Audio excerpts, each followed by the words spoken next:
Hello and welcome. My name is TJ. I am streaming from Geek Fortress in Snohomish, Washington, having an absolute blast. I got to interview Anson Maddox earlier today, which was super exciting. Check it out. It's in the history we'll put up on YouTube later. Hopefully it went well. I've never really done an interview before.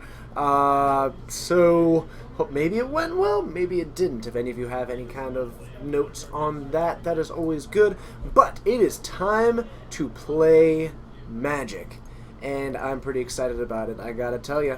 I think we are looking at, honestly, I don't know how many rounds, but I don't think I've got a co-host tonight. I'm not too worried about it. We're gonna have a good time anyway. Hello to the people who are currently in that stream having a blast. Hopefully you are. It's been a beautiful day here in Snohomish, Washington, and I'm hoping that it continues, especially because starting tomorrow is Mother's Day, and should be good. But tomorrow, of course, many of us will be here for the stream, which starts tomorrow at noon Pacific Daylight Time for a Modern Grand Prix trial, so check it out. I will actually be down there playing, and I will be getting Eric Donaldson and David Bradbury, who are two people who have been my co-hosts previously. They will be in the booth doing the commentating for it. Siriu, I hope that you're doing great as well. I'm having a great day. It's been an absolute blast. I was dancing earlier in the day. Got to have some fun with that. Mostly, I'm just realizing that I didn't really bring a water in here with me, and that might play a factor later, but I'll make it happen. I'll make it work. It's going to be awesome. Due to restrictions, you're going to build Death and Taxes for Modern. Do you think you have a chance to do a big tournament like Star City Games Dallas? Know the meta at the time. Death and Taxes is definitely a deck that can do well, but start practicing now. Get the proxies before you build it, and start making those tunings for the decks that you're expecting to be there. The deck is really well when you know what you're going to be going up against. It can struggle against some of the undefined strategies, but you should have a little bit of a toolbox for everything. Have a lot of fun. And thank you to that storyteller. I'm excited. You know, I'm going to preface it by saying I do hope that I do well, and I hope that I get some buys for GPLA, but all things considered, I'm not too worried about it. I get a little bit competitive when it comes to Magic, and I love playing the game, and I love competing in it, and I love doing well. But at the end of the day, I just enjoy playing the game, and I'm really excited to have that opportunity to get back out there and play in some games a bit. So that's going to be the biggest thing for me, and I'm going to be having a good time doing that, no matter how the outcome comes about. Hippie Pancake, it is always good to see you, though you're not here, and I'm a little bit curious about that one. Shannon, hello. It is great to see you again. I hope that you do enjoy this this event that we are doing right now. And I saw you when I was doing the interview with Anson. I've never really done something like that before. So how was it? Let me know. Hi. Hi. How's it going? Going well. Do you have a match for me? Yeah, I have a match. I'm in the match. Ooh. Are you okay.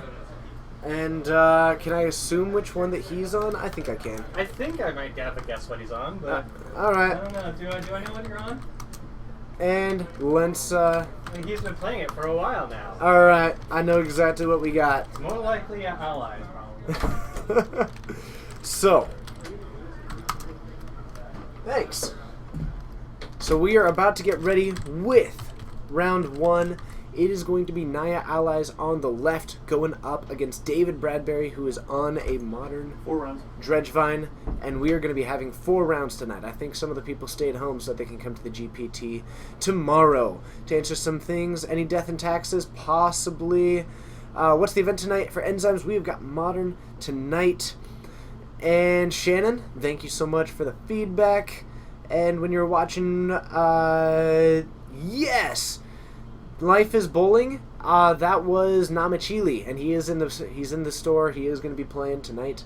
Let's head on down for round one. It's going to be a blast. Modern Dredgevine should be awesome. I think I have a list somewhere in my phone going up against Allies. Let's have a good time.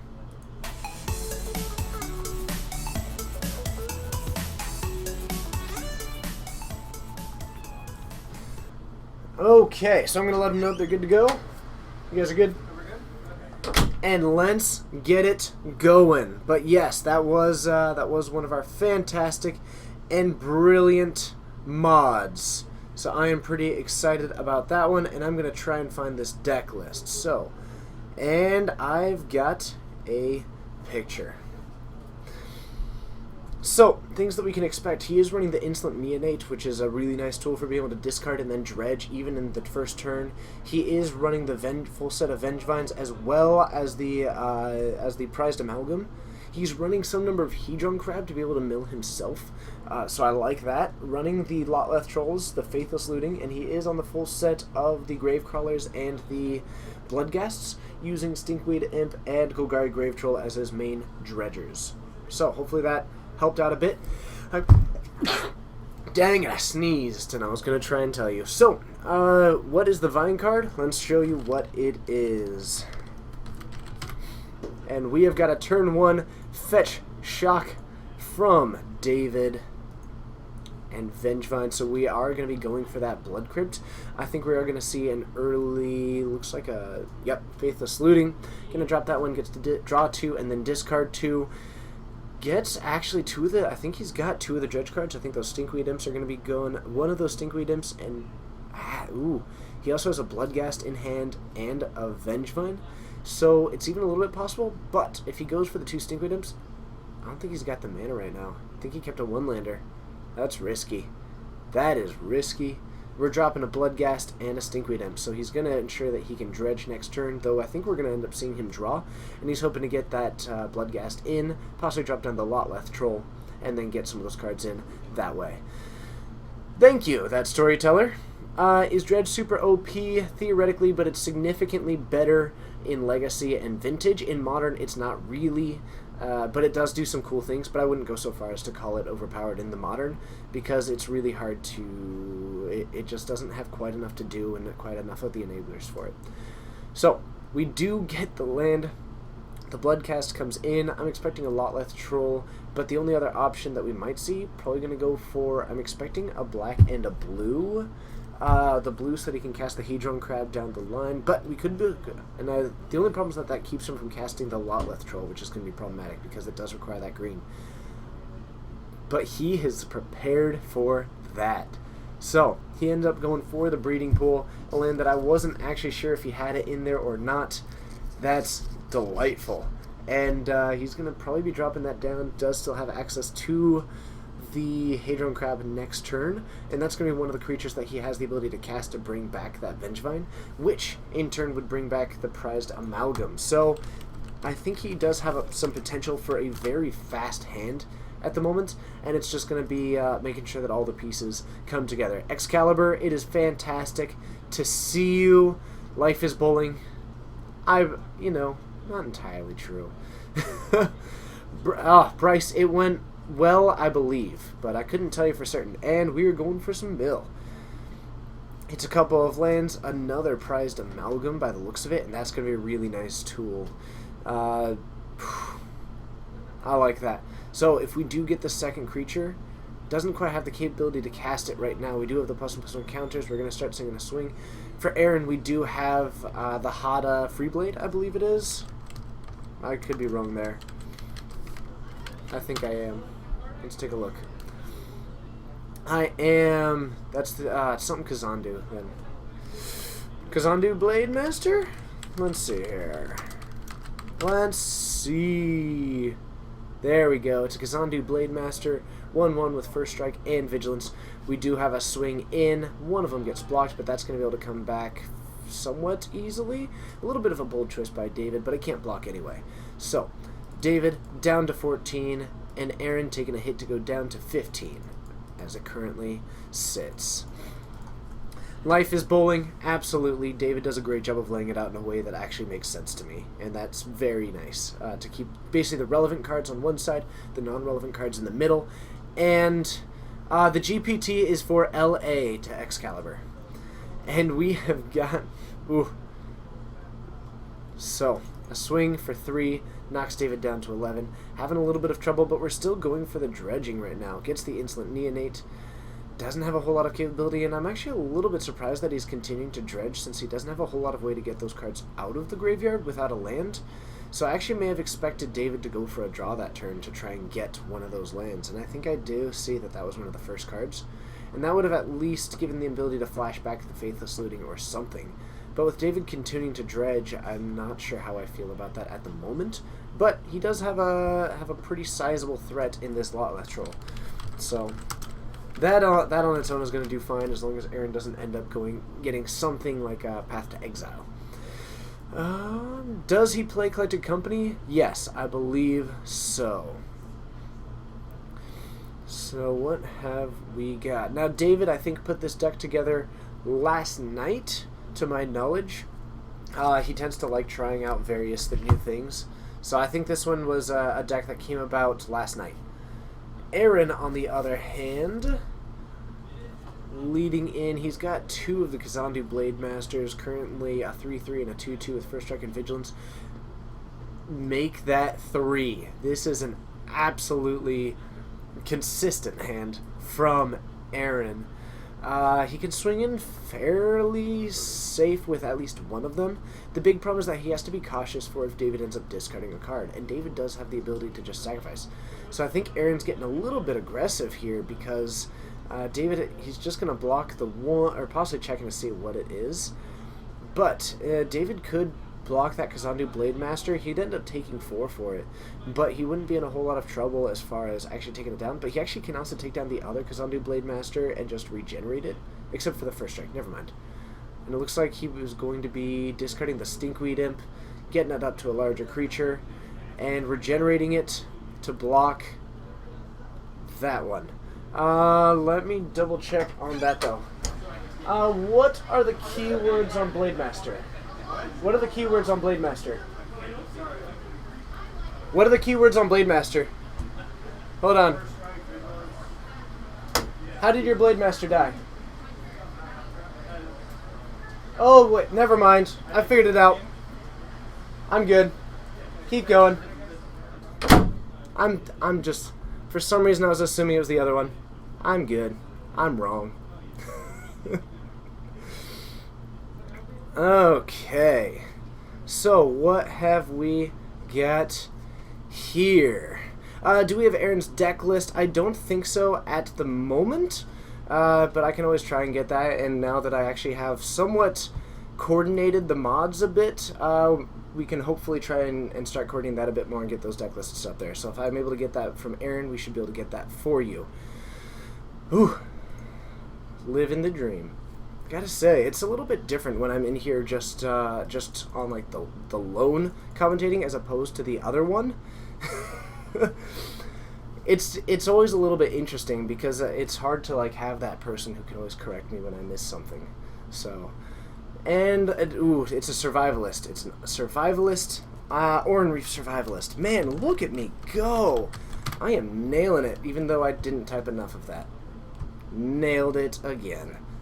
But that is the survivalist. That one is going to be another nice tool, and he's just getting all the perfect, not the perfect cards, but he's actually doing a great job of continuing to apply pressure right now, and that's going to be a really nice tool because David, you know, once it gets to that point where his engine is online, it's going to be hard to stop him, but right now David is struggling to keep doing that, and I think while he continues to go for these dredging, he's having a little bit of issues putting together anything that's actually going to enable it. And I'd like to see David, I think he does need to actually start drawing some cards, because right now, as he continues to dredge, there's nothing that he wants in his graveyard that's really going to solve this for him, and I think he does want to start drawing at the moment. But the Oran Reef Survivalist, up to a 3/3, the Reckless Bushwhacker doing a ton of work right now to give the whole team a buff, and I think this is pretty close to a win for Aaron as it currently sits. Even looking at those blocks as they currently sit, we're still looking at 4, 5, 6, 7. I think it's 6. Is David going to go down to 1? I believe so. So that is going to be cutting it quite close. And David is definitely in some trouble, especially losing that Hadron. We do have a Bloodghast, but that can't block, and we are picking up the cards. Shannon talking about allies being favored here. I do think that because it's just an aggressive deck, it will have a little bit of an edge. Dredge has a really nice ability to kind of grind out games because killing their creatures doesn't do a whole lot. But Aaron's not really looking to start killing too many of them except pretty much in combat, and if Aaron continues to just be the aggressor and apply pressure and force David, many of David's creatures can't really block, and Aaron's are going to outgrow David. So if David is able to get one of his explosive starts, I think that's going to be a great tool against Aaron. Otherwise, Aaron, I think, is favored within that early game outside of David's really fast hands. And David, if it gets more into that late game, he's going to have to start kind of assembling some of the larger threats and maybe just try and get one really store up, keep surviving, and maybe try and get in one good swing. But I think Aaron does have a slight edge in this matchup. So I do see some Dart Blast. May not end up doing too work, but that Lightning Axe could end up coming in pretty nicely. Life is Bowling. What do I think about Boggles in Modern? I actually do like Boggles a lot. It's a really cool deck. Conceptually, it does a lot of things that I like. The one thing that tends to be a little bit on the edge for me is that it's a bit of a meta deck, and it struggles against Hand Disruption and Liliana of the Veil. And if you're prepared for that, I think that that's going to really keep it from ever being a truly incredible thing that sits at tier 1. But in a completely unprepared meta, Boggles is an absolute house, and on a local level and even in larger events, if you're able to avoid some of that hand disruption or be prepared for it, the deck can do great. In one larger event, I even actually saw one Boggles player go for some mainboard Leyline of Sanctity with the rest of them in the sideboard, just to occasionally disrupt that hand disruption. And I'm not sure how I feel about that in something a little bit more defined, because it definitely pulls away from your game plan a little bit. It was actually a pretty cool decision at the time, so I liked that a lot. What do I think of the Hakon Loam deck? I like it. I'm not super familiar with it, apart from like when I was looking into it mostly in about a year ago, but I do like it a lot conceptually. I think that it struggles just like every graveyard deck. Modern has some really good effective graveyard hate, but if you can catch when it's a little bit on the low side, it'll still have a little bit of trouble against the hyper-aggressive decks as it tries to, take a little bit to get going, but it definitely has some legs. What's the best aggro deck in Modern?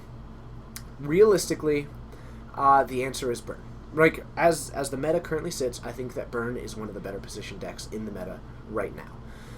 For just absolute power level, I have to think Affinity would be the other kind of contender for it. It's in a bit of a weak spot at the moment with how the meta is sitting. I still think that it's in a decent position. It's still a tier 1 deck, but it's taken a little bit of hit just from everybody preparing for the Thopter Sword and preparing for people are just prepared for it at the moment. But I think that the versatility of Affinity is probably better from just a raw power perspective, but Burn is in a really solid position right now. Island is not strictly better than Mountains. Shannon, I appreciate the effort, though. But yeah, as the meta currently sits, Burn is really well situated right now, and I think that people are continuing to underestimate it, which I think is a mistake. The only problem is that every time that you sideboard strictly for Burn, you're really worsening your game plan against everything else. So, David going to turn 1, Fetch Shock, going for the Blood Crypt. So it's just like last time, except this time with a mulligan to 6, and it looks like we're going to see another Faithless Looting. Now we do have the Vengevine and the Prized Amalgam in the graveyard right now. We have the other land. Actually has 2 other lands. Actually, that's a really land-heavy hand. So this might be one of the situations in which we see David pitch those and actually try to keep, but I think right now he does need to get into some kind of way to get back that Vengevine, and I'm not sure if he has quite enough ways to do it as things currently sit. So, going for the Dredge, we have an Abrupt Decay, more Prized Amalgam. Actually, we do see a Gravecrawler, and that's going to be a really nice tool for going for that. We also have the Lotleth Troll, but he's unable to draw that yet. He does have enough land to start flashing back those Faithless Lootings down the line, which is going to be good. Life is Bowling. I prefer Burn. Absolutely. Burn is my number 1. So, taking a look at that, I don't think that David has a whole lot to do this turn. Probably going to be going for one of the just drop a land, but he doesn't have a whole lot going on in this particular turn. It's off to a slow start, and Aaron just going for the Expedition Envoy with what appears to be a Godless Shrine off of his starting turn. Aaron heading into it, he's going to want to follow it up with some pretty, I think a Gazandi Blade Master would be excellent right now. He does have the access to that mana, but if he does have some of the graveyard hate, then that could be absolutely fantastic right now. Rob, it's good to see you. To anybody who was watching that interview earlier, let me know how you think it went, because I've never done anything like that before. And so I'm a little bit curious about how I did, and if there's anything that I can refine going forward, or if it was just pretty solid. And we have got a Battle Singer coming out, knocking down to 12. And this is another really solid aggressive start for Aaron at the moment. So he's in a good position. David definitely struggling at the moment. Okay. Ooh, I'm a little bit curious. I don't know when Jeff's stream is going to be ending, but, you know, usually some people end up joining once his ends, so that'd be kind of cool if we... Oh, he has got so many people right now. Man, that would get us over 500. I'll say that. Goodness gracious. David's sitting on the side one, and I think we're probably going to see a flashback of the Faithless Looting at the moment. It might help him to get into some of the other options, but I think he's still having a little bit of issue. He needs to get one of these zombies on the field, which would allow his Gravecrawler to come back. And if he can do something like a Lotleth Troll into a Gravecrawler, bring back the Vengevine and the Prized Amalgam, and if he discards some of those Prized Amalgams with this Faithless Looting at the moment, that's going to be a pretty nice spot for David. The biggest issue at that point continues to be that he needs to survive. So Aaron has a lot of potential to deal a good amount of damage next turn, because they're all going to be getting that +1/+0 next turn. So we're looking at, if an ally comes down, a minimum of 5, and that's if nothing else changes. So Aaron's in a good position, but if David is able to get down, you know, if he's able to survive that turn, then depending on how he goes about it, he could be in a fine position. And with that Gravecrawler in hand, that's going to be a nice way to do it. So he's going to be able to cast that Gravecrawler, cast the other one next turn, and then bring in all the Prized Amalgams, the Vengevines, the things like that. The big problem is that those Prized Amalgams are going to enter the battlefield tapped, so David does need to prioritize that Vengevine more than anything else. And we might see him go for the Golgari Grave Troll to the graveyard, because that might help him dig into more of the cards that'll actually be able to block in that kind of situation. But David's still definitely under fire. He does have some potential for a very explosive turn this next one. Heading back into Aaron's turn, we do have the land. Doesn't look like we have too much of the graveyard hate. Ooh, that's really good. For 5, 6, 7, 8, 9, 10, and that might, I think that's the 10. I think that is lethal. Ooh, that is good. That was solid. So, Aaron taking a quick win there, and we are going to head into probably another match for the round, and I'm going to head back on up to the booth and have some fun. We've got 4 rounds tonight. I think we're kind of on that crest between having 4 rounds and 5, and I think the main thing is that we have some people hopefully waiting and trying to rest up for tomorrow. And I'll see you all back in the booth.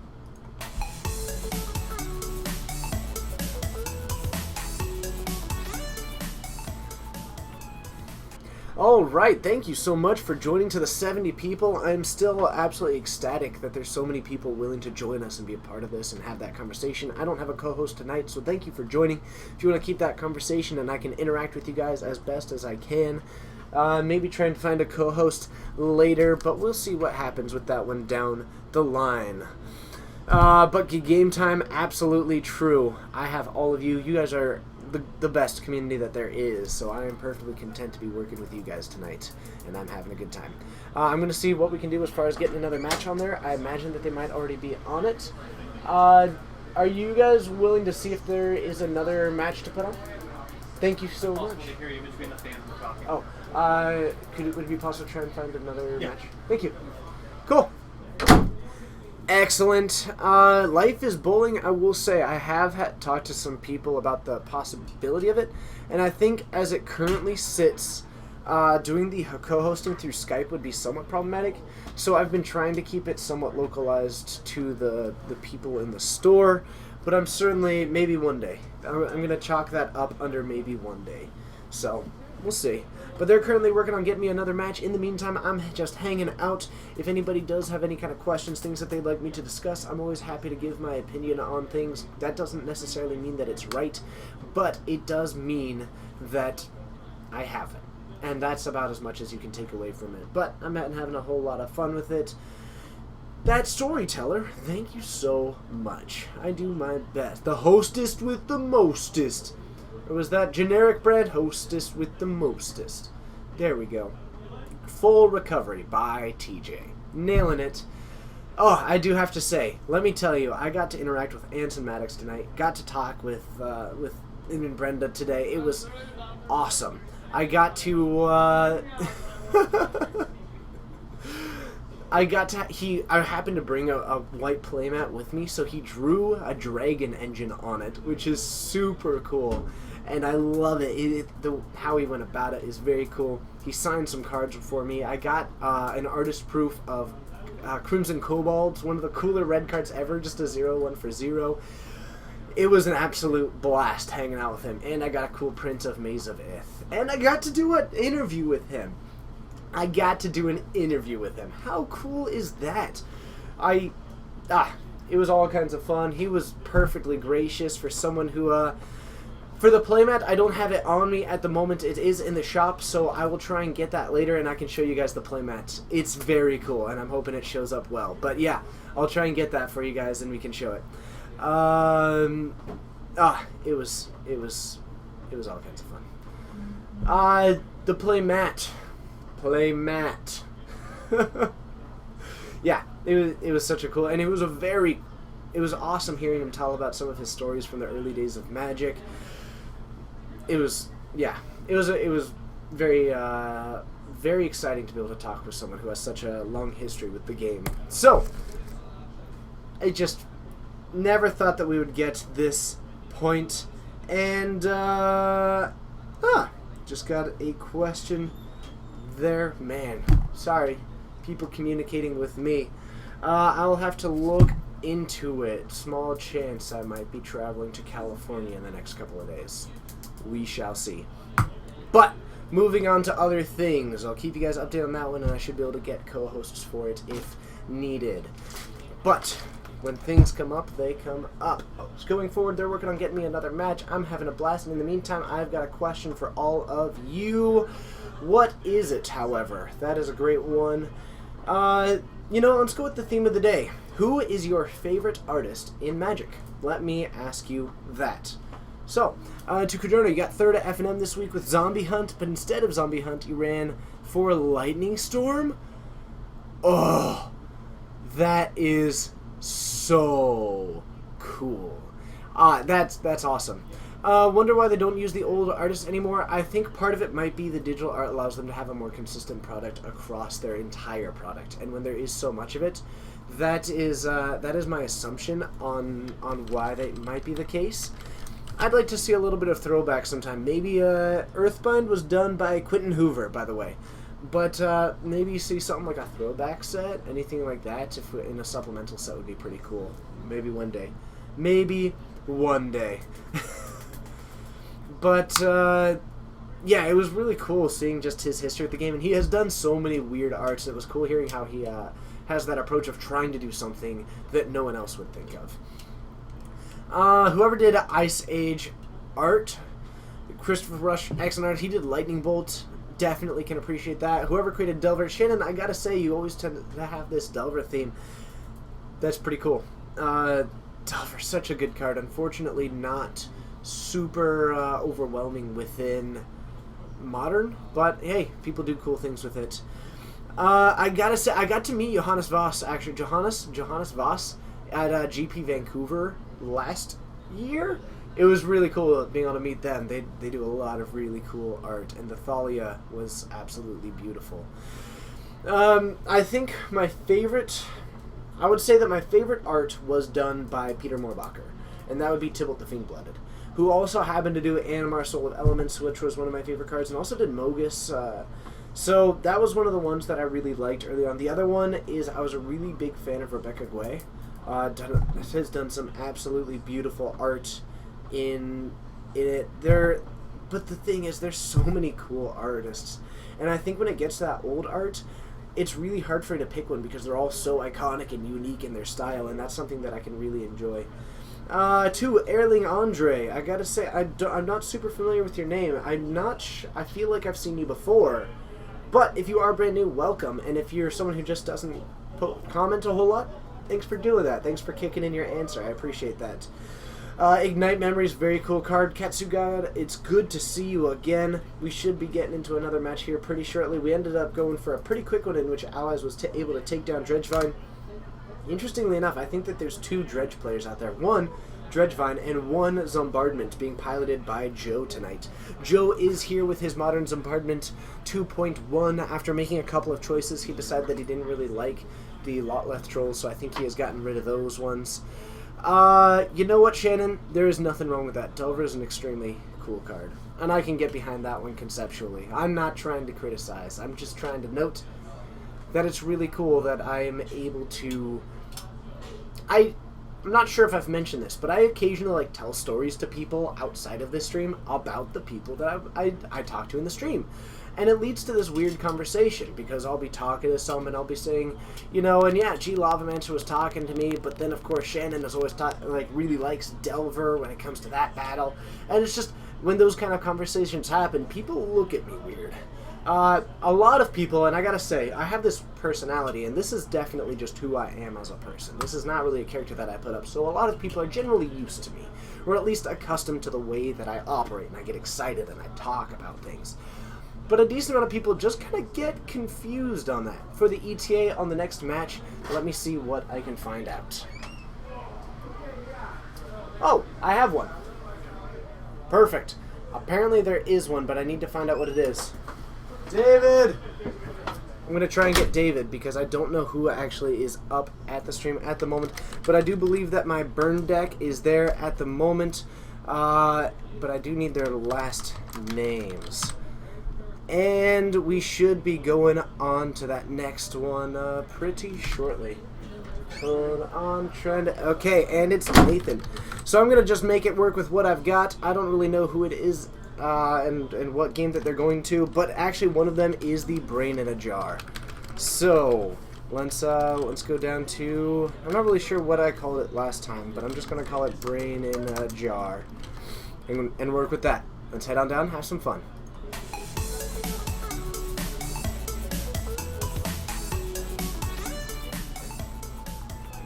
Alright, we are apparently catching the end of that game. I nailed it. I think we're seeing them D-sideboard right now. We didn't end up seeing that one. And I guess I'll see you guys back up there. Sorry about that. We should be able to get another one. Gonna work on that communication a bit. See you there.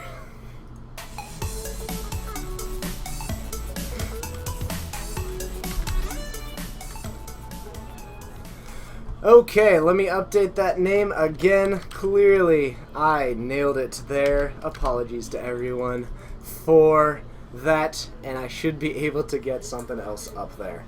Give me one moment. I'm going to switch seats. Try and find out who... Josh, can I borrow you? Hi there. Is it possible to get another match and also to let me know when it actually gets up there? Because no one told me that they had moved over. I will try. Thank you. I appreciate you, Josh. Josh is going to be on the case right now. Oh, sorry about that, Skins. We will get something else up there. But if nothing else, we've got 4 rounds, all kinds of time for Magic today, and it is going to be a good time. And I'm just excited to be here hanging out. Oh, and it looks like we've got some things there. Shannon, absolutely, it is a family and friends program, and hopefully you guys are bringing both family and friends. Delver, excellent. How do I feel about Death and Taxes and Modern with a splash of red for Crumble to Dust and Bolt? That is an interesting thought, and I'm not entirely sure that it's worth it. Don't get me wrong. I'll be the first one to advocate for going for that. But normally your land denial is okay, because Crumble to Dust, I guess I'd rather have Ghost Court and Leonin Arbiter and things like that, so I'd be more curious to see what you're cutting, and I think that's going to be an important factor, because adding those seems fine, but what you're taking out is going to end up having an impact on the way that the deck plays out. And what have we got here? Joe is on Zombardment. Uh-huh. And Adam is on Bant Titan, Bant America Titan. Who is? Adam Hernandez. Oh, and he's on the Bant Wargate? Yes. As opposed to his normal deck? That is correct. Okay. Cool. Thank you. What game? Going Into game 3? Yes. Awesome. Alright, we got another game. Let's do it. Thanks, Josh. And we have got Joe doing Modern Zombardment. Let's see what we can find here for Modern Zombardment. Modern Zombardment. We're going to call this 2.1. And we are heading into a game 3 going up against a Myria Titan. I don't think that it's running Wargate. But hey, let's find out. Let's head on down. Have some fun.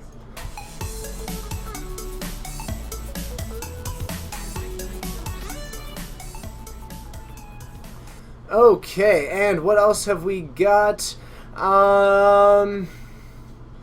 Let's see here. Who's loyal? Is it me? Is it Shannon? I don't know. But I appreciate loyalty on all forms. Maxter Blaster, it's good to see you. Who did Nicol Bolas on PS4? I don't know what that question is asking. You were thinking Tron and that Nahiri control deck coming out. That's true. Nahiri is pretty sweet. Anyone playing Jeskai Nahiri? I know that there's a Kiki Cord running Nahiri in the field at the moment, so that one would be relevant. And we got a hit down to 16. Joe going for a turn 1 suspend of a Greater Gargadon, which acts as a fantastic uncounterable sack outlet, which is very, very, very cool. Cami Nook, 6 word should you buy for Ashiok? If you are going to use them, yo, man, I can only do apparently 5 or 7 today. I'll have to dial that one in a little bit. And I'm going for a tapped Temple Garden. Now, I do see plenty of land. We have a negate, a Kitchen Finks. The Kitchen Finks might be somewhat relevant, but this is a hand that counter magic may not be super relevant against Joe, especially it being a negate when most of his cards are going to be creatures. But we've got a Viscera Seer out, so we now do have 2 of the Sackoutlets, but not a whole lot of the ways to abuse them just yet, but we do have a Wall of Omens, which is going to get in the way at the moment. But Ashiok is a sweet card. Realistically, you probably don't need 4 of them. You can probably top out at about 2 of them and be pretty happy, would be my recommendation there, unless you're speculating on them. But I doubt very much that you'll ever register a deck with more than maybe 2 of them, if that. So, Joe going for the old Fetch Shock. And I'm curious about what 3-drop that we can expect. He is going for the green mana, which is going to line that up. And, this is... I'm totally spacing on the name right now. I'm normally so good at this one. Dang it. But, Grim Haruspex. Got it. That is so cool. So we've got a draw engine for Joe at the moment. It is this Grim Haruspex. Then go with 3. Oh, man. What's the best control deck in Modern? You know, there's a lot of contention about that at the moment. If you are one of the people who considers Green-Red Tron... Wow, and all of the enablers, but none of the creatures to enable it with at the moment for Joe in this Game 3. The best control deck at the moment, if you consider Green-Red Tron a control deck, I'd probably put that one in the contention. Otherwise, I really like Jeskai Control and Blue Moon. But I think that Jeskai Control's in a decent spot, especially when it's running Chandra Flamecaller as at the top. I really enjoy Chandra Flamecaller in that deck at the moment. I think that card's excellent.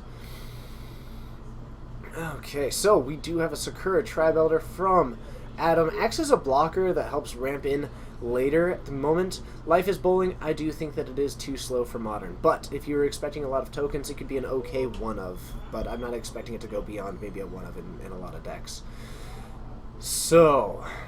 Viscera Seer, 2 Grim Haruspex. If he ends up sacking one of these Grim Haruspex, he'll be able to draw a card. And Abrupt Decay going for one of these Wall of Omens just to get in the way of it. And we have got a swing in with some 3/2s. We're going to get in the way.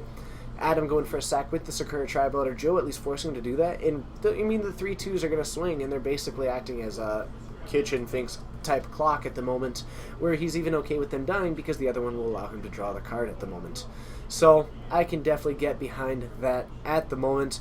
Kukumu, Nahiri Emrakul is the best control. I gotta say, it's a sweet deck conceptually. It synergizes nicely. I'm not really sure how worth it is, but I do think that it's pretty awesome.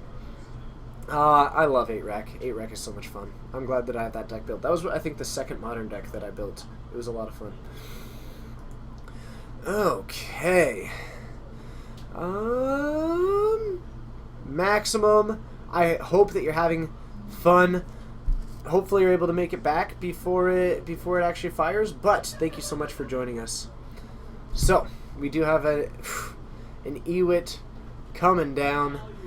2 Wall of Omens. So, man, Joe gonna have a hard time getting through this wall, but eventually he is gonna end up going for, wow, 3 Grim Haruspecs, a Viscera Seer, and a Greater Gargadon. But eventually that Greater Gargadon is gonna be swinging. 6 words. Cloud of Fairies. Is it too good for Modern? Probably. But I'm not the person deciding. But anytime that you have free spells like that are extremely powerful. So I would be hesitant to put them in there, especially last time when we saw what happens with those bounce lands. Being able to untap 2 of them for that would be pretty powerful, and I really feel like someone would find a way to abuse that pretty nicely, so possibly. So she's really good. The Cloud of Fairies is incredible. I mean, it really enables the turn 1 of playing that and then keeping up the Spellstutter Sprite as well. Life is Bowling, the red-white land that enters. That is Clifftop Retreat. Thank you to everybody else. You guys are awesome. Chat is amazing. So, we do have a Faithless Looting from Joe. Draws into 2, going to be discarding 2. Hopefully gets into some of those engines, but eventually he is going to be swinging with a 9/7 against this deck. And I'm not sure how many ways that Adam has to deal with it currently. G Lavamancer, it's good to see you. I was actually able to ask your question, so when you check that out later, I did ask your question to Anson Maddox, and I was able to get that one in. So, Deathrat Shaman is absolutely too powerful for Modern. Absolutely. And looks like we are getting a scry there. Joe still having a little bit of trouble presenting a clock, though, and Adam has got all kinds of time in the world. Goes for another basic, has the Kitchen Finks, has the Eternal Witness. I mean, there's just a lot of good happening right now on Adam's side of the field. But I had a lot of fun with the interview. If anybody was there, let me know how it went. But I had fun with it. I think that it went decently well, especially for the first time doing it. He lied. This is Wargate. This is Bant Wargate. And we have got a Wargate happening. Alright, let's get that Wargate chat happening. Get it. Get that command in there. So, we've got the tap for 3, and I think we might just be going for the Emeria. From what... Oh, and actually, it looks like we are paying 3, so possibly going to be going for a Kitchen Finks. I could see going for an Eternal Witness. And actually, Detention Sphere in beautiful. Never mind. So... that getting a huge amount of value at the moment and taking down the Grim Haruspecs. Interestingly enough, what we just saw was Joe make a mistake. Joe was actually able to sacrifice the one being targeted to the Viscera Seer or the Greater Gargadon, and then the other 2 would be safe. So Joe, unfortunately, unaware of that particular interaction, and Joe just lost all 3 of his, all 3 of them when he could have actually just sacrificed one of them and drawn 2 cards. So, Joe, a little bit new back into this deck, and possibly, Joe does not play a whole lot of Modern, so I doubt that he's really familiar with seeing Detention Sphere. So, that is unfortunate, and I think very likely we'll see him have that realization just a little bit down the line. Okay. Let's see here.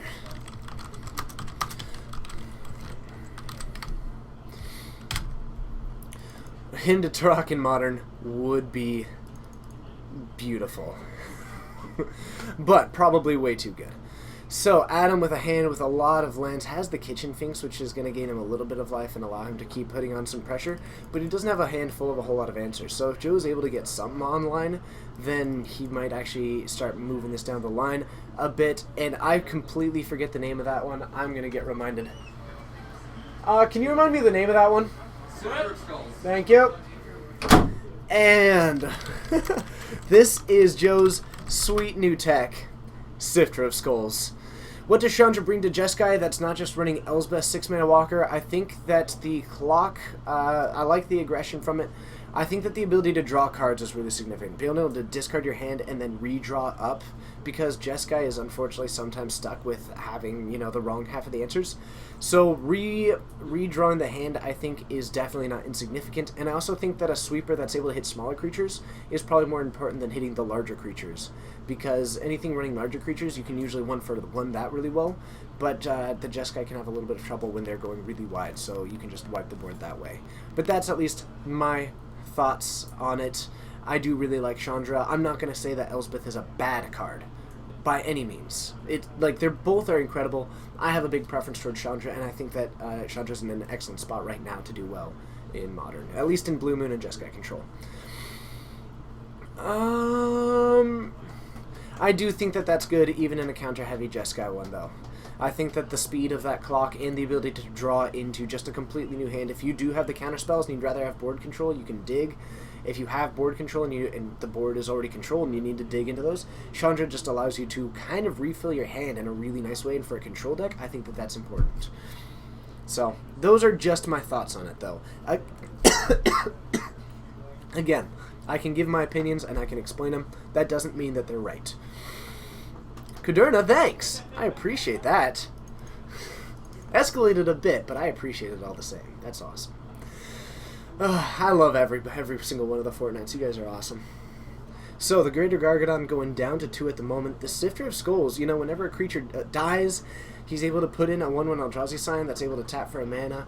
But I still think that Joe is just suffering a little bit from missing that interaction where he was able to sacrifice the Grim Haruspex being targeted by the Detention Sphere to save the other two, and I think that is going to hurt him in this game. However, this Blood Artist is going to give him a little bit of potential to grind really nicely, because every time that he sacks one of those, he can put into he ends up putting in 2 of them, so he's able to get basically 2 triggers off of each one.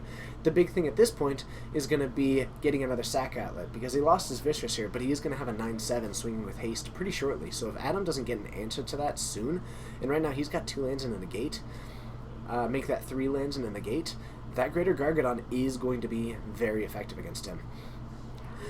Shannon, we are working on getting a no ban list tournament. We have one actually next Sunday. Whether or not we'll be able to stream it, I don't know yet. But we do no ban list Modern when we can. I will try and stream it when possible. Life is Bowling. I'm okay with it on occasion, but please keep links to a minimum. Just a thought. But I can take a look at that when I am able to. It's more just something that when we allow links, then it could become a problem. But not trying to criticize, just getting the information out. And we are getting that negated by what appears to be, is that a bone? I think that's I can't remember the name of it right now. Man. Life is Bowling, it's all good. It's all good. Tadab, it's good to see you again. But I can't think. Bone Splinter. Bone Splinter getting countered by the negate. Joe losing the creature there. Joe down to 5, but he's pretty close to being able to apply a lot of pressure to this Greater Gargadon. If nothing else, it'll block pretty nicely. He does have a little bit of an uphill battle getting Adam all the way down from 20 at the moment. So, going to be difficult. And what is the most overrated banned card in Modern? I don't quite understand what you mean by that. Bone Splinters. That's it. What's the most overrated banned card? I guess Tree of Tales. If you were to just do that one. Okay, so it may not be a Bone Splinters. It looks like one to me. Hold on. Let's take a look. That looks like that. I'm just gonna mention that. By any chance, did he instant speed a Bone Splinter? What? Yeah, I negated it. Okay, you should read the card though. Okay, so I mentioned it. I think they're just going to progress from the state, or they might just call over Dylan and figure out what it is. But I did mention that. And they might just be figuring it out at the moment. And yeah, we'll see what happens. Okay, I think they're just moving forward at the moment. Jace the Mind Sculptor is not. Boom, look at us. Informing people with knowledge. Knowledge is important. And Joe getting back a little bit of life here off of this Zulaport Cutthroat and the Blood Artist. Losing that one, though, so gonna actually looks like gain some life, losing some life for Adam, going down to 16, and Joe up to 8 at the moment. Maybe looking at a grindy way up, but that Mortar Pod is going to take down the Blood Artist. That is going to mean that he gets another Scion. But, oh man, let's take a look at that Blood Artist. And it's whenever this or another creature goes. So we're going to have Adam down to 15. Joe up to... oh, man. And looks like we are continuing to just go for some ways here. Could have been an Altar's Reap, theoretically. Doro, you did miss the interview. It was a lot of fun, though. I had fun. If people want to go back and let me know how it went, I feel it went well. I'm open to other people's thoughts on it as well. Okay, so what have we got here? 2 Kitchen Finks, which put Adam back up to 18, but they do now have those counters on them. 2 Wall of Omens, which are doing a great job of blocking.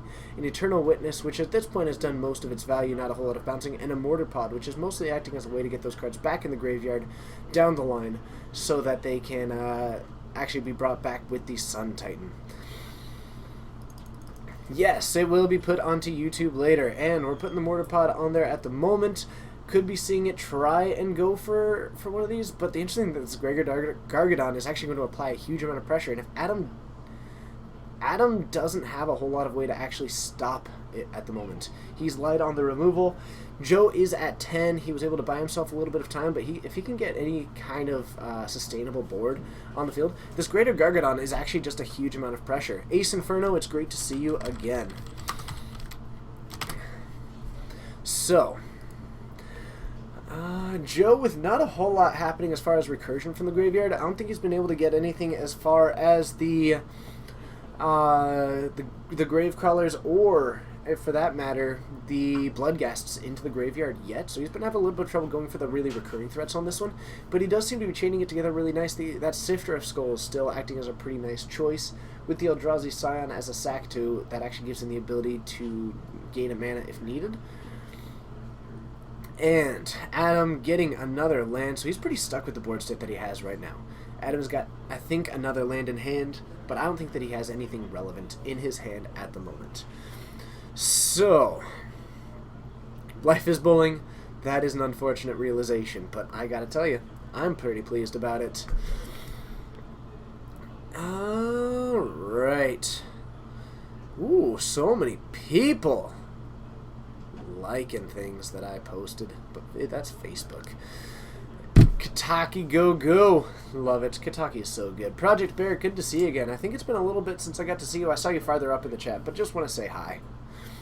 And Joe going down to 9 for a fetch. Let's see what we're able to get off of that. And Joe going for the draw. Really needs to get something here that can stabilize this board a bit, but I don't think that he has it yet. I don't think that he's running Purphoros in this deck as it currently sits. It's something that I was advocating for, but he pulled it out from the last version, and I think we might actually see the Gravecrawler. So the Gravecrawler is now an option. Oh, man. Is MTGO worth it for buying into Legacy or Modern? I don't know the answer. I've never done MTGO, and he actually has both Gravecrawlers, so now he's short the sack outlet. And those aren't fantastic blockers. I'm not sure if you realize that. But, Gravecrawler, 2-1 for 1, and if he can find the sack outlet, then that could be a really nice tool for him down the line as a value engine for just getting all these Scion tokens. So we could see Joe trying to use the Scions to go for the aggressive blocks while chaining together the Gravecrawlers to produce those. Okay. And looks like the Gargadon getting taken down by a Path to Exile. Joe still sitting with, I think he actually does have that Faithless still in the sideboard. So, or that Faithless in the graveyard. And if he does still have that one, then I would like to see him use that. The problem is that he might just end up having to put too much into the graveyard, so he needs to make sure that he also has cards in hand when he goes for it. Okay. So, getting a sack there, taking him down.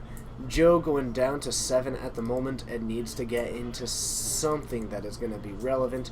Now that he is going to have 2 cards in hand, I would like to see this Faithless Looting get used.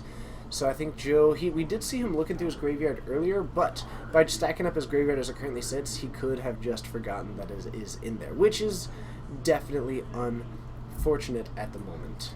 But we've got a pass back. Adam still with 2 lands in hand. Joe possibly sitting in a similar situation because he didn't cast anything. So the boards as they currently sit are just not doing a whole lot. We could see a swing for 2 with this Eternal Witness. Against the Sifter of Skulls, it's not going to be looking too good. So both players, I'll be curious to see what ends up happening with this matchup, but I think whoever ends up drawing what they're really looking for is going to be in a much better position. Okay. Hi.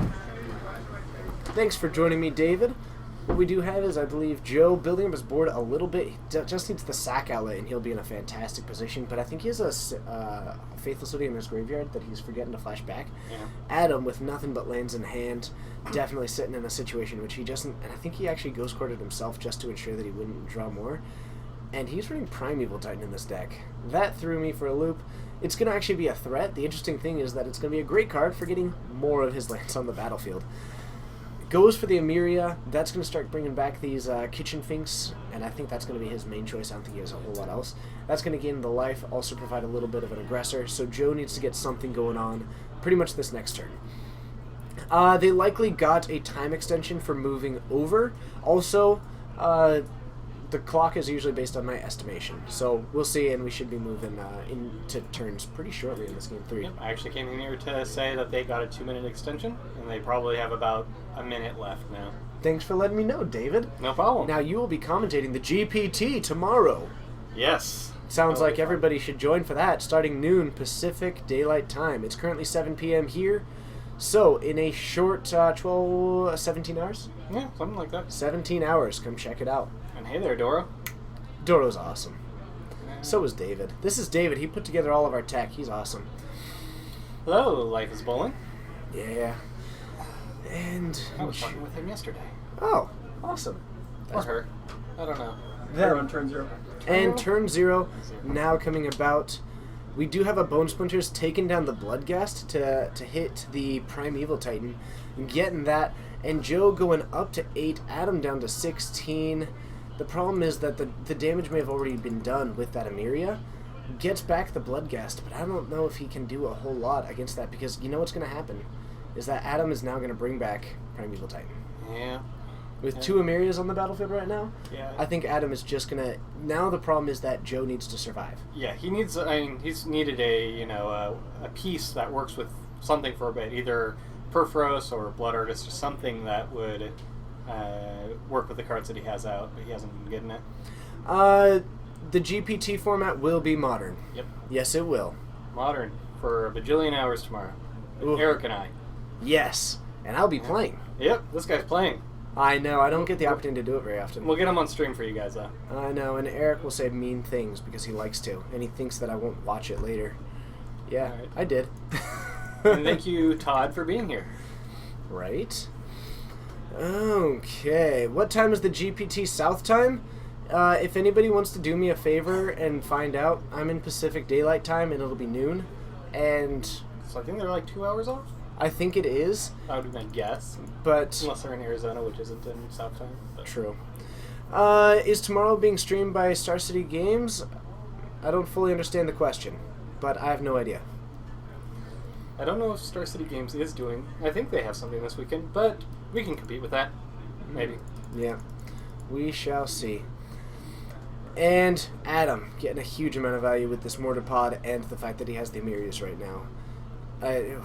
It's going to be really hard for Joe to climb back up that hill. Yeah. The real question is if Adam can kill him in time. Mm-hmm. So, and I think that is going to be the biggest factor, because right now we are in Adam's 3rd turn. So he needs to get the kill next turn. Yep. I don't think the Mortar Pod's going to be able to do it. He might be using something swinging with this Primeval Titan, which actually is not a bad idea. Yeah. And because the Bloodghast cannot block, and the Gravecrawlers cannot block. Yep. So I'm I think that Adam just going for a swing not going to be an awful way to go about this, and then we might just see him go for the 1 damage off of that mortar pod for the final bit of reach. Thanks, a Blood Artist. But gets the perfect Blood Artist. Joe now has the capability to just drop, to gain 2 life, actually whenever he decides to, with these Eldrazi Signs, and that's if they aren't blocking. So, that is going to be perfect. That is helpful. Thank you for that. I'm really excited. I am super excited. Maybe that's where we can get to 500 people. Yeah. Naturally, it'll be during the one time in which I'm actually not here. If it's going to happen. We get all the moms to watch us. And what are we doing there? Okay. For... I think we just saw him try and get back the Wargate with the Sun Titan, realizing Gotcha. that it had to be a permanent. Yep. So the permanent coming down. Adam up to 27 at this point because of them entering the battlefield so much. And...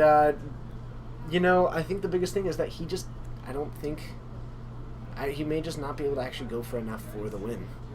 Yeah. It's turn 3. He has 3 blockers. Primeval Titan. Does that have trample? I'd play with the card. Primeval Titan does have trample. But even then, combating the life gain that Joe will be getting, it's hard to say. Mm-hmm. So... we might see a Game 3 win for Adam, but otherwise I don't think that Joe has a whole lot of way to get back into this with Adam currently sitting at 25. The Blood Artist getting taken down. Joe deciding to keep up the blockers at the moment, and I think that's probably the wiser decision. But with that losing, it looks like it got hit by a Path to Exile, so Joe not getting the life there. And now Joe might be in a little bit of trouble just because of the amount of creatures that will be able to block next turn. Joe needs to get something going. Interesting. Oof. That is a board. And I think we are going to see Adam take the win at the moment. At least it's going to be pretty close. So, going down to 1, and that is going to be a win. Woo! So, we are getting ready for round 2 now. It is going to be a blast. Good luck, David, in your next round. Have a good time. So, that was a fun way to watch it end, and let's head back on up.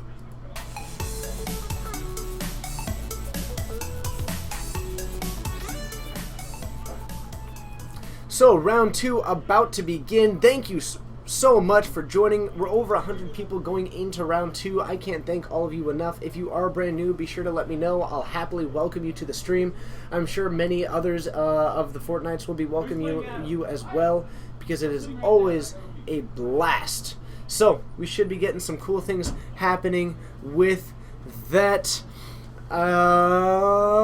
Yes, it is that he said, I love this deck.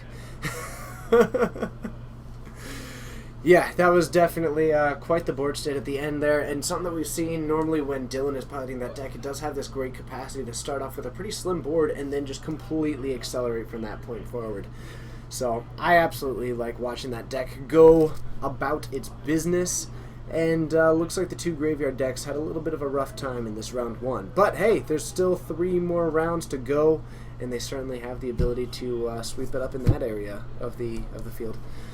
So, let's find out what we have got, and I'm not entirely sure what it is, but I do see Drew setting up at the moment, and we should be finding out what our round two players are pretty shortly.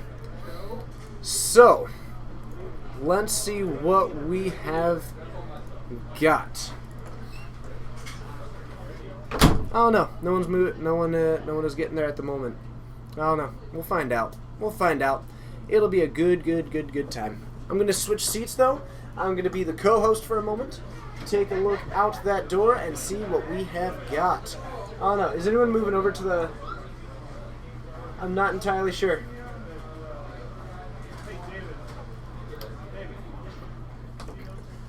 Okay, I think David is being put on the task at the moment.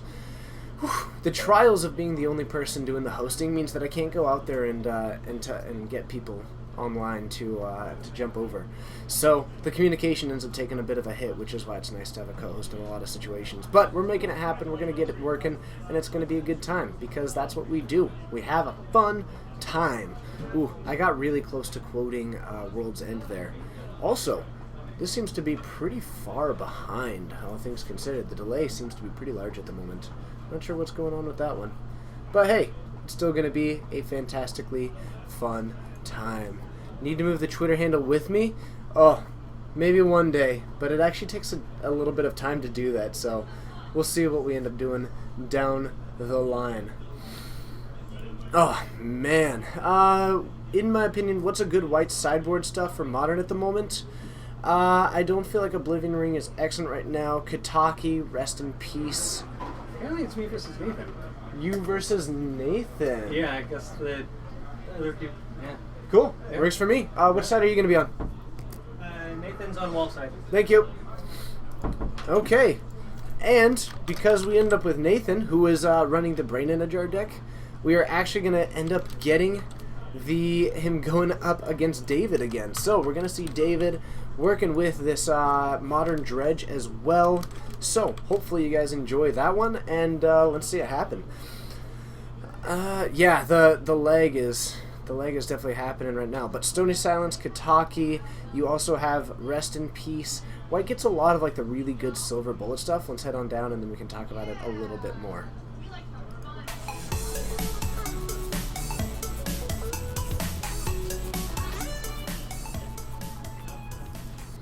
You have access to, as well, any Path to Exiles that you didn't put into the main board. You have access to Stony doesn't die to Path. Oh, should you have Kataki and Stony Silence?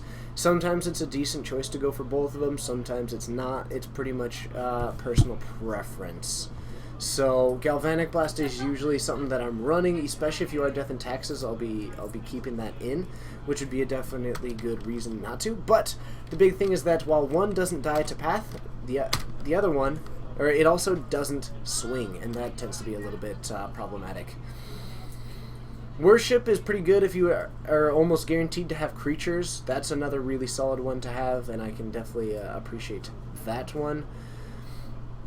And looks like from David, we do have some of the prized amalgams. I think I'd see 2 Faithless Looting. That's going to be a pretty nice tool that we see for that.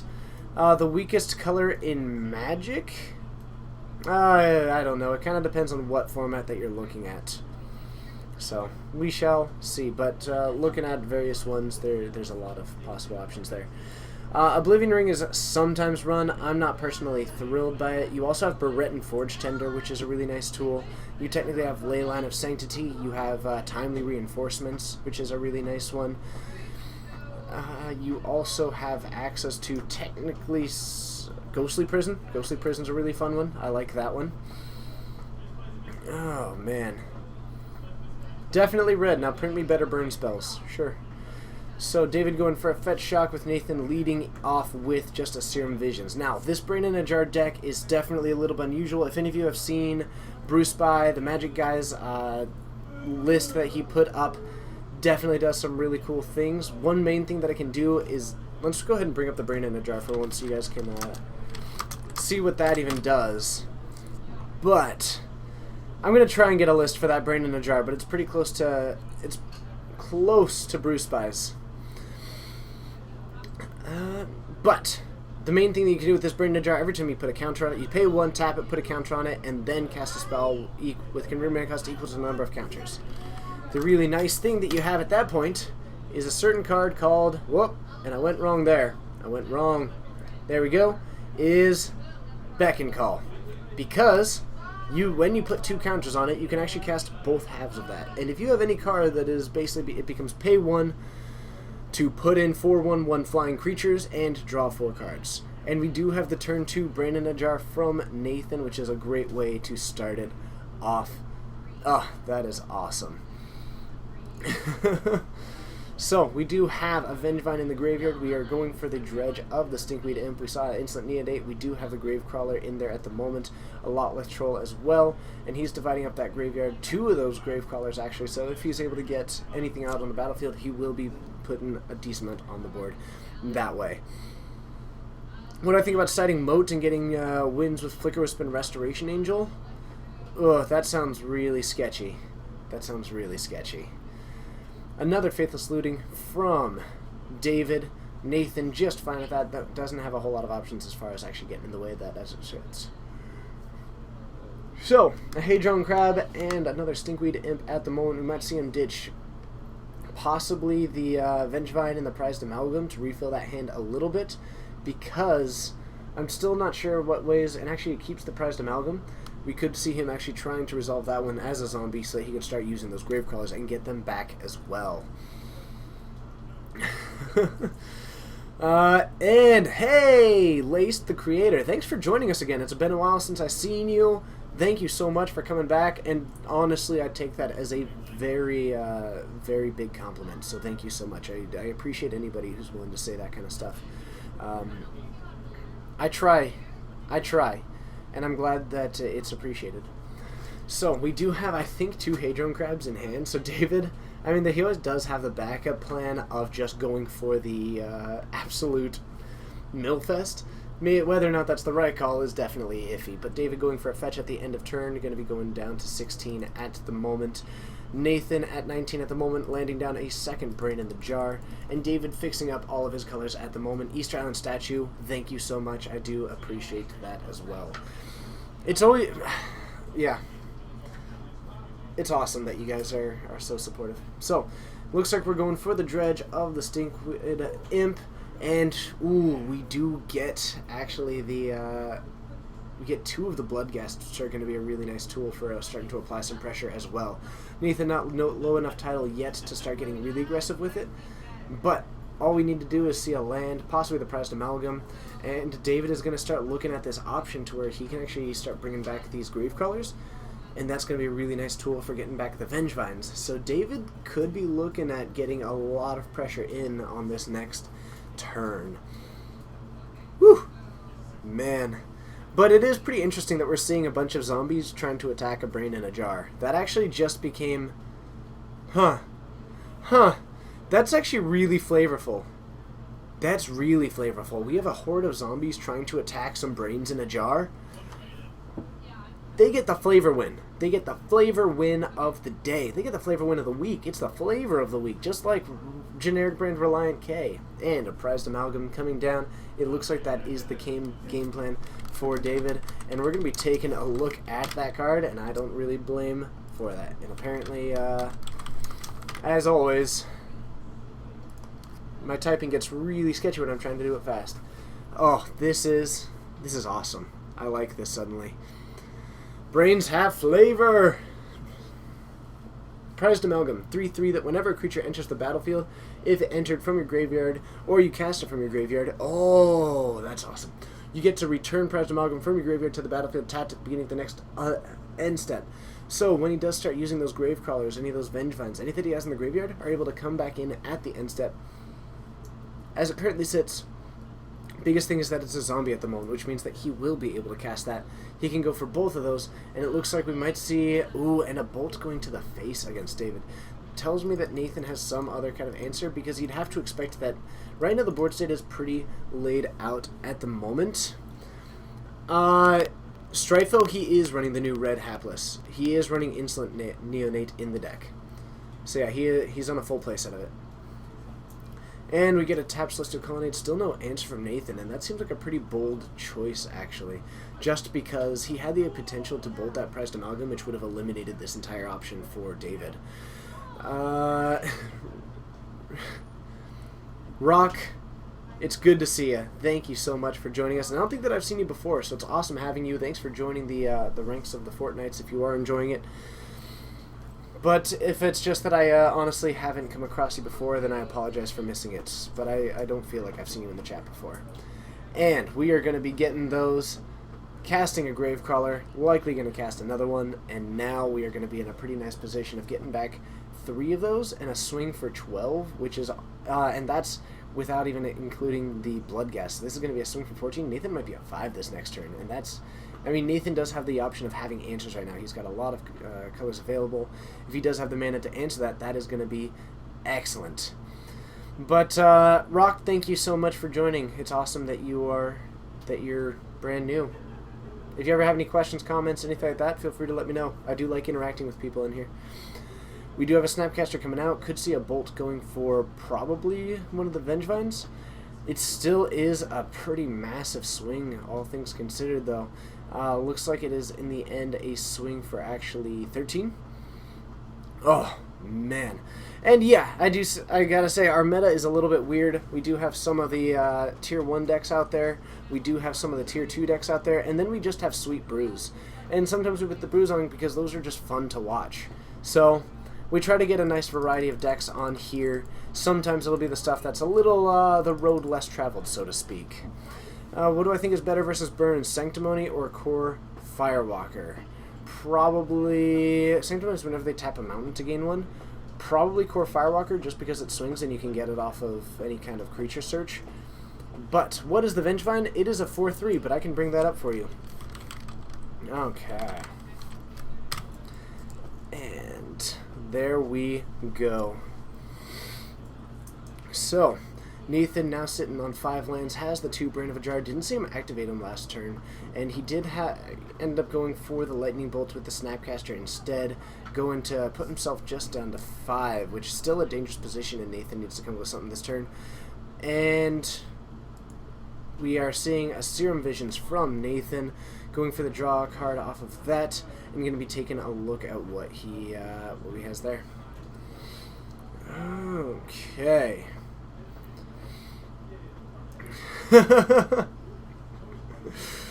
Vengevine is such a cool card. It is such a cool card. I love it. Oh man, I feel like I'm stressed. I've got like all kinds of, my neck is hurting today. With the Brain Jar, he'll be looking to cast some of those split cards for value, and it's very cool. If he has anything like the Beck and Call, he's able to play both halves of it, so he can put in 4 flying 1/1s and draw 4 cards, which sounds pretty sweet. So, we have the Bloodghast coming back in. Because Nathan is at 5, it is going to have haste, and that's going to be a really big part of this. And David does have the potential to just swing in for a kill this turn, and it's going to be up to David to not really have the means for it. Casting down that, and let's see what we have. A Cryptic Command going for tap the team and draw a card. Yes. What is the multicolored card there? That is going to be, that is a Prized Amalgam. Also, LWS Greer, I'm not sure if I've seen you before. It feels a little bit familiar, but I don't think that I've seen you at least recently, if at all. So welcome to the chat. I hope that you're having a fantastic evening. Wow. Chaining Cryptics. We have got a mystery on our hands, everybody. And if Nathan's able to continue chaining these, then he'll be fine. But David continuing to apply a lot of pressure, and Nathan needs some kind of answer. The nice part is that even if an answer is found, it would take very little for David to rebuild his board in a really powerful way, because all he needs to do is play a land, get back the Bloodghasts, get back the Prized Amalgam, use that to cast the Gravecallers, and already his board is rebuilt, because then he's swinging with the Vengevines. I mean, that's the turn after he can rebuild his board extremely fast through a board wipe right now. So, David going for the Dredge. Ends up, I think I just see a... okay. So, 2 Golgari Grave Trolls and another Bloodghast. Man, that is awesome. What do we have for the... what are we looking for? Oh! Stryfo looking for those commands. Love it. He needs somebody. Help. Not just anybody. Help. You know, he needs commands. Help. Yeah, Divine Madman, absolutely correct. David is in a great position. There's not a whole lot that Nathan can do about it. Being at 5 now, David is at 10. So his life total isn't particularly stellar as it currently sits, but David is sitting in a really good position for this Game 1 right now, and I think that we're going to see David end up going for it.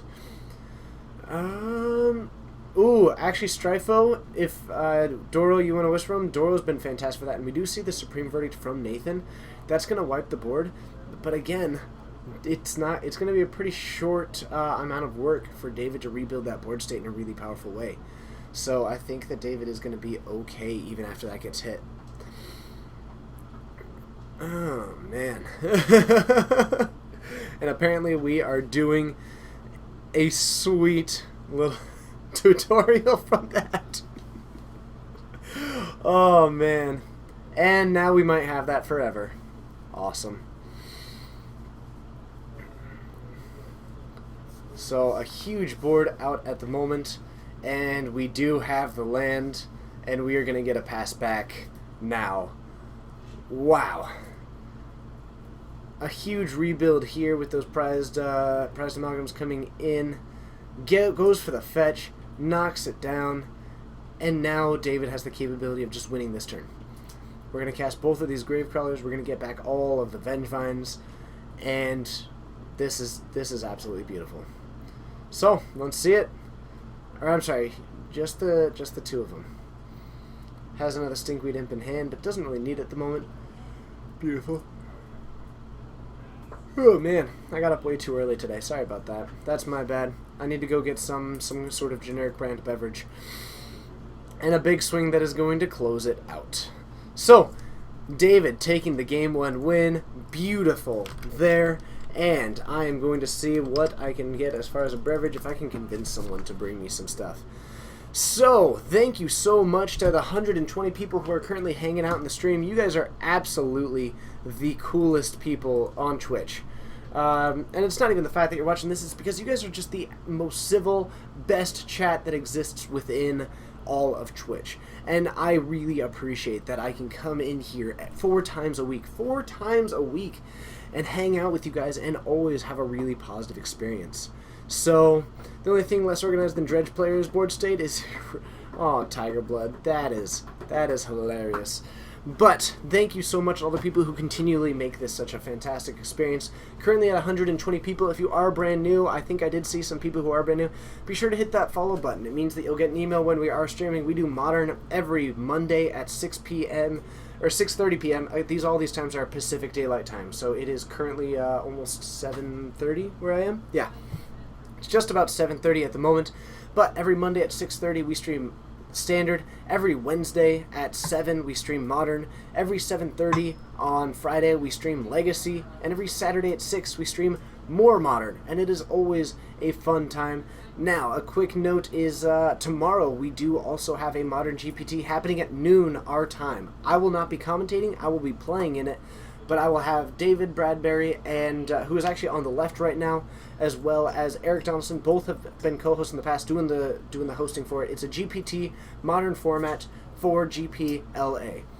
What's the end goal of the Brandinger deck? It acts a lot as a Jeskai control deck in a lot of ways, but it gets some value off of that one to be able to do things like Beck and Call and get some huge value off of the split cards, as well as occasionally just getting a really cheap casting cost on some of the other cards. But it gives them a scry. It's definitely not an ideal thing, it's more of a brew, but it does do some really cool things, and Nathan's been having a lot of fun playing it recently. What will I be playing? It's probably information that could be all likely. I'll be honest, I'm still on the fence. I'm still looking at the full list of decks that I have available to me, so I actually haven't made the final decision yet on what I'm going to be playing, because Eric did get buys, and I don't think that David is going, but I do know that Eric already got his buys playing at a GPT that I wasn't able to make it to. So we've already got that online, so they'll be able to commentate. I'm still not 100% sure what I'll be playing, because I'm trying to decide some of the pluses and minuses on them.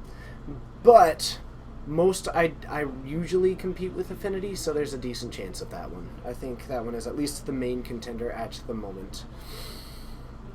But they did. Or at least he did get one. Oh, play Affinity with Tezzera, Agent of Bolas. I mean, it sounds sweet, I'll give you that. And a lot of cards coming in for Nathan right now. Looks like a decent amount of graveyard hate, so that's going to be pretty nice. What decks do I have? I've got Burn, Infect, Affinity, Green-Red, Scapeshift, Lantern Control, 8-Rack, and Delver currently put together. And I might be able to toss something else together if needed. But that's at least what I've got in the bag at the moment. What's the coolest crazy brew that I've heard of recently on or off stream? From Jokers. Oh, what is the sweetest brew? Gentleman Quarterly, the 7 Ghost Quarters per turn deck. That one is absolutely sweet, in theory. Oh, I love it. And Matt, I just gotta ask, where's Kim? Boom, nailed it. Look at me. Look at me making pop culture references. In a Twitch chat, I'm completely off the hook. I don't know. I haven't done a ton of testing with it. I did play Blue Black Tezzerator back in the day, but I haven't really tested it recently since the Thopter Sword is unbanned. Maybe, but I'd be hard-pressed to really want to put it into Affinity as the deck, because normally I'd want to be winning with that one, and the top end is a really risky place to be. But we'll see. I'll have to test it one day, just maybe not for a GPT. And now you want to go fishing. I'm actually not sure. Excalibur 8-Rack is totally a control deck, and so is Lantern Control. And I have the ability to put together Jeskai Control if I were so inclined, but I just don't have it put together right now because it would end up pulling away from a couple other decks. But I have the ability to do that one as well. Next Nation. This is a big comment. So, you've recently just entered Modern with a budget 8-Rack. It'll be significantly worse than the unbudget version, but you don't have much money. No, you can't play competitively. Do you think it's still going to put in a decent amount of games at a local level? Yes, I do. Local level is exactly where Modern thrives as a format at its best, which is just doing cool things. So I absolutely think that you'll do fine. Keep an eye on the things that you can do down the line, but you'll steal some free wins because some decks just can't handle that. Make sure that you're able to handle the aggro decks, though, because not having that Liliana takes away some of your capacity to handle the aggro decks. So there are definitely options. And Katsu God, you might know even more about 8-Rack than me, so if you want to help out Next Nation with any kind of questions that they have. Need for Sanity, hello, thanks for joining. It's awesome having you at the moment. And a turn 1 Hadron Crab from David, who is going down to 18. I also got a Crab instead of a Crab. Clearly I'm spelling it with an E at the end. Starting to talk pretty fast at the moment here. The old Shekshiman, you have played a budget 8-Rack in a local level and had lots of success. That's awesome. Thank you, everybody, for helping out. Oh, don't worry about it being a long comment. I'm just kind of talking as I think of things, because when I'm the only one in here, it leads to me just talking constantly. So it tends to be not. I actually don't always know what I'm going to be saying as I'm saying it. I just kind of open my mouth and let the words tumble out. So we do have a Hadron Crab starting to build stuff a bit. Gets the Gravecrawler and the Prized Amalgam. Both are going to be really nice tools. I also see what appears to be a Golgari Charm in David's hand. Possibly going for that. It can take down enchantments, maybe to give some insurance against things like Rest in Peace. Also, regenerating the team is going to be really nice against any sort of board wipes, even though his deck is already fairly resilient to that. But a bolt pointed towards that Hadron Crab, getting a pass back to David. Nathan unable to land any of the really devastating hate yet, but we do have a Path to Exile in that hand, and a couple other cards. And look at that, a second Hadron Crab comes out, and looks like I see another Prized Amalgam in David's hand, so if he's able to get any kind of zombie on the battlefield, then he'll be able to start getting those other Prized Amalgams and applying all kinds of pressure. 8-Rack is a pretty fun deck to play. Watch out for the Wilted Leaf deck. That one will definitely be a bad time for you. But beyond that, the deck is pretty sweet. I've seen some people do like a one of Pack Riot. I've seen some people do the Asylum Visitor in the deck recently to get some draw, which is always an option. Okay, and I'm sorry. so what have we got here? Now we do have a Ghost Quarter for Nathan at the moment. 2 lands out for David, but Nathan getting plenty of land, does have some options, but being pretty reactive as of yet. Oh, man. Oh, give me a knot like this. Love it. And a Batterskull for Nathan. Now, there are some Germ tokens in the box, in the token box, so hopefully we can get one of those Germ tokens, but that might be one of the least relevant ones. So we'll see what we can get for that. Otherwise, Nathan going to be gaining some pretty sweet life off of that one. Cammy Nook, thanks for your support. Oh, man. So, swinging in, that's going to knock David down to 14, put Nathan up into the 22. David needs to get something online pretty shortly here at the moment. I mean, if it helps, I have for Liliana, but I mean, if any of you show up, I guess you can borrow them. That's kind of cool. And someone was asking, what? Can you explain Council's Judgment for me? Because the way it reads, exile one opponent cards and you get to exile one of yours. Oh, and Doro, thanks for explaining that one. I do appreciate that. Ooh, nice. I hope they're in the sideboard, not in the main board. If you can ever get Ensnaring Bridge, that's an excellent card in that deck as well. But Nathan doing it in a pretty nice position right now, and we are just... Oh, that is awesome.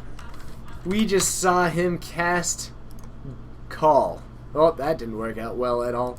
But we're seeing Nathan pay 6 just for one half of this. Puts in 4 bird tokens, which we're going to use spirits to represent because I never really thought that I would need to put birds in there. But that is absolutely incredible. And also down the line, he can equip that Batterskull onto any one of those. This is absolutely cool. Rap Game Audio, about to leave for the night, but just want to say thanks for the commitment to this. Hey, thank you so much. I honestly really appreciate it, and I'm excited that we're getting bigger as a channel in the future, and it's all kinds of fun. Thank you. Oh my goodness. Rap Game Audio, that is a huge compliment. Thank you. I got a little bit distracted by that. But that was really kind of you, so thank you so much. And I hope that you have a fantastic night. Okay, so David down to 6. I mean, there's just not a whole lot that he can do against a board that aggressive right now, and I think we are going to be seeing a game 3 at this point.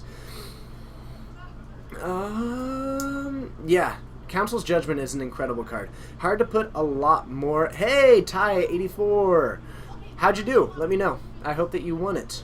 But let me know how you did, and we are picking up heading into the game 3. Nathan's board just ended up being way too overwhelming. I gotta say, Ty, I can't, you know, it's one thing to say that we're streaming, and I love that we do get to stream, but being surprised about it is certainly an interesting choice to take, because let me tell everybody who's brand new, in addition to all the people that are currently here, we are now streaming 4 times a week. I am streaming more than every other day. Previously it was almost every other day. Now I am above the ratio of every other day. Every Monday, we have added standard on Mondays. So, again, these are all Pacific Daylight Time. It's currently about 7:35 where I'm at. Every Monday at 6:30 we stream standard. Every Wednesday at 7 we stream modern. Every Friday at 7:30 we stream Legacy, and every Saturday at 6 we stream Modern. And again, tune in tomorrow for a Grand Prix trial of the Modern format for GPLA.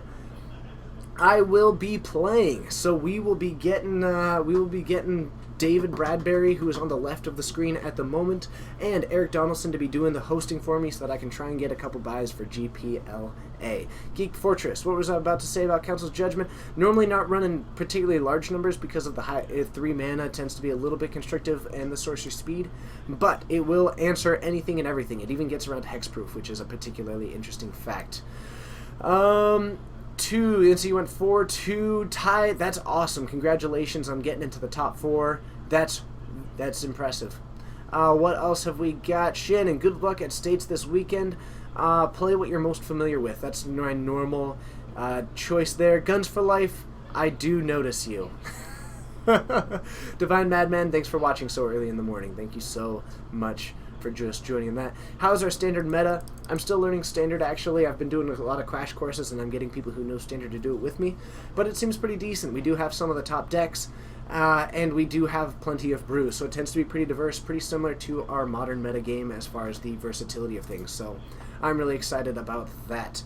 Hey, hope my day is going well. You went 4-2 at Channel Fireballs GPT today, got 10th. Hey, no, that's awesome. Good job. Which version of Scape Shift? But congratulations, and it's good to see you again. Okay, and we got Black White Eldrazi Process. Nice. Okay, so David going to be on the play in this particular situation from Nathan's hand. I'm seeing a couple lands. I do see the Beck and Call. I think I see a Path to Exile, but a lot of land for Nathan, so it could be a problematic hand. I'll be curious to see if he ends up keeping it. David, and looks like we've got keeps from both players. A Bloodstained Mire from David Bradbury. I'm expecting to go for the green-black land. That's what he, or actually possibly the blood crypt. That's what he's been going for pretty consistently, and he does have the Insolent Neonate in the hand right now, so he's probably going to be dropping that one. And if he does have a Dredge card in hand, he'll be likely sacking it at the end of the turn to discard a Dredger and then Dredge before even going into his second turn. Whew, man, I'm talking a lot. It's legit talent. Honestly, that's sad in multiple ways. So, I guess I have sympathy for the people that they cheated against, the kid who had their property stolen, and mostly that's just an unfortunate situation. So, hopefully things continue moving in a positive direction wherever you do play. But thank you for joining. I don't think I've seen that you join us in the chat before, so I hope that you've been having a fantastic day, and thanks for having a good time with us. Any kind of questions, comments, anything like that, I do try and interact with the chat as much as possible, because it's a lot of fun for me, and you guys are the best. So, alright, a Hallowed Fountain for Nathan. Now, going for this on the turn 1, probably going to be looking at a Serum Visions. Yep. So, a Serum Visions from Nathan, and we are going to be going for the Scry 2, depending on how we keep in that position. The really cool thing is that David doesn't have it, unfortunately, to my knowledge, but if we do see a Hedron Crab come down, it's really cool when, if he keeps him on top, seeing David drop something like a Hedron Crab into... The only problem is that he wouldn't be able to do that and then the land to actually go for the mill. But still, cool things are cool. I'm really excited, and as always, I keep reminding people, I will be at GPLA later this month. If you are there, and if you see me, feel free to come say hi. I would love to be able to meet some of the people who I interact with in the chat so much. So I'm really excited about that, and I'd love to have that opportunity to interact with you guys. So, David dropping down a second land. We've got a Verdant Catacombs joining the ranks, and the 2 Prized Amalgams pretty nice right now. David just needs to get any kind of one of his tools to actually get from the graveyard to the battlefield, and those ones aren't going to be too far behind, and David's going to be able to apply a pretty nice board state.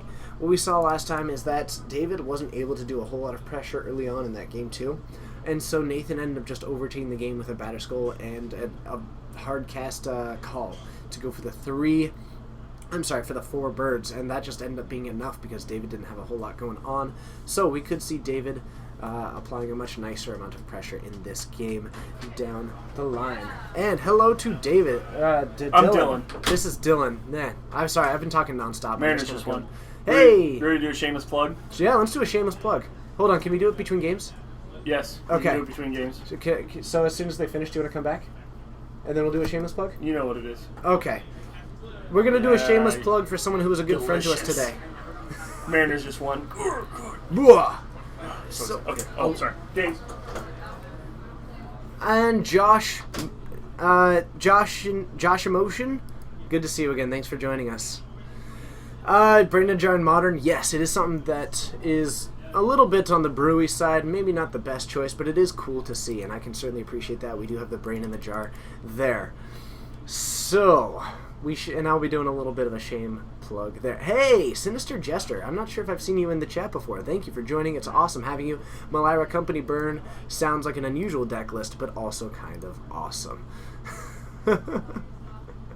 So, we drop 3 of those creature cards with the Lotleth Troll, and we are getting rid of some of them. None of the ones that are going to be super relevant yet, unable to interact fully well yet and get all those that board state developed, but he is going to be swinging for 5 with this Lotleth Troll, which is going to be excellent. Discard King, good to see you. I feel like I got to see you once before, but that's awesome that you... it's just a cool name. I like your name, Discard King. It just sounds really intimidating. So, the Lotleth Troll swinging for 6, knocking down to 11, and doing a nice job of applying pressure, and hasn't even had to go wide yet at this point. But I do think that Nathan has the Path to Exile in hand, which is going to start going about it in one hand soon, and may disable that, because I do believe that he has that in the hand right now. So, we're getting a Dredge here. Still needs to get into one of those things, but David does have the ability to flashback that Faithless Looting is an option that he has at the moment. Oh, Raven's Crime is such a good card. I love Raven's Crown. Okay. And what have we got? Whew. And we are actually getting activation from here to go for the Path to Exile. Super cool. Using the Brain of the Jar for the value off of it. Also, to anybody who is... Oh my goodness, we're at 175. Thank you, everybody, for being a part of this, and thank you for joining. I'm having a blast doing this. Hopefully, you guys are enjoying it. If you are brand new, let me know. I'll happily welcome you to the stream. And also, if you are brand new, be sure to hit that follow button. It means a lot to me. From just a showing of support and letting you guys show again. And also, it bothers Dylan because, and not bothers, but it lets him know because it sends an email to him saying, they have followed. And it lets him know that, yes, I'm doing cool things in here, and hopefully we can continue to do it. What are Nathan's win con? There's always the Bolt Snap Bolt. It tends to operate a lot as kind of a Jeskai control deck that happens to be running Brain in a Jar and things like that. But as it currently sits, things like Batterskull are going to be a nice win condition. Eventually that Beck and Call is going to be another way to go about going that way. So, those are some of the options that he has. And I do have to agree, I think David does need to draw a card at this particular situation. And I think we're starting to see David really kind of realize that a bit more. But I think we're going to see him go for the Dredge. And I'm not sure what he's looking for because he doesn't have anything that's actually going to enter particularly well at the moment without having a land. Gets a lot of the cards that he wants, but I think down the line he does need to have some kind of way to get all of those into the graveyard. Okay. The Jackal, it's great to see you. It's awesome having you in here. Yes, he does run Celestial Colonnade in this list to Tadeb. Now, we are flashing back the Faithless Looting, but it looks like that's getting hit by a Remand, which actually just acts as a completely hard counter. Beautiful to see that happen. And what are we doing here? Are any people having success? And we are going for the full value! Whoa! Draw 4, put in 4 birds. It is a glorious situation. He gets both halves of that card, Beck and Call. How cool is that? Yeah! Everybody wave your arms with me. It'll make me feel a little bit less weird. Does he have Rest in Peace in 75? Maybe. I know that he does have Relic of Regendus. It's possible that he did diversify it a little bit and is having that one. We have had some people playing with Thing in the Ice. They have had a little bit of light success. I don't think that anything completely overwhelming, but many of them are enjoying the card. Also, turns out you should look at what the card is in German. It's awesome. Am I going to GP Charlotte? That's not currently the plan. My current plan is to go to GP LA and GP Portland. To Kavarik, first time here. We're located in Snohomish, Washington. My name is TJ. I do this stream 4 times a week. I hope that you're enjoying it. Please feel free to join us in the future, and if you ever do have any questions, feel free to ask them.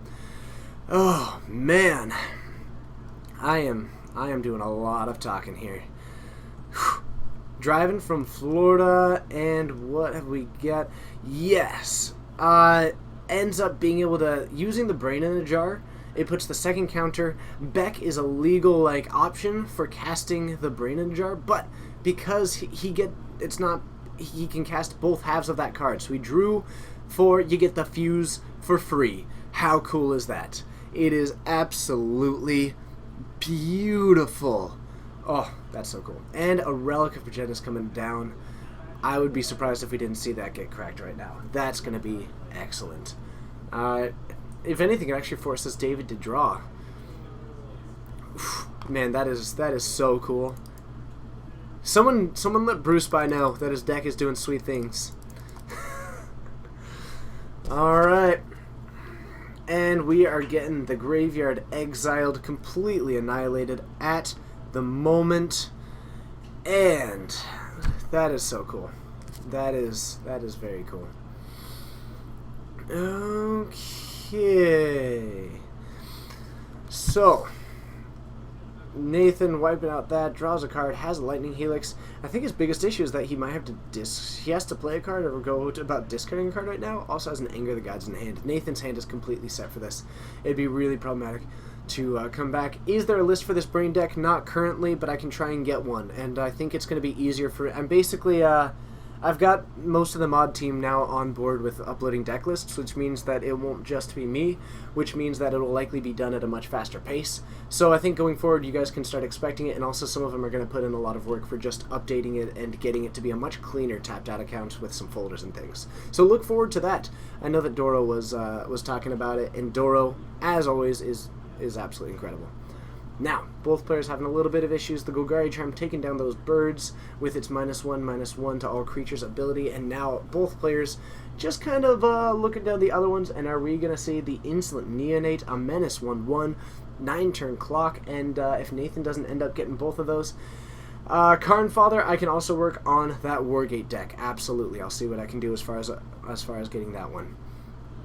But this Insolent Neonate, until Nathan ends up getting some kind of answer, 2 creatures, it's technically a 9-turn clock, or an 8-turn clock now that we've had a fetch from Nathan, interestingly enough, but likely some removal exists. And, oh man. Oh man. That's beautiful. Someone wave their arms. Someone wave their arms for me. I can't do it again, but that is beautiful. A reflash beckoning, but with this Insolent Neonate, sacrifices, discards the Golgari Grave Troll, and then goes for the Dredge. And actually, it's not a bad one, all things considered. We at least got what is our cat fact? There's a species of cat smaller than the average house cat. It's native to Africa, and it's the black-footed cat. The top weight is 5.5 pounds. That is interesting. Good cat fact. Oh my goodness. Patrol, how does the deck work? So, it's basically a Jeskai control deck. We're getting a win there. But the main thing that, you know what, I'll just describe it when I go back to the booth here. And I'm also going to see if I can get some kind of beverage when they let me know what the next match is. Stick around. We're going to try and get another match on camera for this round 2 because we still got a little bit of time. But we've still got 2 rounds after that. We'll see you out there.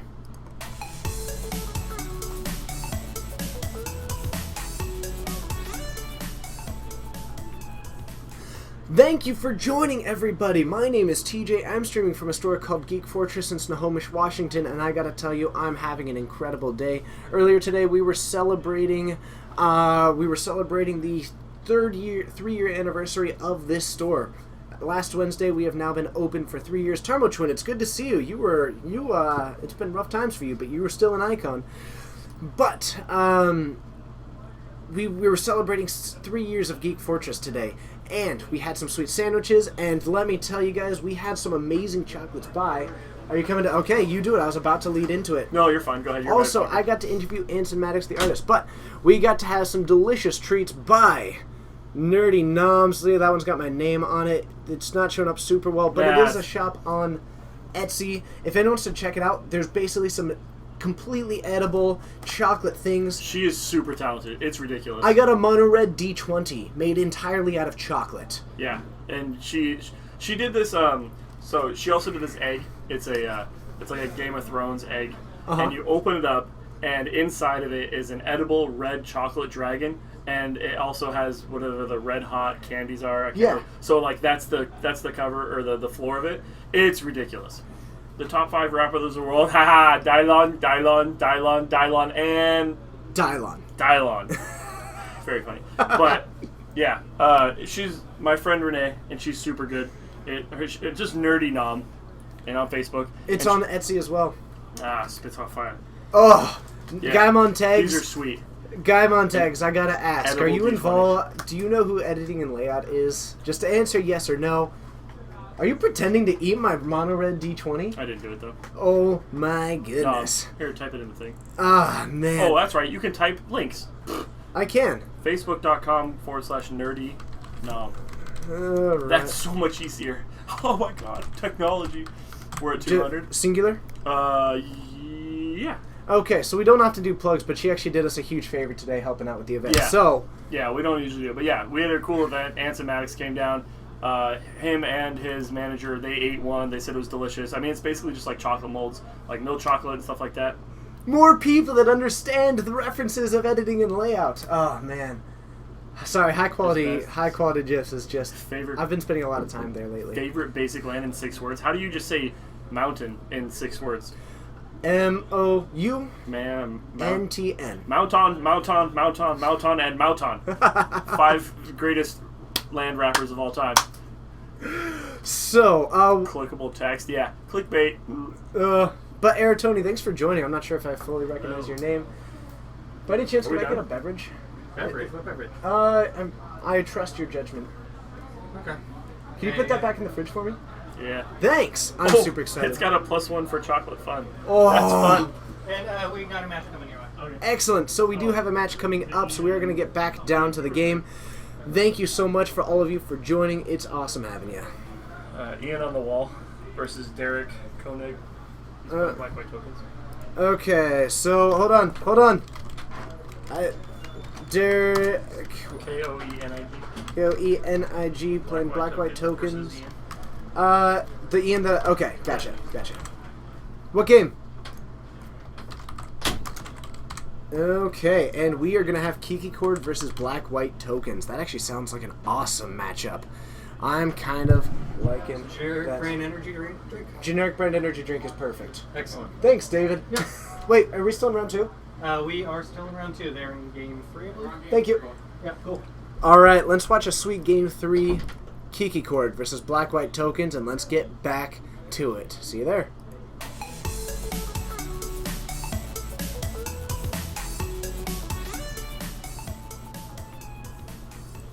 Okay, so heading into another one, and what have we got? Basic land that makes red mana. Shy Guy, you absolutely win. How did I not see that? You are the cream of the crop. Doro, thank you so much for making sure that they get taken care of.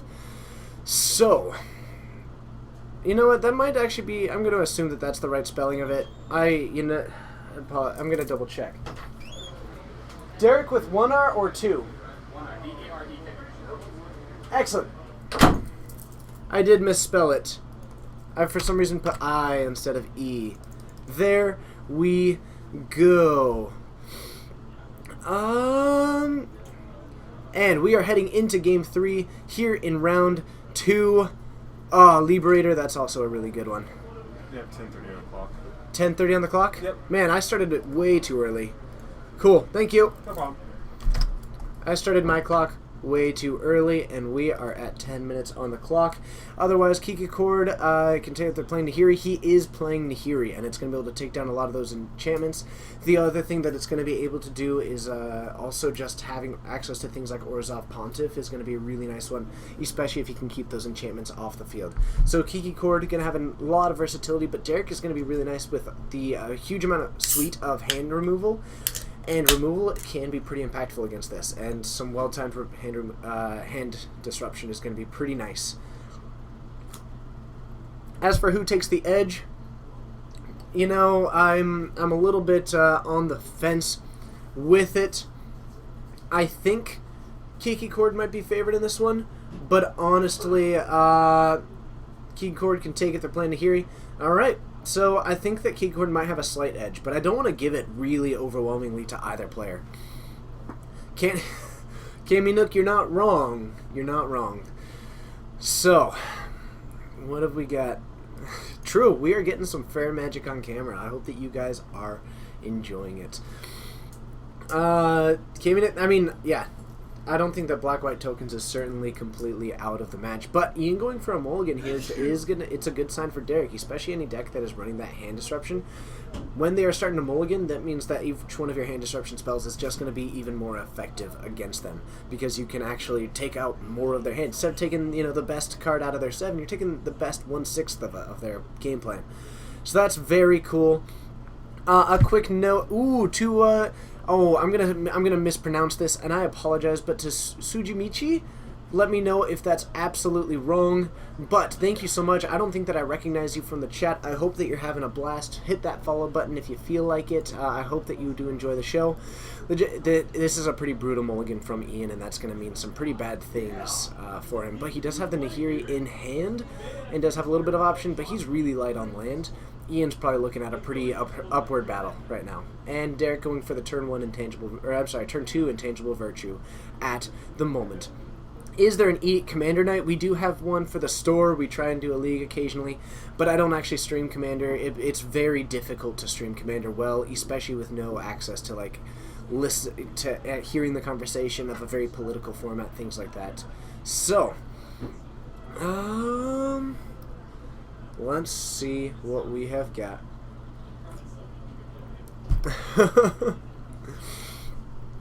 Gamon Tag, Ski Forge is pretty much the NPR of Magic Twitch channels. Let me know what you mean by that, because I'm a little bit curious about what you mean by that, but I feel like that's a compliment. True, we are going to do occasional pack opening.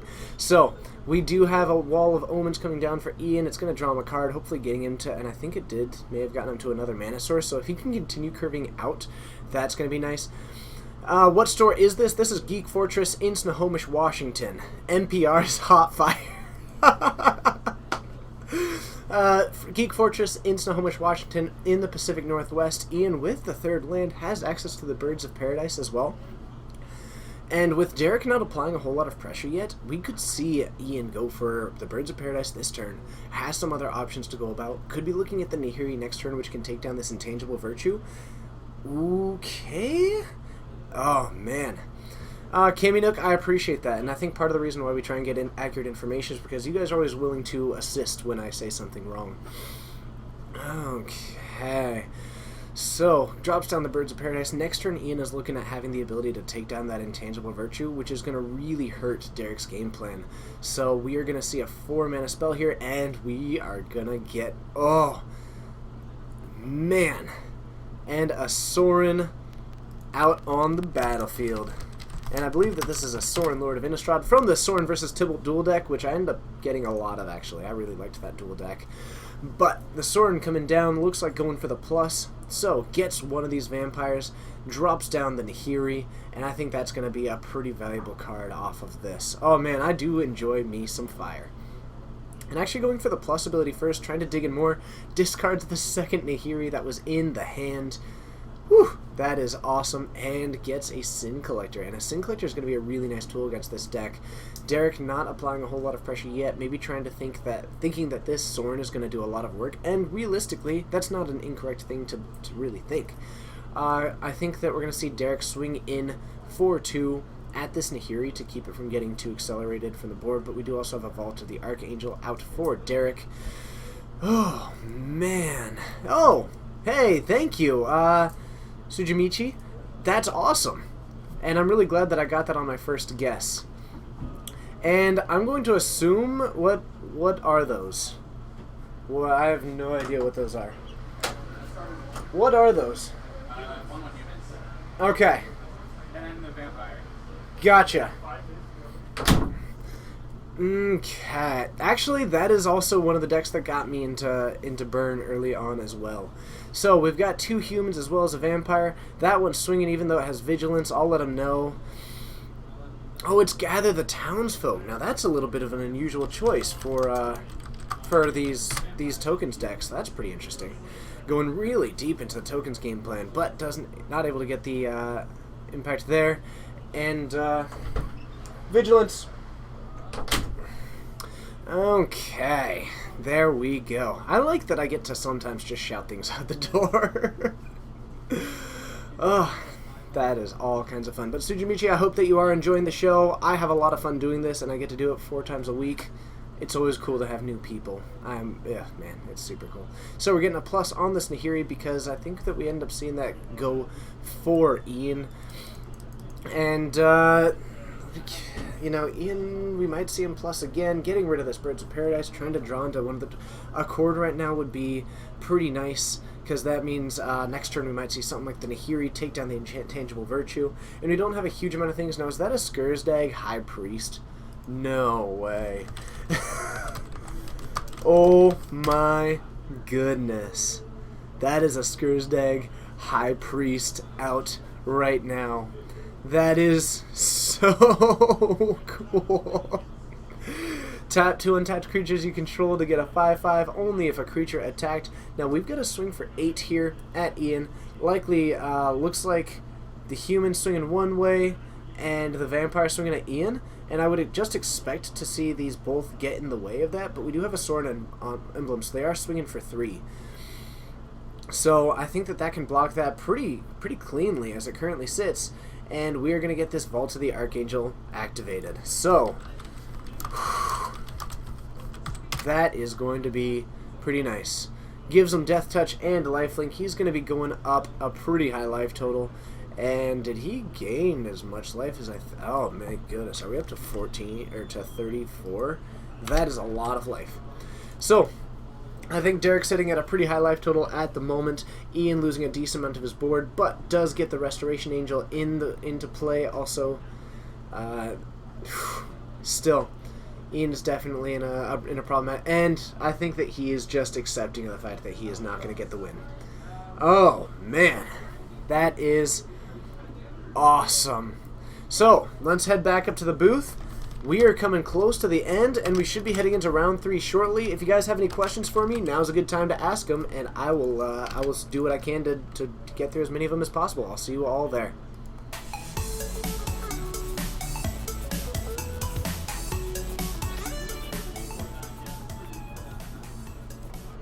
And actually, we did see the cord for the Kiki-Jiki. That is beautiful.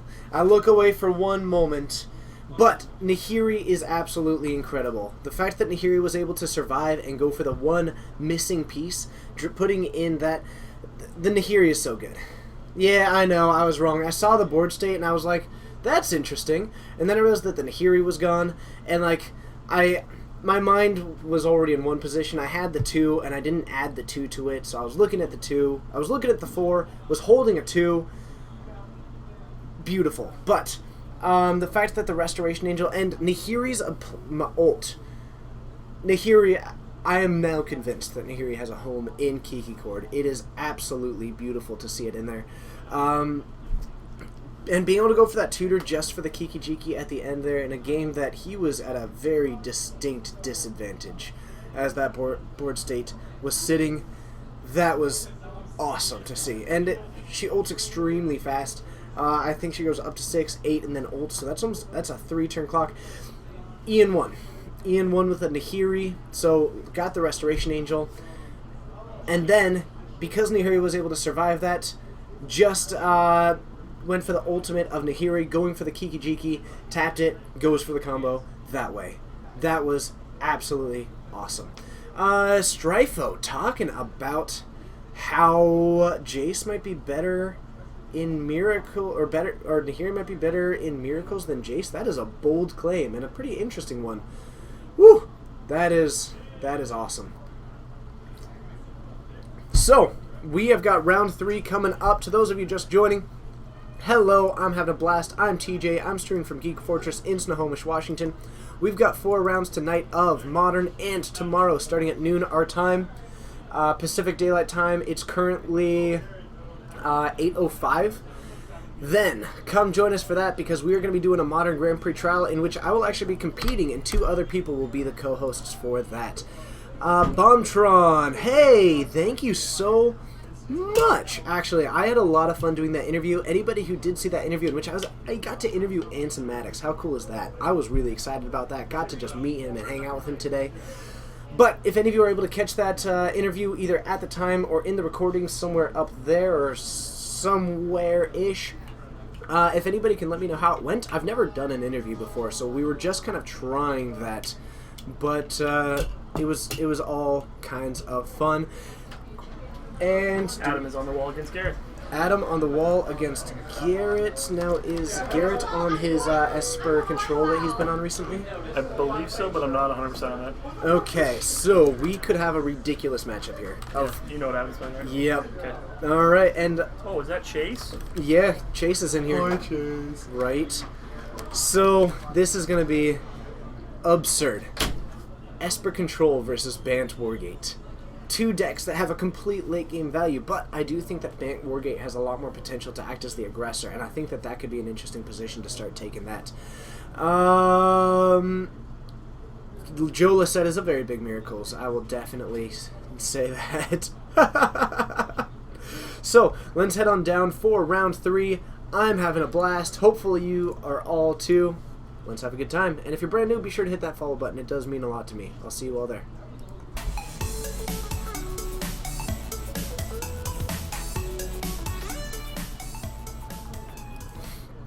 And a turn 1. Hallowed Fountain from Adam. I showed up just in time. Whew. And we have got a island into a Serum Visions from Garrett. Off to at least a better start, a more proactive start from there. I totally forgot to reset the life totals. My apologies, everybody. This is game 1, and their life totals are actually even. Just to clarify that one. I nailed it. I nailed it again. What is Bant Wargate? That's a great question. It's a Bant control deck, but it ends up casting a card called Wargate. Wargate is such a cool card that I'm going to bring it up and put it on the screen for you. It ends up acting as a nice little toolbox. It's really... Think of this as an Emeria control deck. This is Emeria Titan, but it goes into the green and starts going for Wargate to do a lot of cool toolbox effects. But it still does have it will operate a lot like... You know what, I think I might just go Emeria Wargate. Let's call it that. Let's do that one. I get to change names. I've got full power. I've got all the power. And a Kitchen Finks from Adam, I'm going to put up to 22. That's going to be a 3-2, and again, that's just going to be a really nice piece for starting to apply pressure to Garrett. Because when you have two control decks, eventually one of them is going to have to decide to be proactive. That's just the way that it goes. And I think that Adam is going to have a much more natural plan for getting that done. So, the Kitchen Finks down to a 2-1 at the moment, getting to untap. Garrett not doing a whole lot just yet. To Mr. Buddha, absolutely. It seeming slow is not incorrect.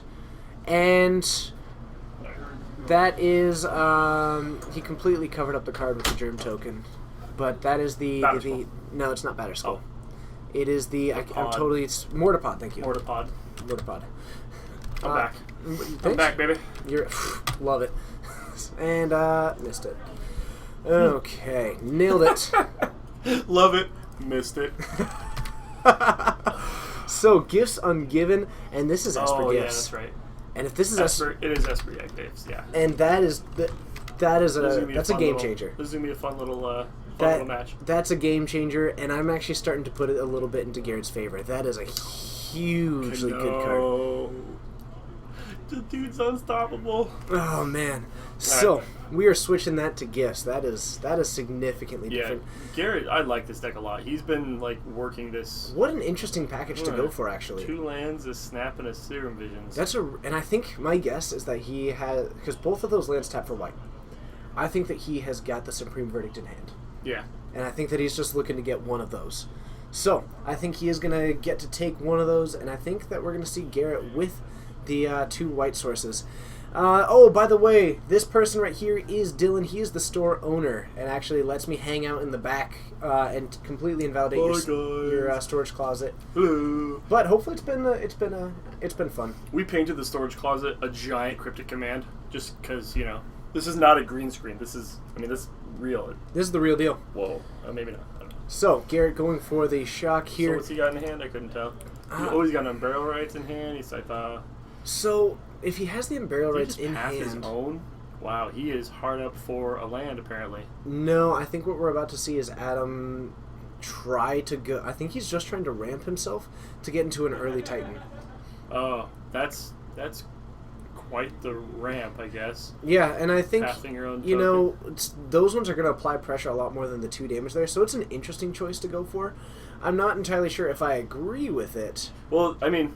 we can be honest. This is Adam's first time playing the deck. He's obviously got. And why does he still have the Kitchen Finks out?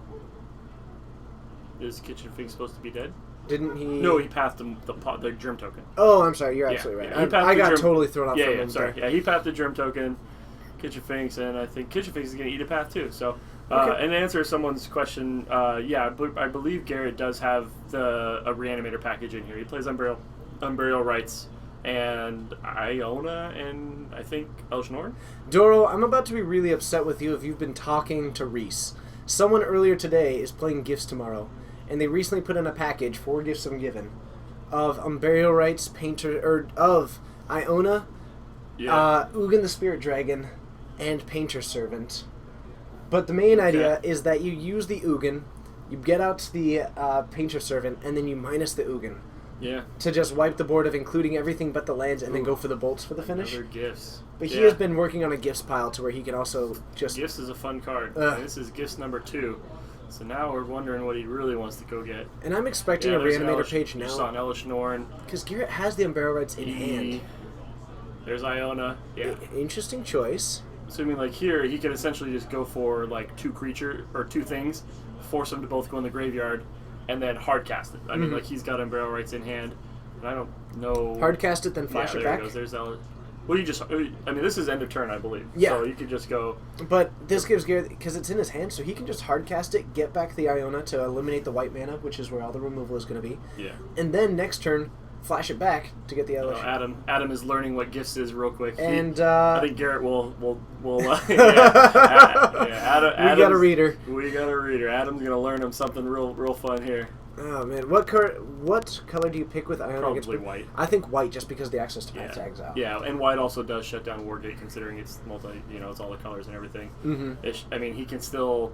He can't cast Kitchen Finks. He can't cast Wargate. He can't cast Sun Titan. He can't cast Path. And yeah, everything. So. Dark Ritual Pass. It's great to see you again. Thanks for joining.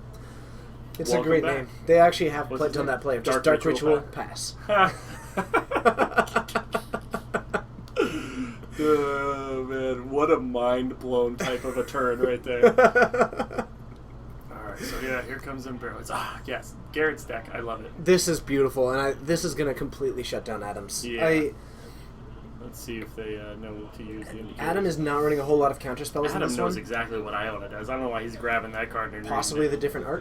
it. No, he I think is just kind of like about ready to feel bad. Yeah, and feel free to open it up and see what color it was, Yeah, actually. well, if you could open the door. I'm assuming white. Yeah. But Garrett, what was Iona on? What color? White. Yeah. yeah, We okay. guessed correctly. And the detention sphere in Adam's hand now completely Believe invalidated. it or not, apparently Garrett, a good Magic player. He also shocked himself in for 2. It looks like, so it goes down to 16. But this is, well, actually, we'll see how it goes. It's actually a 4-turn clock because Adam is at a convenient 22. Not when an Elish Norn comes down. No, that'll change things real quick. It helps out somewhat. Nailed it. Oh man! Oh my goodness! Turns out when you just type Iona, you're Type gonna in get a Iona, lot of comma. things. I should have. I Yeah, should oh. have, but I was already dedicated to it. And now it was just a complete mess Ooh, and above the us. same art. Look at that. Nailed it. Yep. Now drop gravel out of your sleeve. Oh, just. Sorry, did you catch that reference? No, I have no idea what you're talking about. Oh, sorry. I got to learn about how Anson and Mark met actually today. That's right. Yeah. Oh, by the way, people can go back on there and check that out. It should be on the Twitch stream, and if not, I'll upload it to YouTube probably tonight. So Yes, interview with Anson Maddox. I'm really excited. yeah, super nice guy. Really nice guy. A lot of cool. I got my island signed. I got a. God, what else did he do? He got me 2 Animate Deads. I got a artist proof beta Animate Dead and signed. Like stoked about that Reanimator package. You know what I'm talking about? Yeah. Now Doro is correct. One of Adam's few outs in this deck is Aether Spellbomb, which has been in the deck Oh, previously. that's right. Yeah, Now he is hoping for that draw. he does need to get it. Non-white removal. Yeah, the Aether Spellbomb is about the only non-white removal in the deck. So To Dark Ritual Pass, it is a Myria Wargate. So it's an Amiria. It's basically the blue-white control deck that tries to get a Myria. But it happens to go green as well for the card Wargate to act as a toolbox. yeah, that's bad. That's rude. That's real bad. It's not ideal. 9 to the face. It's really unideal. So we're at 13 Uh, now, and this is a kill next turn, and Adam has so little in this deck that can actually Yeah, survive I this. mean now at this point, like even he would have to. I mean, you got to draw a Spellbomb here, bounce Iona, then Path Elish Norn, and even then, from what Garrett looks like, he's like 1 turn away from just hard casting Iona again. Like Yeah, that's- that was... or 2 turns. Yeah, It was a pretty Love that solid game by Garrett. yeah. So, At Strifo, whoever that stranger is, no, you clearly do not know how to use Animate Dead, as well as some people. So, no. come back when you do well in a GP. Yeah, seriously. Doesn't even Adam make isn't playing finals. Cryptic. You know, actually, I don't think that he is. It's pretty tough on the mana base, and No, it tends there's to no be a way. lot more into the white. And Yeah. All of the removal is like stuff like D-Sphere and Path to Exile and Aether Spellbomb and stuff like that. Like triple blue would be just in a deck that's like primarily white. you know, and I'm not seeing a whole lot that can actually answer this deck very well. I think He's that got negate and likely going to be Dispel. coming in. Dispel hits an instant, so that's at least like stops it. Sorry, I'm blowing up here. Yeah, you are blowing up. Yeah, thank Hey, you. everybody! If you want to hit that follow button, if you're on the fence, it'll make a little beep Ding. sound here, right? Yeah, I think so. If anybody was on the fence, hit the follow button now, and I'll be able to hear about it literally right next to me at this moment, which is kind of exciting for me. Yeah. Chase, it was a squared cornered animate dead. Yes. So it's not actually. I mean, I'm gonna play it around here, but it's a squared corner, artist proof beta animate dead. But I love the paragraphs. Oh man, the amount of text on that card is insane. It specifically says that you have to return the creature back into the deck after the game is over, as if there was any sort of question about where your cards go when the game is over if they're removed from the game. Mm-hmm. Silly stuff. So, Esper Gifts, fun little fact about that deck. Fun little fact about Esper Gifts is actually, that was the first, do you remember? That was actually the first Modern deck that I was building after Burn. It's a good deck. If you remember that, I started picking up a lot of the things to go for that option as well. I had a lot of fun with it. I just ended up going with something that was a little bit more attainable price-wise. Yeah, the gifts deck can be, that's a spendy deck. You're talking about fetches and shocks, 3 colors, all the more expensive, and I think gifts like shot up to like $20-something or something like that. Like, the deck is a lot of fun, but man, you gotta put some money into that one. So Yeah. speaking of a lot of fun, I think he's got a pretty solid starting hand right there. And Adam going to be going down to 6. Now, Adam going to be on the play, which is going to be a little bit helpful, and Adam's still trying to be the aggressor. But the fact that, as this sits, these are 2 control decks facing off. But the edges that they have, for being the one that can apply the most pressure over the course of the game, Right. what Adam has is the ability to go through with just some really large creatures and get the incremental value up into that. Which is pretty solid, and if this was just Esper Control, I think that would be pretty good. Yeah, except for the fact that Garrett can go turn 4 gifts, turn 5 Iona. Yes. And that's pretty good against a lot of decks that are running, single colored removal. And it's just such a cool deck. Like, I mean, it is essentially Esper Control. Mm-hmm. I mean, he's got snaps, he's got pass, all that stuff, but then it's just like all of a sudden get you with the gifts reanimate. Okay, so we have a Flooded Strand from Garrett going for the fetch at the end of turn. A quick note is we are going to try and get that Wargate list and put it up onto our Tapped Out account, which will be improving. I think some of our So mods. bad. Our mods, I'm actually going to be handing over control. I'm going to be giving it all the Yeah, information whoever's in to our charge of mods. this thing is ridiculous. Thanks. That's actually, you. It's totally me. I totally. Yeah, there's a lot of stuff going on. Garrett's, and also just when it comes down to it, they both have a really good way of going for a consistent piece. Garrett's Gifts is probably the more powerful tutor over Adam's Wargate. Yeah. Now, going for a permanent and putting it immediately into play is a really useful thing for Adam, but Garrett has built this deck to really work with a Gifts package, and normally there's no right It's a choice random against a Gifts fetch. player. Yeah. Well, I mean, it's. I mean, when you're playing a control deck and you have a chance to just slam down a fatty that shuts out a color that's the dominant color, then yeah, you're in good shape. To Louise, thank you so much for watching. I appreciate the positive Brazil? feedback. Yeah, from Brazil. Soulfly, dude, I'm a huge fan. Sepultura, Thank you for joining. It's awesome having you, so I'm glad that you're enjoying it. I'm a big fan of Brazil. So, the least the Emiria out names. for Adam. Now, we have got 2 of the planes out. Eventually, if he gets up to the 7, that is going to be a really great one. And if this gets so far into the late game in which that Emiria engine is online, that could end up giving him a pretty nice edge against this. If I could get the Gifts deck, I will talk to Garrett. I'll see what I can do to the Professor Top Hat, which is such a great name. Professor Top Hat Right? from the 256. I'm assuming the area code. Oh, man. Life is Bowling. Sacrifice does not...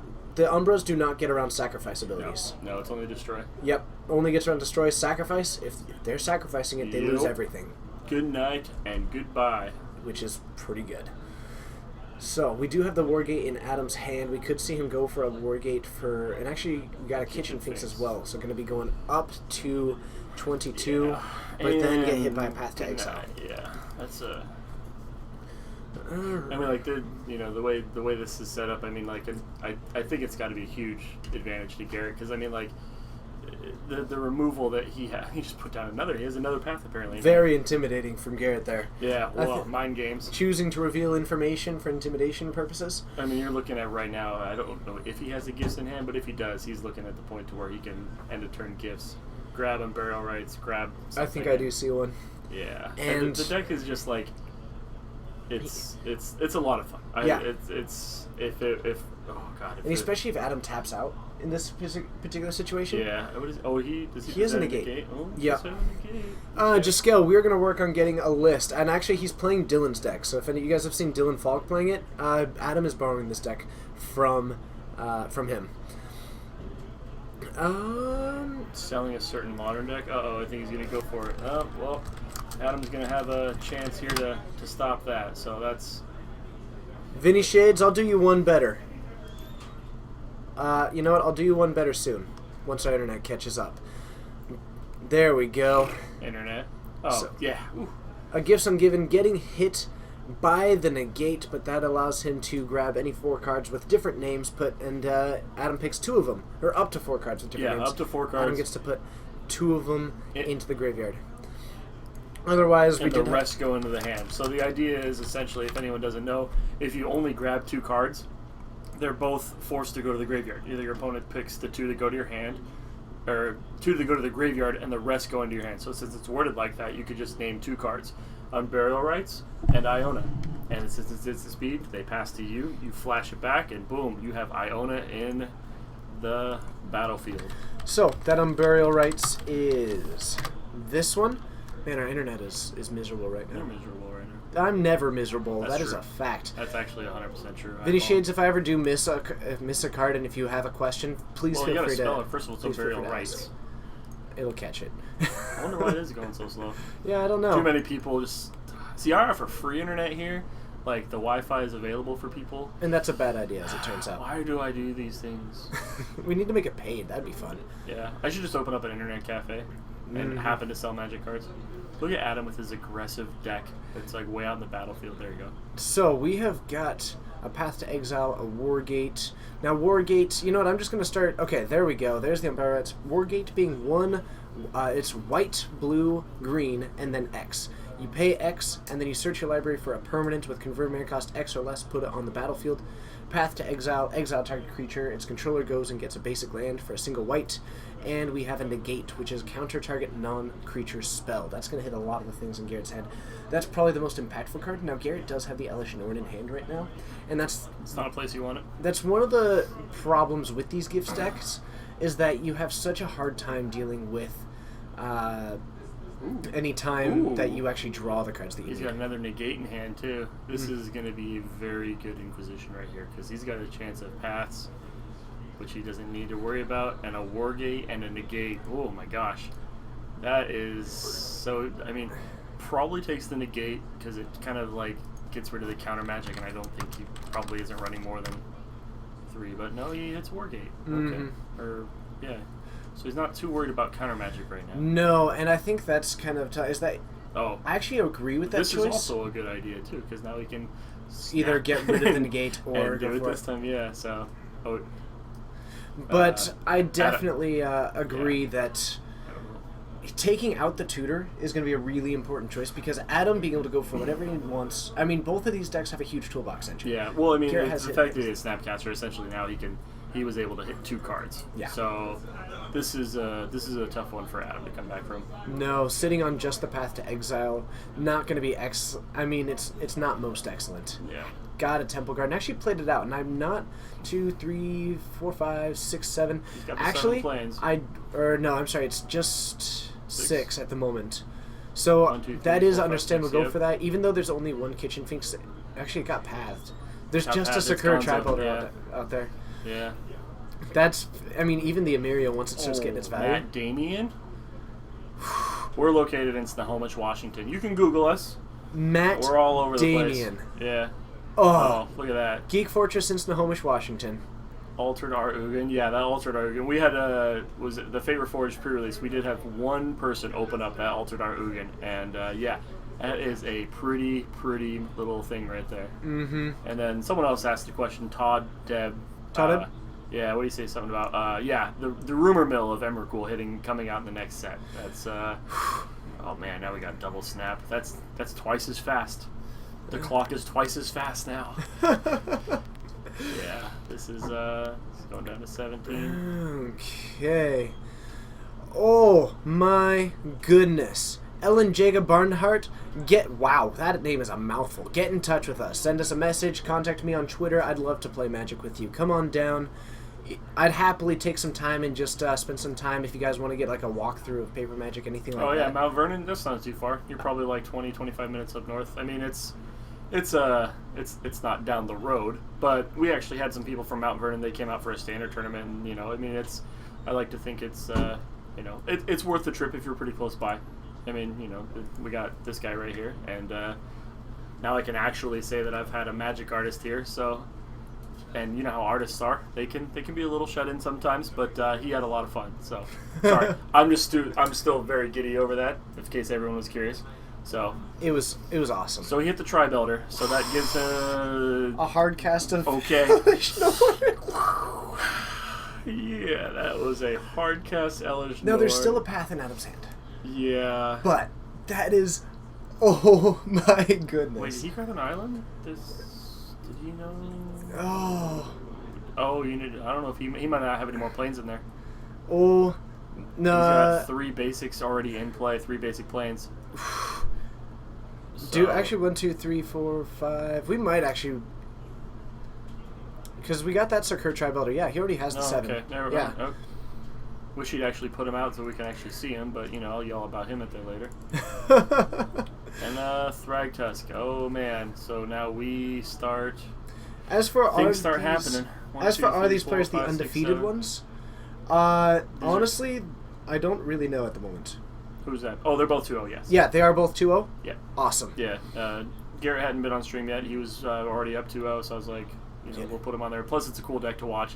The interaction's a lot of fun. It's got a lot of stuff going on. Man, that is awesome. Vinny Shades, also, thank you very much.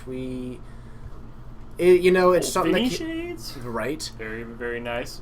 This cast came about over a long period. Don't have a Twitter. Oh, yeah, Facebook. We do have a Facebook page. Just message us on there. We'd love to communicate with you. If you scroll down, there's all a bunch of links on there. It's down there. Right below there, yeah. Oh, you can probably... I don't know, it's not on white anymore. You're right. That's okay. Maybe soon, though. That'd be a really good play. Yeah. But the Sakura Tri-Belter and the Emiria being online is going to be a really powerful thing right now, because that Emiria, having 7 planes, means that every turn Adam gets to bring back a creature from the graveyard to the battlefield. You're looking at Thragtusk. There's a swag tusk on the field. We're talking about 5 life and a 3/3 that's coming in hot. So right now Garrett is really looking to land an I would say that or a path. Like, if he can path away the Thragtusk and then the only option and then is secure Tri-Belter, which is not terrible, but it's not fantastic. You'd much rather have he'd much rather have a Thragtusk that's coming back every turn. Oh man. Yeah. Dark Ritual, I know. Thragtusk, oh god. To Kavasloth, because people who play formats like Legacy call Serum Visions bad. The card is good in its environment. It's significantly worse than what else is an option, but it wouldn't be played if it was Ponder and bad. Preordain are in just by side comparison strictly better. Same to Shredded. People. That's an E-Wit he just ripped off the top in a Wargate. This is looking like a game 2 win for Adam. But he does have he's got a Cryptic in hand. So I mean, like, 1, 2. Did he double tap blue? Oh, I can't tell what that middle land is, but I think he might have hosed himself out of a Cryptic. No, he's totally got. What's that middle land underneath their board? Oh, for Garrett. Yeah, I think. No, that's a. That might be. I think it's a Plains or a Dark Slick Shores. I think it might be a Dark Slick Shores. I can't actually tell, but it must not be because he's letting him do it. So I think. Oh, he had to because he cast 2 Serum Visions. So that's maybe got a little ambitious with that one. Nope. Okay. Island. And it's a Dark Slick Shores. Okay, yeah. So excellent. So that is a tap. However, the point being that if Serum Visions was actually bad, people wouldn't play it. It's just significantly worse than the cards on the ban list, but they're there for a reason. Yeah. I mean, it's the one that everyone has. That's your options. Unfortunately, part of me wonders if they'll ever just ban Serum Visions just to unban Ponder or Preordain, just to kind of like up the the value of the card. Like you don't get Serum Visions anymore, but you have a better card now. Oh. And you're getting a call. Yeah. So we have a Thing in the Ice. If someone is asking about if we have anything going on with Thing in the Ice at the moment, well, there is one for you right now. 4 counters on that 0-4, acting as a decent wall. Not going to be phenomenal, but it is going to be a pretty nice tool just for bouncing the board and maybe actually able to deal enough damage to Adam in one swing. Adam going down to 16 at the moment and playing down another Snapcaster, going for a Cryptic Command, flashback to tap them, and that also knocks it down a counter down to 3. And we actually, this is getting to be a pretty sweet game right now. As far as Preordain to be unbanned, maybe it would likely be too good. It's not even for the control decks; it's for the combo decks, and honestly, it might be too good. And a hard cast of an Iona, love it! I love it. This is so cool. We've seen Garrett now hardcast an Iona and hardcast an Elish Norn. How sweet is that? Super cool. I love it. I love it. I love it. Man, I get so excited about this stuff, but thank you for everybody who is joining. You guys are awesome. My name is TJ. We're streaming from Geek Fortress in Snohomish, Washington. We're halfway to us all embarrassing ourselves for you guys on the internet. If any of you guys are new, let us know, because when we get to 500 viewers, some pretty cool things going. Tada Brainstorm is not banned, actually. It is just not legal. And we have an Iona naming White. But I will let you guys know when we get to 500 viewers. A bunch of cool things are going to happen. Remember to ask me between the games or between rounds. Please do hit that follow button. Please do help us get to 500, because just some awesome things happen at that point. Okay, and awesome to Ellen Jacob Barnhart. That's really cool. And let me double check. Did Garrett draw for turn? We're checking right now. We are checking right now. So, what have we got at the moment? It's possible that we did just miss it, but I did let them know to double check into that. So thank you to LBC to the 740. And it looks like it was the island, so he may have just put it down pretty quickly. Okay. Drew a 9th land for Iona. Oh, okay, that's what it was. Okay, thank you very much. There is the answer. Okay, so we do have the beast token. There's a beast token in there, but they're using an elephant. It'll do a fine job of just acting as a replacement. Does have the Emiria online. 3 Snapcasters, an Iona naming White, and a Thing in the Ice for 3 at the moment. But I think that right now Adam is in trouble. He's going to be actually gaining a little bit of life off of this. This Ghost Quarter going for it. He's getting back the Thragtusk and going back up to 8. But Garrett is in such a good position right now. And, you know, we started doubting a little bit. Gets the Wargate and unable to cast it. And I think that's an interesting choice, because I think Adam just forgot. And Adam just realized that the Emiria, or the Iona is on White. Oh, man. And LBC, don't feel bad. It happens, and honestly, I appreciate that everybody is willing to assist me in this, because it's hard for me to see everything sometimes. Ashki23, thank you so much for joining. It's awesome having you. If you ever do have any questions, let us know. We can try and elaborate on anything that is needed. It looks like Guy Montagues also answered that as well. But the mods are excellent. I do my best to try and interact with the chat in any way that I possibly can. Oh, and hey, Captain! Captain, it's good to see you. It's been a long time since we've seen Captain James in the chat. So, a swing for 5 here, and right now he does have 4 blockers hanging back, but this Iona is in a really great position right now. The only thing that it's almost like Garrett wants to win before casting too many instants and sorceries and bouncing all of his cards, except that he would likely be able to recast that Iona, which is going to be very, very powerful. Okay. Woo! Guy Montex, that's awesome. Tarmo Twin, I'm doing it like a boss. Is that to me? And if so, thank you. And if it's to someone else, well, congratulations to that person. And we are going to be, looks like, sacking the Sakura Tri-Belter at the end of turn, and I think we don't have a basic. So, completely out of basics at the moment. And the Sakura Tri-Belter not able to go for anything, but coming back at Adam's turn at the upkeep. Adam in some trouble. Basically needs a good draw right here, otherwise he is done with this game. And it looks like that it's not going the way that you would want it to. He could get back. Can't cast the Path to Exile. Can't. Yeah, there's nothing that's going to save Adam with this.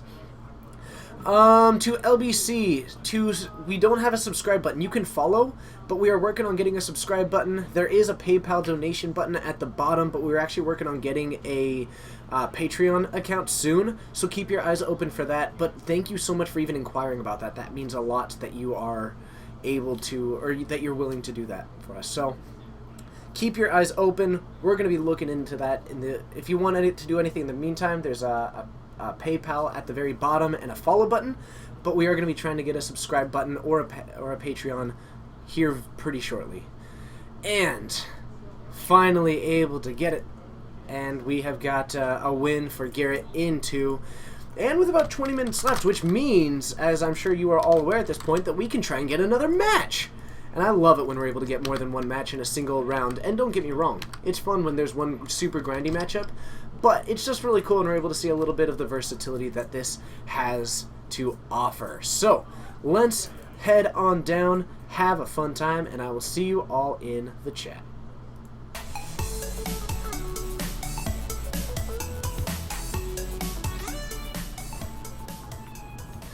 Thank you to everybody who is joining. We're at 273, and I'm going to take this opportunity to tell you, this is possibly one of the bigger streams that we've ever done. Thank you so much to everyone who's a part of this. If you're brand new, let me know in that chat. I would love to welcome you by name, but this is absolutely incredible. Right now, when we get to 500 viewers in one single stream, and we have been... Ooh, right now we're the top stream on Magic? Woo! Anyway, thank you everybody. When we get to 500, 4 things are going to happen at the moment. 1, we have a sealed, revised, started Tron Beetle. Thank you so much for joining. That's awesome. Everybody feel free to give Tron Beetle a welcome. It's so cool having new people, and I do hope that you enjoy it. But this is amazing. When we get to 500, we have a sealed, revised starter deck that we're going to open up on stream, right? 2, I am going to eat a Tibalt. Not happy about it, but I'm going to do it because I promised the internet, and that's how it goes. 2, Coleman, one of our co-hosts who is slowly crashing in the chat, is going to do a complete song and dance to an 80s cardio song and put it on the internet for your enjoyment. And 4, Joe, one of my legacy co-hosts, Joe Klabowski, playing the modern Zombardment 2.1 out in the field, is going to take a blank white playmat, draw anything that he wants on it, and send it to a random viewer. So please help us get to that point if you want to let a friend know about the chat. But having so many cool new people in this is absolutely amazing. Shredded, that's awesome. A Phage Rook deck, but thank you for being brand new. At the end, we tend to do some questions, things like that. That'd be awesome. Always feel free to ask questions. We have a lot of fun with this, and I try and interact with the chat as much as possible. Whispering Seal, I love Affinity. Affinity is the main deck that I compete with. Burn is my first and truest love, but that's awesome. I'm not quite sure if that's a question, but still, Affinity, awesome. Being at almost 300 is amazing. MTG pack foils, it's a bit of a low blow, but I suppose it's fair. Thank you very much, I do try. Ashkey, I'm living the dream, having a good time. As far as what's up, I get to stream with some amazing people 4 times a week, and I absolutely love it. The Tibalt will actually be with Alfredo sauce, but I may put a little bit of hot sauce in it at the moment. Waldo, awesome. Thank you so much. I'm glad that we were able to find you and that you were able to find us. Thanks for joining. That's really exciting. Lord of Rakdos, I don't think that we have any Death Shadows in the room tonight, but I can always try to do that because it's super cool, and I like that deck a lot, so we can try one of those in the end. Classic Z, not new, but still appreciated, and all the people who aren't new, but you guys are all phenomenal, and I appreciate all of you who continue to visit. We should be getting another match up here shortly. Okay, game time. What modern deck should you play if you just want to hit people with Swords of X and Y? You should probably be playing Death and Taxes. What else do we have here? Oh, I do have a deck list for Affinity. Get in contact with me. I can end up adding that to our Tapped Out account or something like that, but I should be able to do something like that for you. Or get in touch with me on Twitter, and I'd happily get you in touch with that one because I love playing it. And what else have we got? I'm always a fan of Affinity hype. Any Affinity room? I actually don't think so. One of the other Affinity player isn't here at the moment. I'm the main Affinity player. Also, I have some cool news for you today, and I'm going to toss in a quick thing to see if we have any other matches. Okay. Could you get me Coleman? And I am going to get Coleman. Coleman's going to help me out. Whew, my goodness. Oh, okay, so two main things. One, I will be done. Do we have any other matches? Thank you. So, two things. One, kind of 2000. We kind of mix it up. We try and get the finals in the finals, but we tend to go for both interesting decks and the top decks. We mix it up depending on what we think is going to be interesting to watch. So, it tends to vary a little bit. How many different playmats do I have? God, too many. I've probably got like 15. And I don't need them all, but I love them all. And I've started to kind of collect them, getting them from different events. So I've got like one by Arcade Post, and I've got one from Anson Maddox that I got today. Actually, he did it for me. And all kinds of stuff. Okay. Be with us for just a minute. Okay. There's a couple people that just started, but I think they're almost done, so. Excellent. So we should be heading into another match soon. Stick with us. It's going to be a blast. But two quick things to note is that tomorrow we are going to be streaming starting at noon Pacific Daylight Time. It is currently... Pacific Standard Time? It's Daylight Time. We are currently in PDT. Yep. Farmers. We have got... It's currently about 8:45 here, so noon tomorrow we are going to be streaming a modern GPT for GPLA. I will be playing in it, and we'll have two other co-hosts fill in the role. One of them already has their buys, and the other one is not going to LA for this one. To be determined. To be determined. Eric is the first one. Yes. The to be determined is the second one. Yes. Thank you. You're welcome. They got that squared away. And the second thing is that I will be at GPLA, so if anybody does see me there, always feel free to say hi. I'd love to meet some people there. Do we have any Ad Nauseam in the store? Not at the moment. I've been trying to convince some people to build it, because that deck is super sweet, but not at the moment. Maybe one day. I'll try and get there. Coleman Command is funny. So what do we want to see for the last one? What do we got? What do we have not seen? There's we saw black white tokens. We've seen what else is out there. Just get. I mean, what's the finals going to be? The gifts control against something else. Yeah. Okay. If that one looks like it'll be an interesting one, get us the finals. It'll and then... either be Ian on Kiki Cord or Aaron on Allies. And okay. when I walked by, it definitely looked like Allies was swinging in hot. So. Well, then let's do the finals if possible. Otherwise, we can do something else. Has Aaron been on there yet? Aaron was on in, I think, the first round. Okay. Yeah. So, hopefully we can try and get those finals for you. Plus, they're cool decks. They should be done in a second. What do you got? 12 minutes for the timer? Yes. To Fenrir727. Hello. Thanks for joining. I hope that you're having a good time. Hello. Feel free to hit that follow button. It does mean a lot to us to have actually click it. happen. Or, yeah. Unless you got a touchscreen, but I don't suggest it. Allies, Matt Damien. Lot of Rakdos, Assault Strobe, or Teamer Battle Rage. I prefer Teamer Battle Rage in most cases, mostly because it has the ability to give Trample. Props on spelling that. I'm assuming you probably just copy-pasted it, because good luck trying to spell that freehand. To do what? To Tron Beetle working on the Triskidecaphobia deck. What else? Kron, I will see you there. That is Last exciting. rights or second rights, yeah. Why are we blaming me? I'm actually a little bit curious about that. Now I'm curious about, for what they want to see. So Affinity, no, it's Sword first something Spectre, about Coleman Blue Moon, Command. Allies. Oh, the Coleman Command is There's pretty no fun. Blue Moon players tonight. We do have Blue Moon players, they're just not playing tonight. I don't know if anyone's playing Thopter Swords and Dredge. There was sort of a Dredge deck. It was David, but he took off. A quick note. Tron Beetle, Saving working on a your phone? Triskaidekaphobia deck. Yeah. If you go on to MTG Salvation and find the Triskaidekaphobia Hitsudugu's Second Right Primer, that was written by David Bradbury from our store. He built, he actually... It's a really fun looking deck. Like, he made the modern MTG Salvation Primer. what's that? Grove of the Burn Willows, which is like, that is a killer card in that deck. It was hilarious. We'll be seeing, Flames of Zalith. I think that you're brand new. First of all, if you are, you should see the fully foiled out Jund deck that we have in our store sometimes. It's not here today because likely he'll be here tomorrow. But and do you have to go start doing some Nope, reporting? but it looks like Allies is going to be our 3-0. So it'll Allies be versus Control? versus Esper Control. That'll be quick enough that we can So- jump into another match as well. Yeah. But we do have an all-foil Jund deck in the store. It's Peter's super deck. cool. Ooh, And that is I'm 100%. Well, not only is it 100% foiled, but it is promo Liliana's and the $250. you can just call him Matt Damon. The 200 the lightning bolts that are the what are they? I can't remember what they are, but they're like the ones that are like $200 something.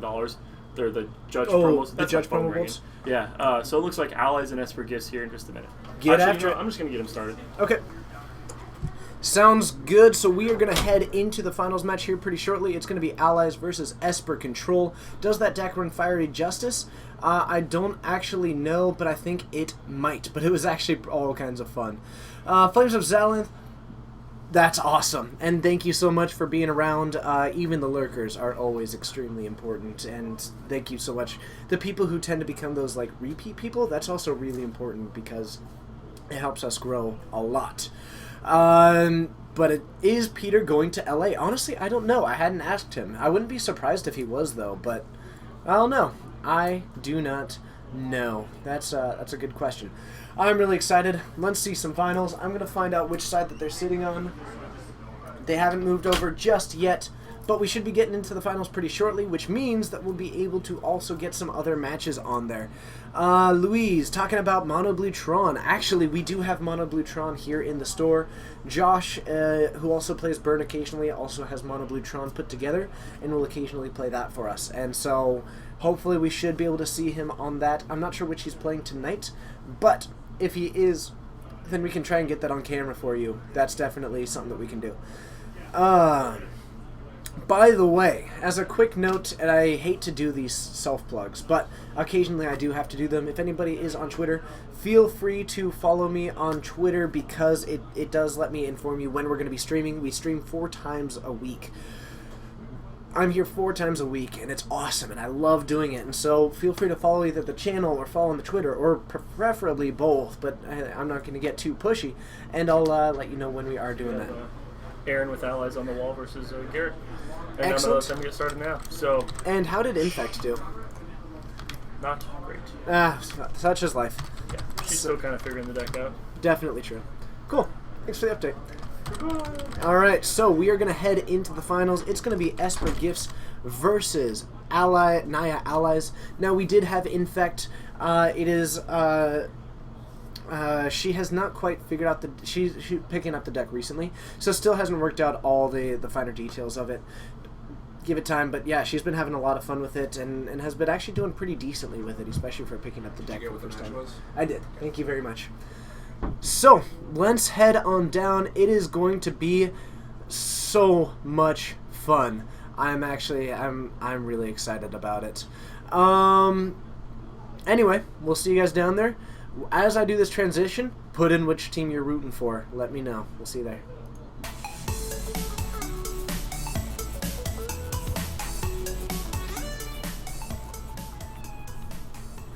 Okay, so they're about to get started. I do see one person. It looks like Team Esper is pretty popular, slowly crashing. We'll get your sweet dance moves when we get to 500 people, and it is going to be awesome. Now, as for how this matchup is going to go, Aaron applies a huge amount of pressure, and I think that Garrett's big out is going to be the Unburial Rights package that he has in his deck. If he can go for something like the Elish Norn, something like that. But Aaron has a huge capacity to build his team possibly beyond that and go wide around it. So Aaron, I think, is going to be pretty solid at applying a whole lot of pressure to this Esper Gifts deck, and I think that it's going to give it a run for its money. But if we don't see Aaron put Garrett down to toss out an imaginary number, something like 8 to 6, something like that, then I think that Garrett might start taking an edge there. But if we do see the life total go down that low, I honestly think that Aaron is going to be in a pretty nice advantage for the most part. Does anyone in our shop run Gruul Zoo? Yes, we do occasionally have it. Also, Modestic Eagle. That is a hilariously awesome name. But we do have occasionally someone for that. No, the round timer is not correct. Let me restart that now. Thank you very much. So, turn 1 Aether Vial for Aaron, going to be a really nice way to get around any of the counter spells, possibly get around the Cryptic Commands, which Garrett has a great tool for. And if Garrett is able to chain together some of those Cryptic Commands, that's going to be another really good way to actually prevent this stuff. So, a Thing in the Ice for Garrett, and actually, that's actually going to matter. I totally forgot that he was running that in this deck, and a 0-4 wall is going to do a great job of getting in the way of those allies early on. And I think in this game 1, if Garrett is able to get together the reanimation package, he's going to be in a solid spot. So, does this Esper deck have Thopter Sword? Schmevin, first of all, welcome. I don't think that I don't recognize you, and I'm sorry if that's because I've just forgotten. But welcome. I don't believe that he is running Thopter Sword currently. I would like to see it down the line, but he may have tested it and just not liked it. Okay, and Flames of Zalith, in many ways, I agree. Gifts has this interesting way to have a huge amount of aggression, but also, or a huge amount of consistency in just its toolbox, but also if it just draws the wrong pieces, that is going to be problematic.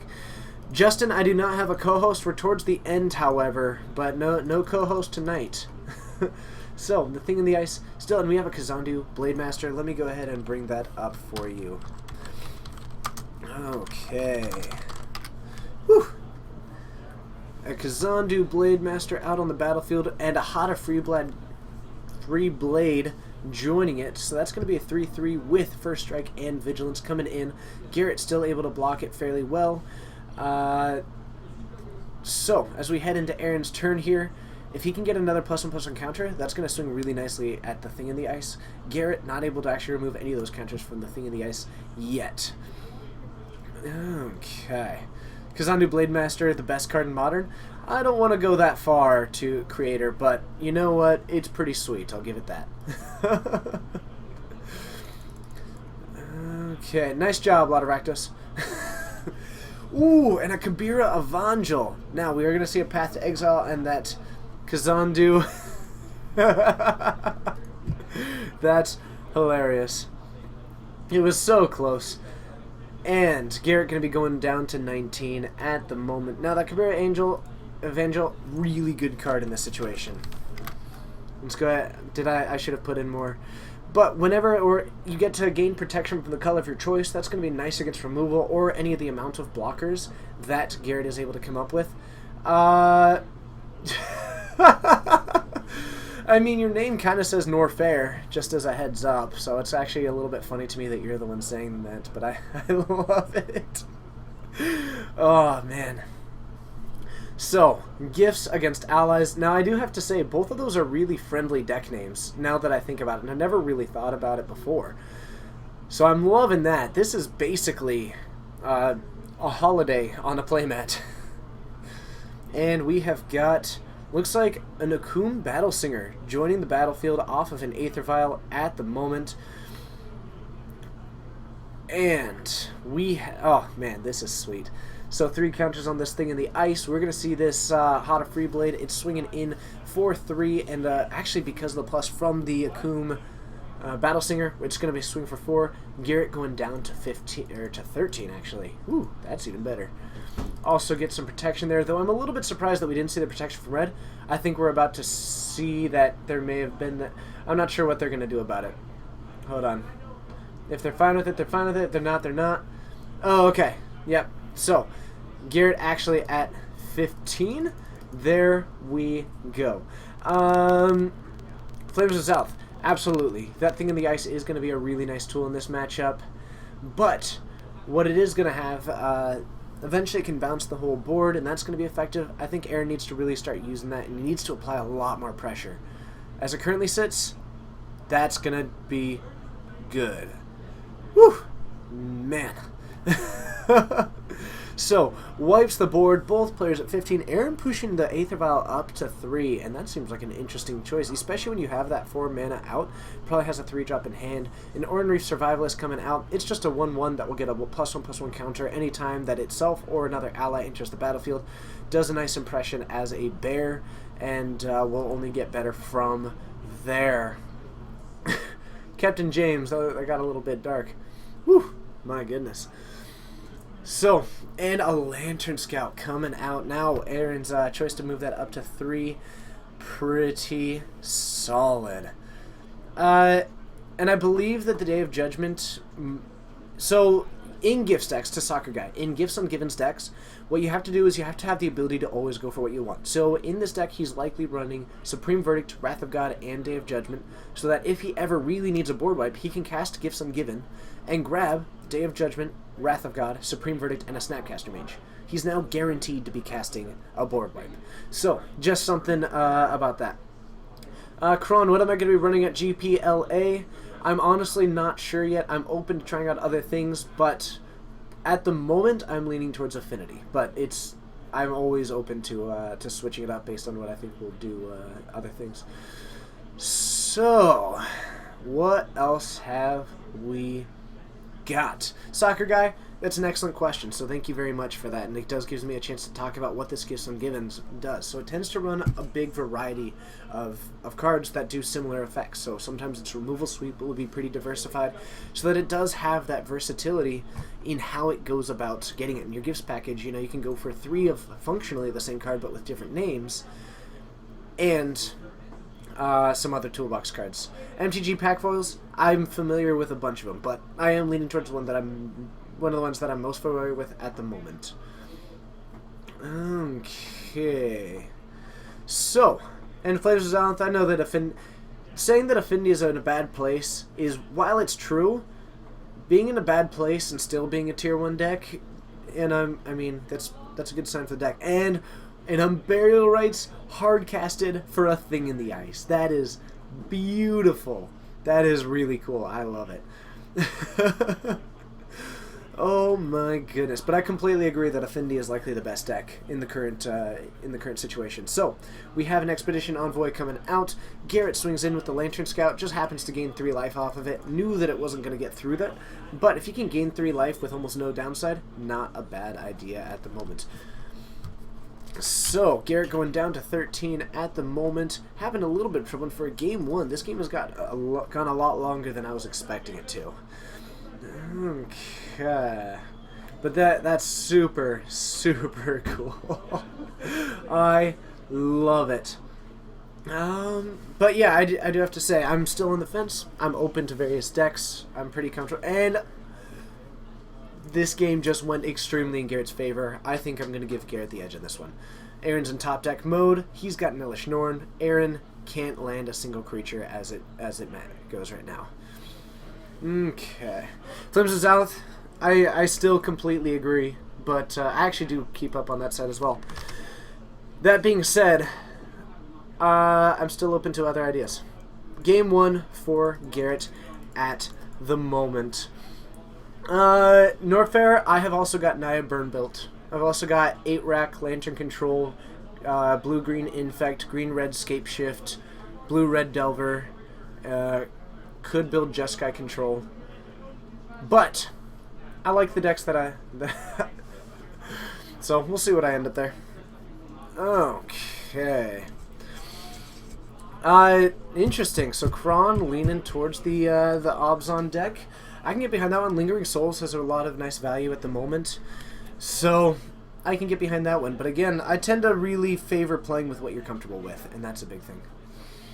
So, Modestic Eagle, I'm not quite sure what the question is at the moment, but I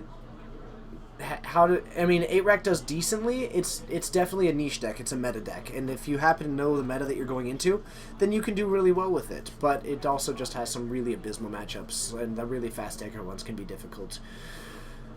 Thoughts on the Nahiri combo? I'm assuming that you're talking about the one where it's the Emrakul Nahiri thing. It's interesting. I'm not really sure if it's better than the other things that you could be doing, because Nahiri is just pretty value on its own, and I think that it's better suited in a Kiki control, or a Kiki Chord, I'm sorry, in Kiki Chord. But, that being said, it's pretty sweet, and I like seeing sweet things happen in Magic. Ascendancy Storm was a lot of fun. I have done a little bit of Cheerios testing. I have put together Blue Tron and tested that one a decent amount. And I do have Escape Shift. I do think that Obzo is going to be a decent right now because mid-range is going to be big, and I think that Jund will be a fairly popular deck there. Infect is putting up a lot of numbers which are problematic for the deck, so make some deck building decisions based around that, but I expect it to be a fairly mid-rangey deck. I think that right now Burn and Jund are the two decks to beat, as it currently sits. And whether or not that's true, but I think that right now Burn and Jund are the current top dogs. So, that's a spicy combo. I'm gonna, before I even look, I'm going to assume that that's Dos Equis, the deck. But I will ask people to be a little bit more sparing with links. Just, I want to avoid it ever getting too excessive. AJ, I do have the Stony Silence. Okay. And Company is pretty close to the deck to beat, and I think that it's definitely on that. I think that it's in a good position. So, absolutely. So, I am excited. I play Naya Burn, but I don't like Wild Mikado in it. So, and I pretty much agree with David's assessment as it currently sits. Now, we're heading into Game 2 at the moment.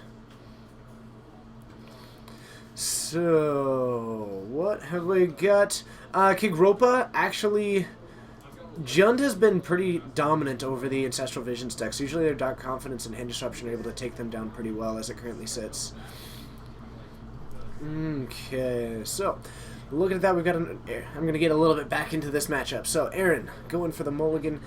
Garrett liking what he sees at the moment. Oh, MTG Packful Oils, that's actually a pretty hilarious name. And we're seeing a 6 from Aaron. Now, it looked a little bit keel from what I was able to see. I'm not sure what that whiteboard card is, but that looks awesome. That does look very cool. As a fun fact, if you want to beat Jund and Naya Burn, Affinity is also an excellent choice. Just tossing that one out there.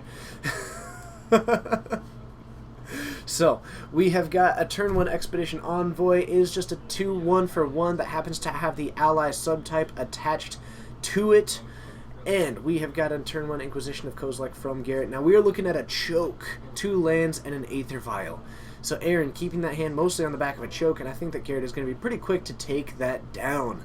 Ooh, that is unfortunate. It is exclamation point bless for David there. Okay. Hi, Seahawk. It's good to see ya. So, Oran Reef Survivalist getting a +1/+1 counter and a swing for 2 from Garrett. Loses the choke, but he drew into the Survivalist. The only other thing that we currently have in Aaron's hand is another land and an Aether Vial to our knowledge. Man.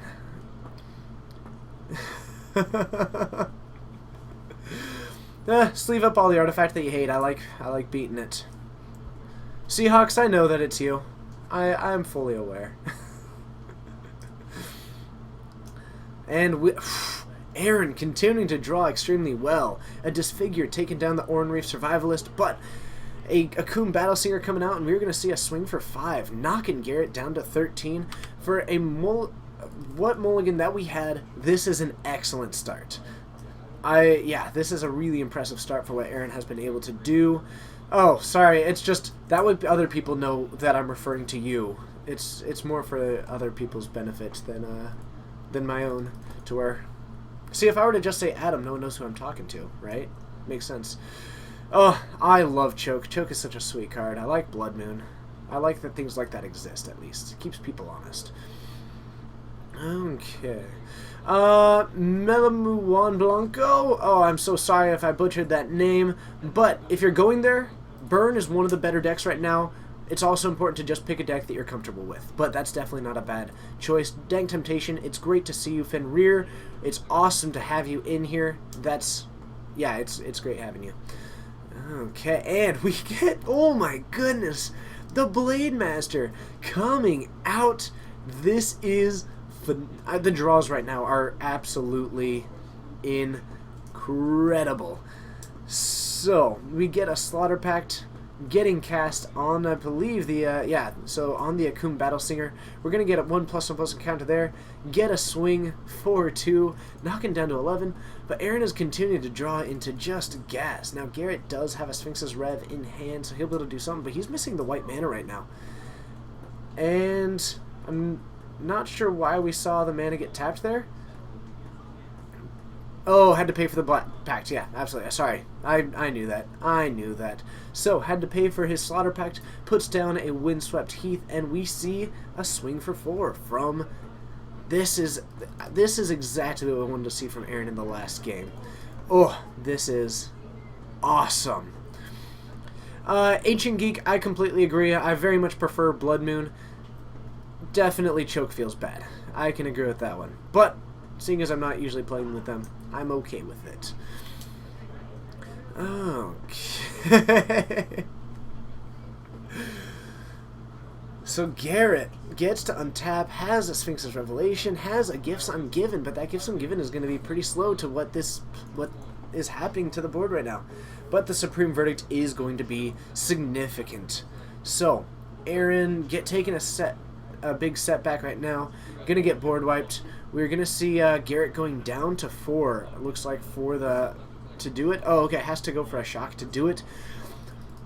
Aaron is going to have a little bit of trouble right now. Drawing into something like an Akum Battle Singer is going to be huge for him if he can go for anything like that or go into a Bolt situation. Because Garrett is really close to the point of stabilization. And actually, he's going to use his own... I always forget that that's able to do that. He uses, I believe it's Allied Encampment, correct me if I'm wrong, to bounce an ally back to his hand, goes for that Kazandu Blade Master. Very cool. That's going to allow him to continue keeping that pressure on Garrett, so I'm loving that. That's really cool. Okay. Let's see here. Ally Encampment. There we go. Hooray! Nailed it. I nailed the name. Now Garrett does have access to the Gifts Ungiven at the moment. If Garrett has got the removal in hand, that's going to be a really nice tool. And Aaron goes for what appears to be the Kabira Evangel. Going to be naming a color, and we are going to be, if that resolves, let's see what we've got. And in response, we're getting a Sphinx's Rev for 3. Garrett is going to equalize out and draw 3 cards for 6 mana. So, draws the 3. Equalizes out. Now, the protection from the Kabira Evangel means that there is currently enough damage on the board to get Garrett. Garrett doesn't have access to that Gifts Ungiven just yet, so needs to draw into something that's going to be nice. And I think we just saw him get the Snap... is that a Remand or a Snapcaster? Because I think we're about to see a Snapcaster Supreme Verdict. And that is going to be pretty excellent. Okay, so... what else have we got? Oh, hello, hello. Hey, Dylan, I think we're about to see Garrett Snapcaster Supreme Verdict. That's a pretty good move. Oh. Oh, or going for the main phase Gifts Ungiven. Okay, well. For 4 mana. We got some good stuff. Interesting. We're at 300 viewers. Hello. I don't think we've got... This might be... Clearly, it's a fun Saturday night. This is, I think... is this a record breaker for us? Man, look at that package. It can't cast it this turn, I don't think. No, well, unless he drops a land. True. I don't know. I'm jumping in this cold turkey. No, I think we're just getting a main phase of that one, and Aaron pretty much needs to apply the pressure this turn. Yes. To answer your question, it is a sweet deck. It plays, essentially it's the Esper package for control. So if you're familiar with the Esper control, it's Snapcasters, Serum Visions, all that fun stuff. It just happens to play Gifts Ungiven and Unburial Rites with Elesh Norn and Iona. Just sweet, sweet stuff. And sometimes just end of turn. Look at that package. Hey. Oh, man. I have said so much worse things. On accident. Terrible person. That is so much fun. Modestic Eagle, thank you so much. And, oh, we have the Pope. That's awesome. Fluffy Fart Banana. Done. I'll stoop. I've probably said that 3 times today. Oh, man. Bananas are... corn on the cob background. Now that is one level that I will not step to. Hello, Zach. So we get a flashback on the Snapcasters that was for the pact. Yeah, snaps the pack. That's so he snap block kills. So he's still got he's got to pay the mana now. So if he's got 7 mana, he's still holding strong because not only can he pay the cost, and I believe he's got it will be mana. flashing back the Unburial Rites. So Garrett, that's a really nice play from Garrett there. Look at that. The deck's sweet. The deck's sweet. Yeah, blame it on Alex. Uh-huh. Alright, so what do you snag there? Is that I think he hit a path, but he's got... Oh, wait. He didn't... Oh. We should... Hang on. Let's see if they... So... Hang on. Hang on. Oh, wait. That might be him tapping it now. But he drew. I think Aaron let him get away with it. It is a weekly tournament, guys. It's a weekly tournament. Let's calm down. They're both pretty regulars. He had the mana set aside. We can calm down. Hang on, let's see what we got here. Aaron, Garrett, you let him slide on that 3 mana. All right. Oh, okay. I couldn't. I thought it looked like you drew and then tapped it. Maybe there was a verbal communication. Was there a? Oh, okay. Okay. Okay. All right. No, let's go ahead. This is not competitive REL, but there was a verbal agreement that that was the mana that he set aside. You calm down. I am the judge. I am the judge. And the law. And straight from Aaron's mouth, he said that there was a verbal agreement. He set aside the 3 mana. We're okay.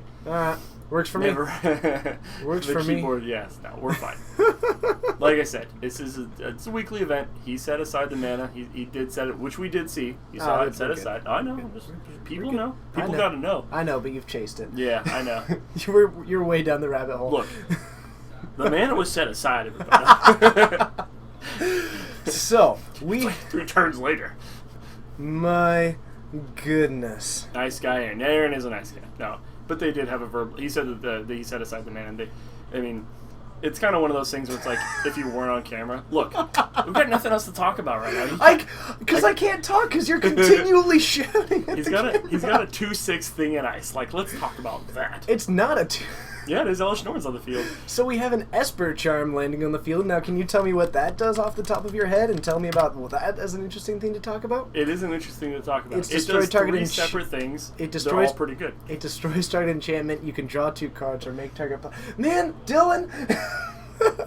It's true. So, in case anyone wants to dispute that, Aaron is about 6'7" and will literally take your hand off during a high 5. So we let him do what he wants. No, that's true. Everything's good though. But Esper Charm is good. Why don't we see Esper Charm? They can't see it yet.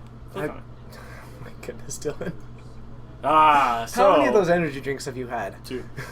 Destroy target enchantment, draw 2 cards, or they discard 2 cards. So a Snapcaster coming down has access for the Esper Charm. I think he's going to hit that Esper Charm and draw a couple. Esper Charm has been played a lot lately. We're seeing a lot of that one. I mean, like, the modes are fantastic, Esper, Control, and we're going to see a new position here. The interesting thing is that this actually hurts Garrett more than it hurts. Yeah, that was weird, actually. Aaron. I think, well, I guess it can swing. I mean, it's not going to be awful. No. And that's going to be enough that Aaron's just calling it good. Yeah. Yeah, once you see a thing in ice. All right, Dylan, I'm going to kick you out and tell you to go find me another match. Oh, this will be interesting. But okay. So, let's head on up, and I will see you guys all in the booth.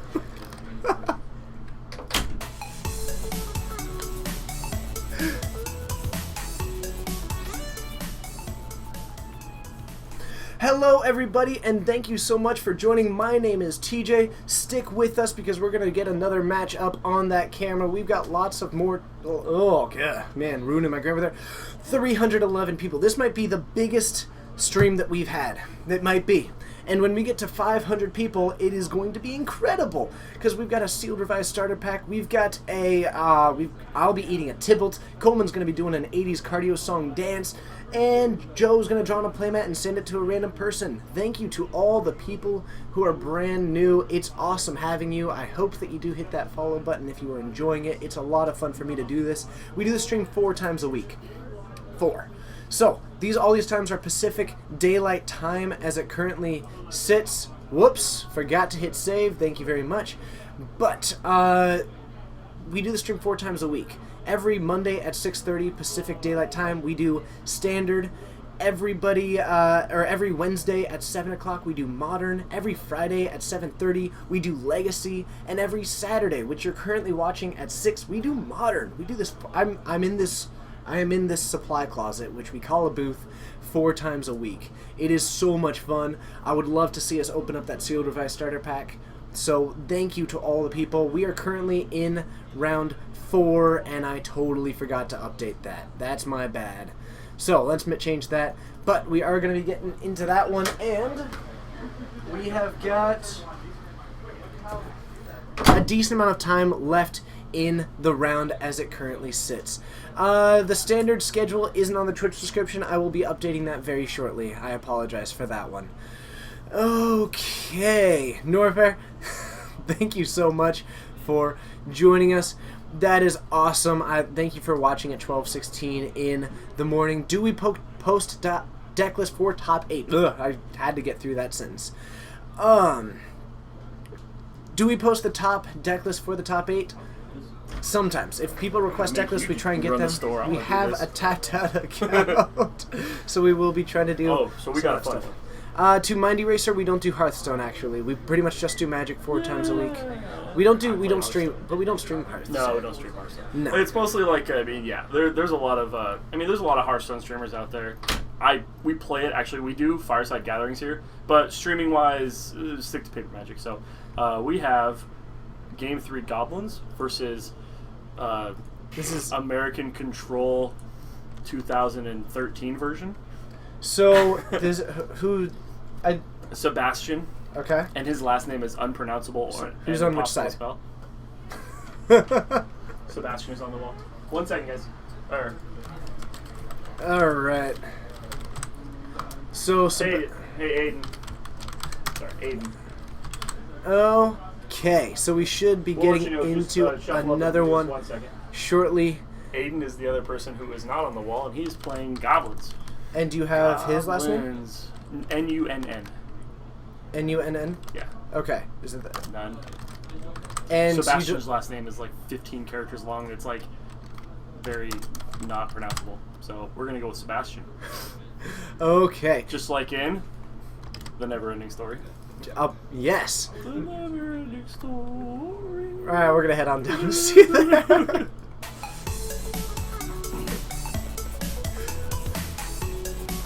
All right, go ahead. So we are heading into their game 3. Is that correct? Yes. Okay, so I'm very excited about this. I really like this new 8-Whack Goblins deck. Being able to use the Goblin Bushwhacker as well as the Reckless Bushwhacker, which is all kinds of fun. Man, the Bushwhacker is the deck is just it's too fast. I was watching; he's playing some really cool stuff in that deck. 8-Whack, it's fast, it's furious. It's too fast and too furious. Do we ever run Vintage? We're open to the idea down the line. We have not yet, since there's a larger store to the south that Vintage is tough. I mean, you're talking about like allowing proxies and whatnot, and people have wanted to do it, and I'm open to it. It's tough to do though. I mean, obviously you have to allow proxies because ain't nobody buying no power around here right now. Mm-hmm. It's tough. Okay. Hello Kitty Adventure Island. Oh, really? You guys start. Yeah. Now they know. They did not know they could start. Oh, whoops. So we're heading into a game 3 now. 8-Whack Goblins against Jeskai Control. We're heading into a game 3. Sebastian has got a lot of spot removal likely in this one. Do you know anything unusual about it? You said that it was a modern new age? I know that Coleman was extremely excited about it. Ooh, that is a fast start. Goblin Guide, and what does he see? Okay. All right. Yeah, no, I'm not entirely sure. I didn't see the entire deck list. I looked through it real fast. Just he wanted me to make sure it was modern legal, and it is. We'll see. Oh wow, did he just rip another Goblin Guide? Beautiful. He keeps the 1-lander double Goblin. Oh, this is gorgeous. Now we do have 2 bolts, and I think we're gonna get the double bolt from Sebastian. 1. Oh, sees Electrolyze. This trigger is 2, sees Electrolyze. And that is going to be pretty backbreaking. See you later. Ooh. This is both of their. Let's. Yeah, I kept it one land. Yeah, I did. This is both of their And first draws the times on stream. Electrolyze with 3 lands. Yeah, that's no good. So we're gonna see. I mean, that is heartbreaking. Puts down the Legion Loyalist. I think if we do see a combat, I'm a little bit surprised with Aiden going with this game plan, just because knowing that there is the Electrolyze out there, I might be more interested in putting on something like the Goblin Pile Driver. Yeah. 2 bolts are out, you know of an Electrolyze in the hand. Yeah. So you can take that one down and start getting some swings in there, because if Sebastian only has... I mean, the good Electrolyze- news is maybe the putting it down right now is the Electrolyze is only going to kill 1 creature, so it's kind of better. I mean, rather than putting down something else, then, having it 2 for 1. I'm not sure. I mean, maybe that's the idea of now he's drawn lands. But I do see a Pile Driver. I can't tell what the other one is. The one in the front there. Is that the Bushwhacker? Oh, there's the Pile Driver. I love Goblin Pile Driver. That card's sweet. The man with no last name. Sebastian's last name is incredibly difficult. And I mean, yeah. Super nice guy. His last name, didn't even want to bother. Sebastian, that's all he needs. He's just a man with one name. He is the Sebastian. Yep. So, and that is a Goblin Bushwhacker coming down. That's going to apply a decent amount of pressure if Sebastian doesn't have any removal at the moment. Well, he taken out 2 bolts, and I know that Jeskai Control doesn't play a whole lot of removal outside of bolts. But, this is game 3, and that's going to be real. Wow. There we go. Yeah. That and is... another a 4th land. Yeah. That is beautiful. I will eat a Tibble There's stream. Chieftain. So a Goblin Chieftain coming down. Goblins have haste. Gets a swing in for 2. A little bit of pressure being dealt to I Sebastian. mean, but he has shocked himself a couple times, so yeah, it's not entirely over yet. Okay, So so you gonna eat a Tibble, really? yeah, I promised it on the internet. I'm not happy about it. I'm not. You promised the internet. I promised Well, the internet. The internet, guys. Yep. We know no one's ever lied on the internet before. No, I will not be the first. You will not be the first. That's true. You will not be the first. And a Or the Snapcaster second. Electrolyze taking That's down the rough. Goblin Chieftain. And it's interesting to not go for the Anger of the Gods in that particular situation. Probably just wants to keep the Snapcaster because that's going to block... no, it doesn't No, block it's a not Pile Driver blocking. at all. Not at all. Well, and maybe he's just feeling the pressure. He's got down to 13 already. Can't snap anger. It was it looks like end of turn kind of a thing. So Yeah, and if Sebastian was actually a little bit light on removal, going for that draw could have also drawn him into the removal that he needs. yeah. Whereas the Anger, you're now stuck with what you've got, and you have to just start drawing into the removal. Yeah. So, what have we got here? And it is a swing for 1. Isn't it? Oh yeah, it is 1. That's right. It's other goblins. I apologize. For some reason, I happen to think that that was during Sebastian's turn, so that's my bad. Yeah. Some of us actually pay attention to the match. Oh, man. Should get a poll. That's it. But Avada, we appreciate Make it. you run the store. Ooh, phone's going. Hang on, let me do something incredibly unpopular. Let me check my phone. So, Talk about the Aiden game. getting another land almost goes from this one-lander that was decent, but, ran out of lands, and now has drawn almost nothing but land since with, I believe, Yeah. 2 lands in hand. I can't even imagine, what is A-Rec one, 18 lands?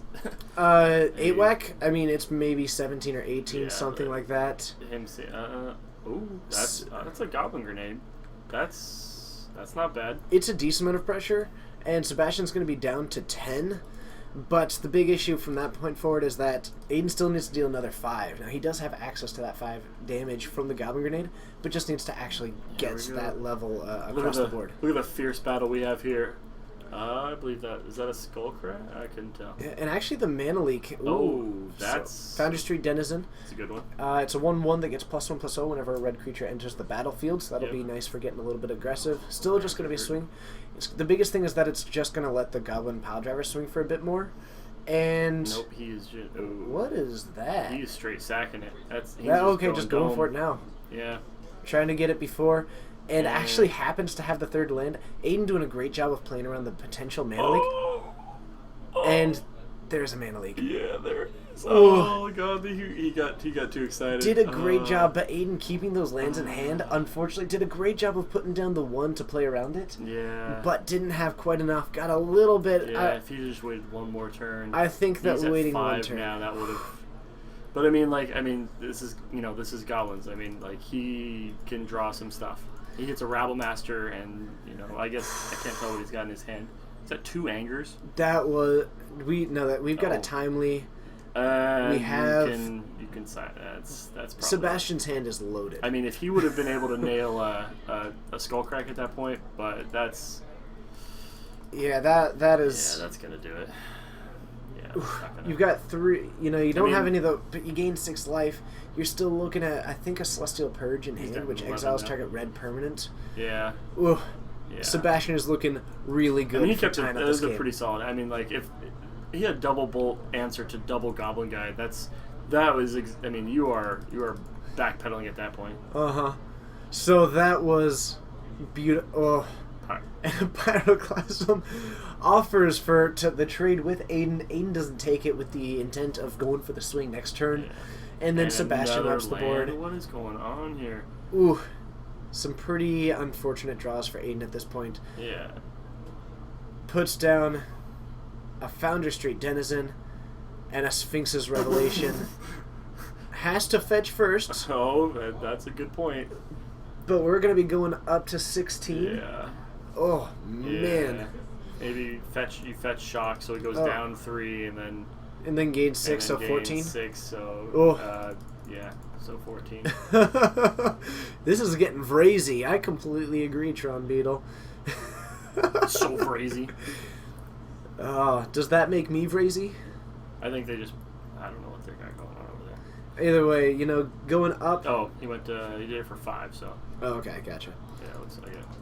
That's, the Sphinx's Revelation, like, really gives me nightmares, because, I remember being in Standard, and you're so close, and they're like, oh, end of turn, let me go ahead and instant speed draw 5 cards, gain 5 life, and then, oh, look, cool, my hand's full again. Like, the card is just bananas. Yeah, and back when the best win condition in the blue-white control deck was Elixir of Immortality. Oh, God. Good times, good Yeah, times. that was fun.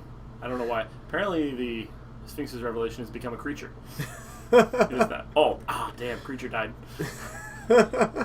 So now we have just the lone Founder Street Denizen on a 15-turn clock, and the man has half his deck in his hand. So Yeah, and Sebastian is really in such a positive position right now. Has a whole lot of answers in the hand already. I He's think going I through his see graveyard, like, how did 2 they more screw this up? sweepers in the hand.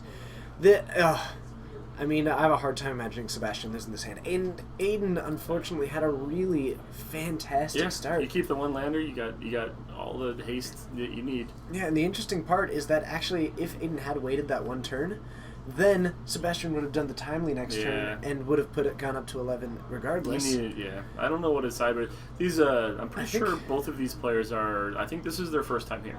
Yeah. So, what their sideboards are and everything. If Aiden's running Skullcracks or whatever, I'm not entirely sure, because that's what you want to wait for. You want to hit that Skullcrack. Oh god, he even gives him the land. Yep. Goes down to 11.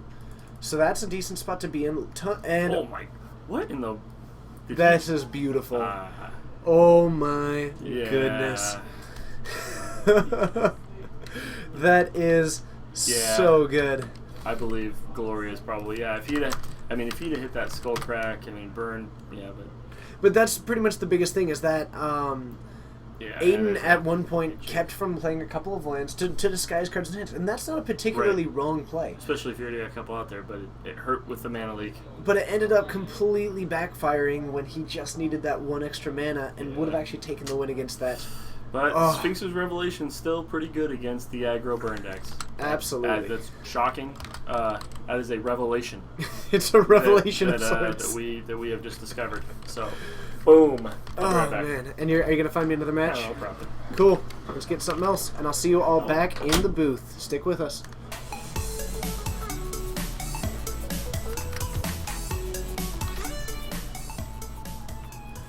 Hello and welcome. My name is TJ. Thank you so much for everybody who is joining us tonight. I am so excited. We're at around 300 people. This might be the biggest stream that we've ever done. I am so excited to see this stream growing and over time. I'm completely blown away by this. So thank you to everybody who is brand new. If you are brand new, feel free to let me know. I will happily welcome you to this stream, and all the other people who have joined the Fortnites previously will happily welcome you. It's so cool to have. So hit that follow button if you're enjoying the show.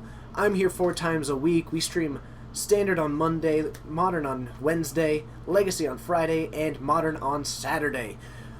And tomorrow we're doing a GPT at noon Pacific Daylight Time. So join us again it's currently 9:30. Oh man, it is currently 9:30. So in about 14 and a half hours, come join us again. We'll be doing a Modern Grand Prix trial. And this one, I will not be the one commentating. I will be actually in the field playing. I've gotten David Bradbury and Eric Donaldson to agree to be the hosts for that stream, since I would like to try and get some buys for GPLA, which I will be at. So, I do have a quick question. It's absolutely awesome that so many people, Schmevin, thank you! It's awesome that you're brand new. Thank you for saying that it's entertaining. I do my best for it to be so. So I have a lot of fun with it. But if you are brand new, one thing... Oh man, I completely spaced. Talking in front of 300 people... I'm very much an entertainer at heart and a speaker, and I love doing this and interacting with people, and you guys don't make me feel stressed about it. The community at large has been absolutely welcoming and at every stage in it, and so it's really exciting for me to be there. Anyone who is brand new, always feel free to ask questions, give comments. I try and interact with the chat as much as possible because I think that that's important, that we recognize the people who... We're here because of you. We stream this because you're here wanting us to do it. And so when you ask us a question, we try to respond to that. And when you give us those things that we can improve upon, we try to respond to that. And when you give us the things that we should keep doing, we try to do that. So you guys have a lot of impact in this stream, and I'm really excited to see the direction that this is going, and I'd love to see us get to that 500 point one day, because when we do get to 500 viewers at the same time, plenty of us will be embarrassing ourselves because of promises previously made, and it's all kinds of fun. Ace TMS, thank you so much. Oh, Ace the Mind Sculptor, that's awesome. Thank you for joining us. That is awesome. I'm really excited by the amount of new people. One question, and now remembering the question that I totally spaced on. Do we have another one? Nathan on the which wall side? versus Hannah playing Merfolk. Nathan, and he's on his Brain in a Jar deck? Versus Hannah on Merfolk. Okay, so we are going to get Brain in a Jar. They're going to game 3. Excellent. Thank you very much. So we have got Hannah on Merfolk going up against Brain in a Jar on by being piloted by Nathan. Now, to all the people who are brand new, I would love to know, how did you find us? I know that most of you are going to say it's from the Twitch, because it looks like we might be the #1 stream on there right now, which is really exciting for me, actually. But let me know how you did find us, because I'd love to see what we were working and what we can improve upon. But let's go see a Game 3 and have some more fun here in the final round.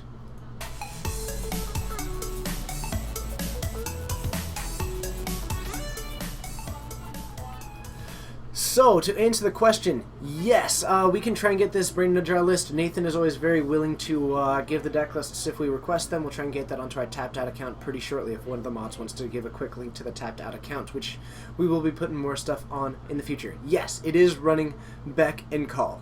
It's basically a Jeskai control deck that happens to be running that one. It's very, very sweet. MTG pack foils, thank you so much. So thank you so much for saying that you found us on Reddit. Hopefully it was a good post, but if I could ever let me know if there's ever some way that I can improve upon those to help them out down the line. Norfair, maybe one day, but we'll see. Right now I'm having a lot of fun with this. Ace the Mind Sculptor, thank you so much. I'm excited that you found us through that. Thank you for joining us. I do hope that you're enjoying it. Slowly Crashing, you've talked with me before. I knew that.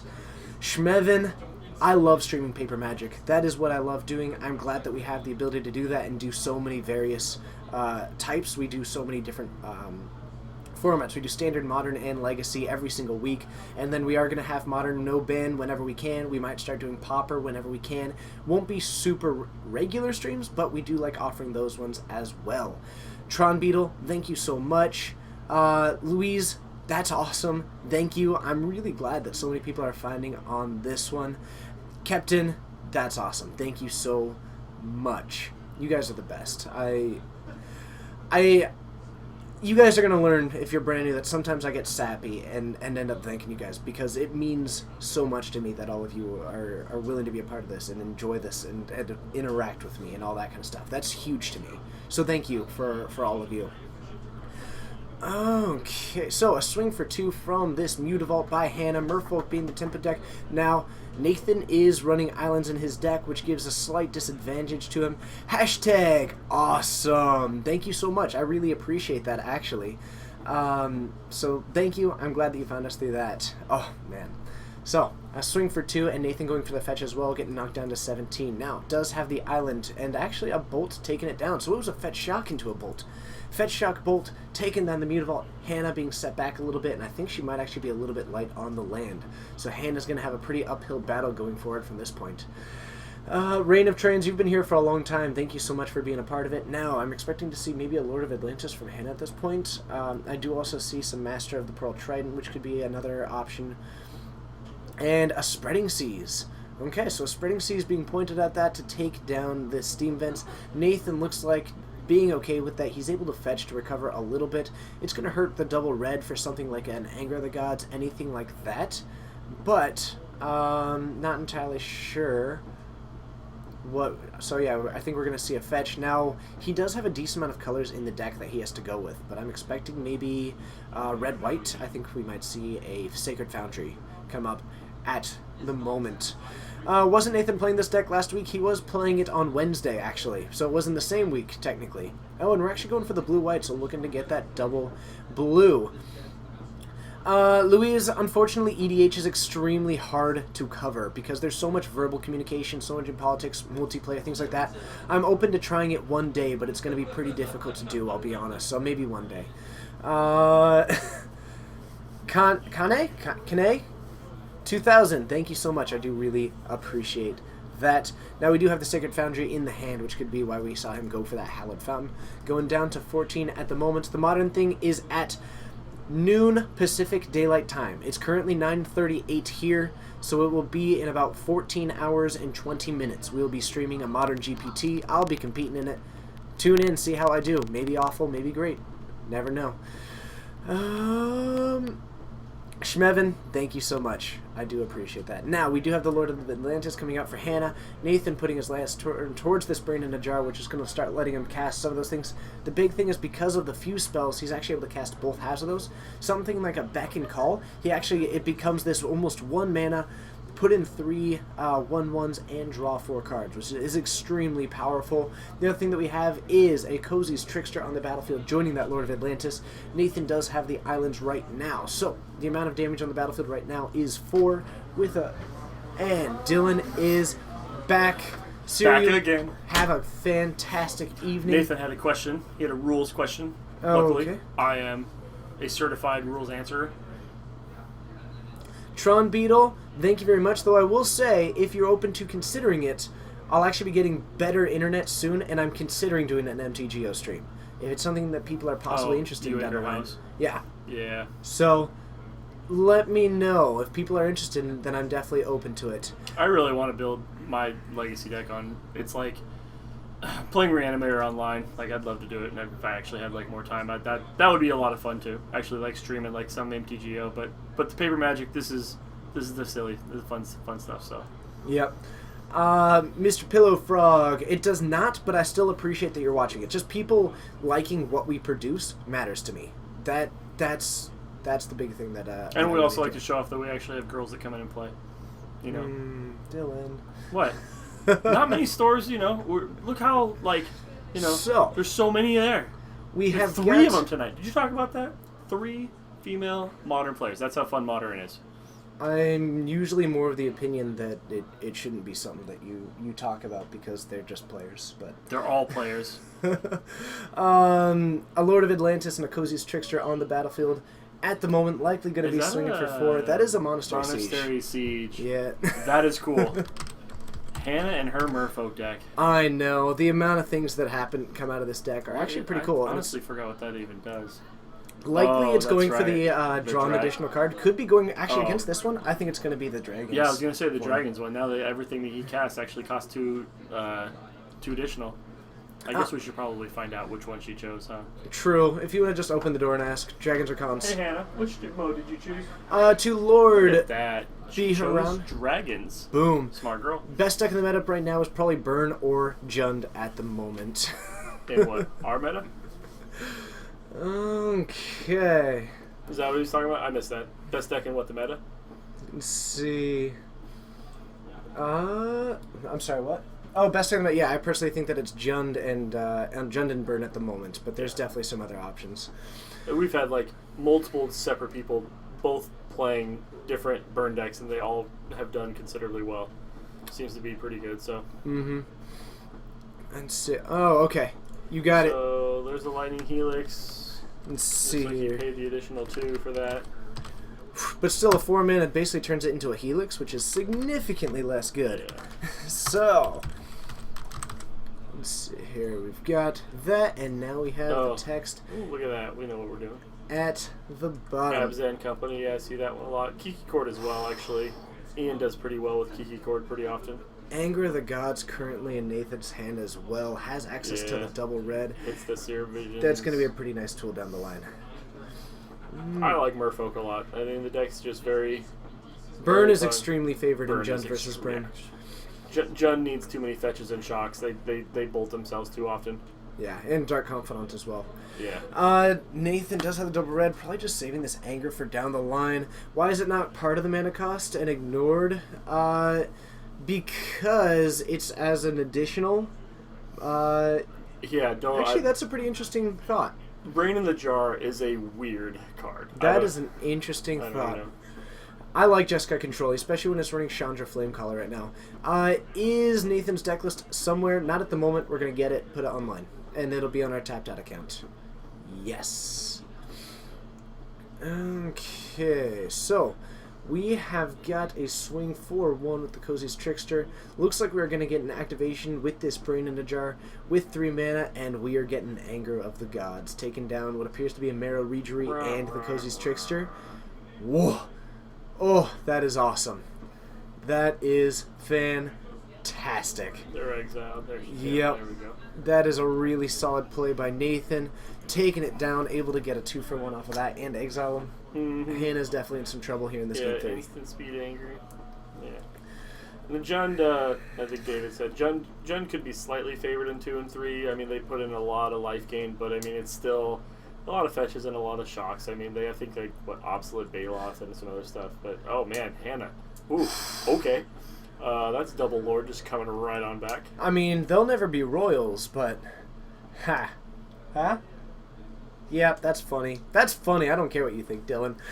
We got the Brain in a Jar at 3 right now. We might see Nathan try and go for the Scry down the line on that one just to get it, reset it, and be able to get that back in call value off of I'm it again. still having a hard time with that joke. But anyways, what's the same deal with the fuse cards though? Yeah, I think I can't remember what who was talking about, but yeah, the fuse cards where you can like, what is it? Where you can You can do a Beck, You can the ca- 2. you can and then the same thing with Cascade. Like if you Cascade you can cast the lower one but get both results. Correct.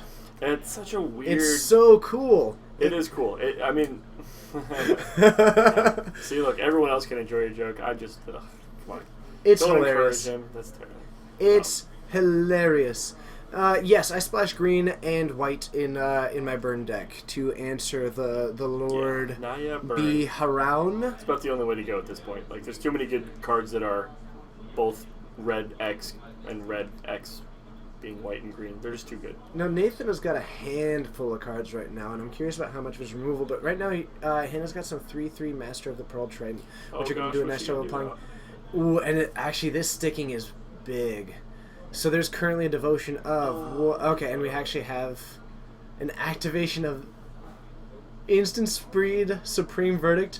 I think what we just saw was Hannah counting it up to get the tokens, and he said, you know what, I'm going to save you the time. Oh, no. An Yeah. Instant Speed Supreme I would Verdict? say good guy Nathan, but instant speed supreme verdict here.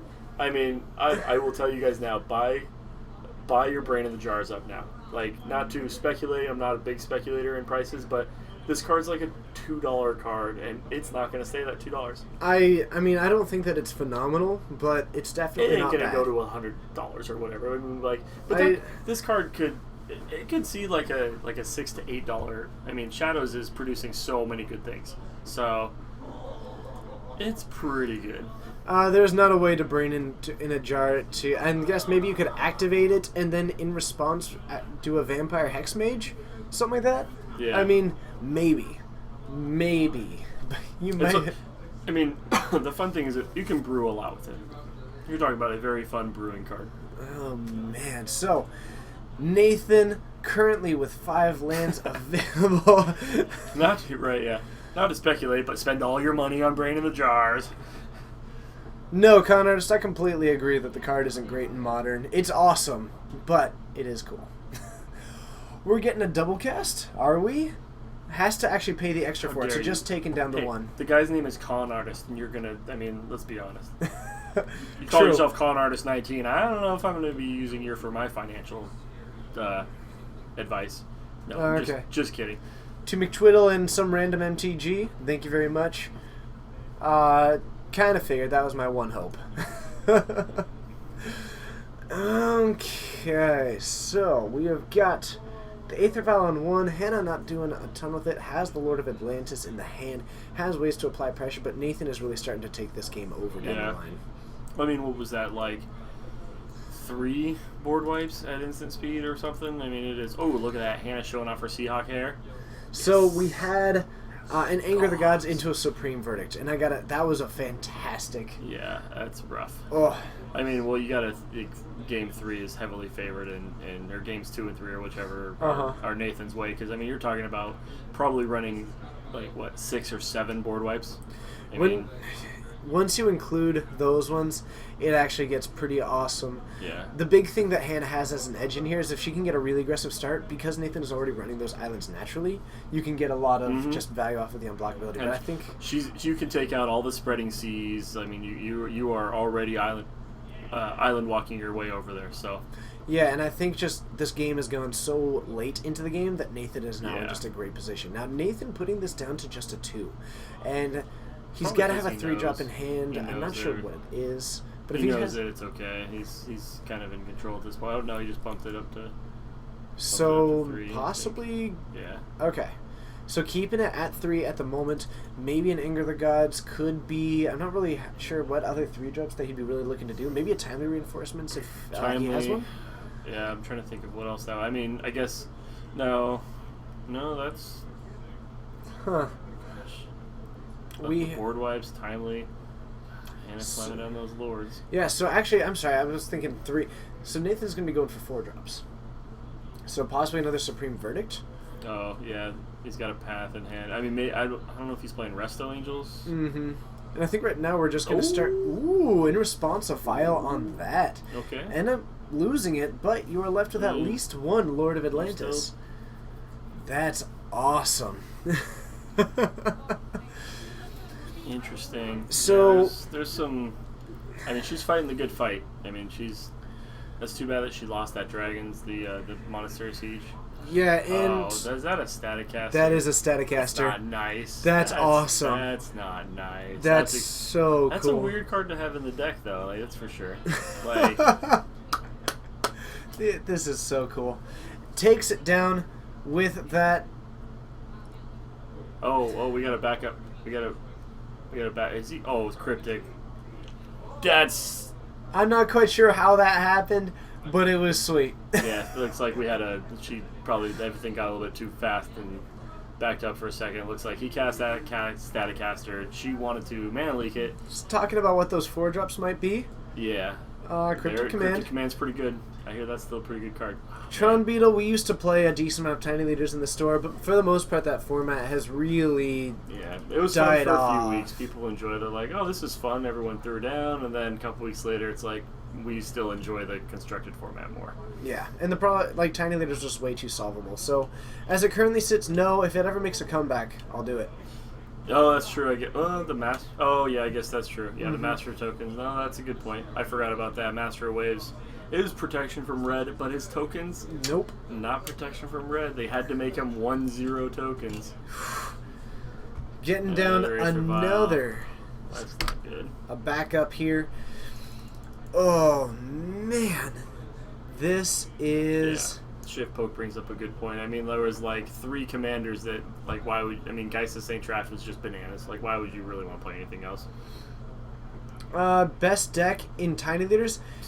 Usually Geist of anything St. running Traft. abrupt. Geist of St. Traft is a really good one. Anything in the black-green, being able to use Inquisition of Kozilek and Abrupticai. There's a lot of really good Swing cards that for just 2. define converted This looks Minicasts. like a tough one.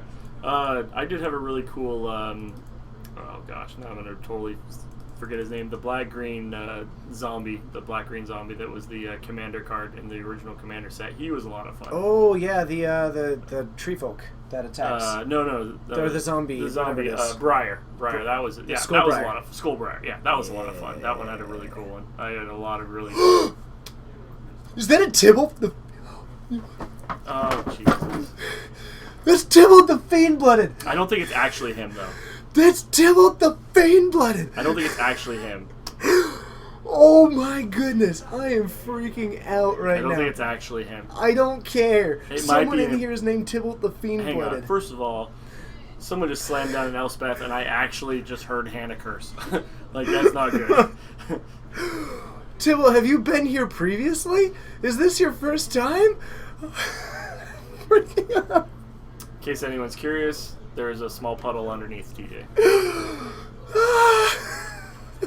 It's official. Yeah. Fanvoid is putting it lightly. Oh man. Yes. All right, back to being logical. So we've got 3 of those tokens off of the Elsbeth. You can't. Sun's Champion. Take a minute. We have 3 tokens off of those that Elspeth Planeswalker. This would swing with Staticaster or no Snapcaster. Snapcaster. I'm flustered as well. Oh man, no, this is not a recording. Thanks, Arcbound. Also, all of my favorites are showing up in here. Arcbound Twerker. So, a man. Curse Catcher coming out for Hannah. Unfortunately, He did. Nathan has enough mana at this point. I'm cleaning that up later. But that was a good moment for me. And we have Akira getting viled in response to the Staticaster targeting the Curse Catcher. Take that. Oh, beautiful. I mean, it's still bad. Like, Hannah's still in a bad spot. Yeah, but that we're not was looking sweet. Oh, But I mean, man. she's fighting the good fight. That was awesome. Sorry, I freaked out. Tybalt, that's the coolest thing. Thanks for joining. That was awesome. That is very true. This is not a record. Later, there will be a recording. Yeah, that's true. When I upload it onto YouTube, it'll in fact be 100% recorded. Let's take a look at Kira and see if that actually is how that works. Kira's being played first. Creatures have, whenever this creature becomes the target of a spell or ability, counter that. Actually, that is true. Yeah. Well, didn't matter either way. But good point. Nathan getting the win, but we should definitely let them know. Yeah, I will go and I will Spread some flay knowledge. both of them. Alright, but I think... Oh, man. I am going to head back up, and I think that is Take going a to be minute. the end. You gonna go outside, get some air? Oh, man, I'm excited. Let's head on up. Yeah.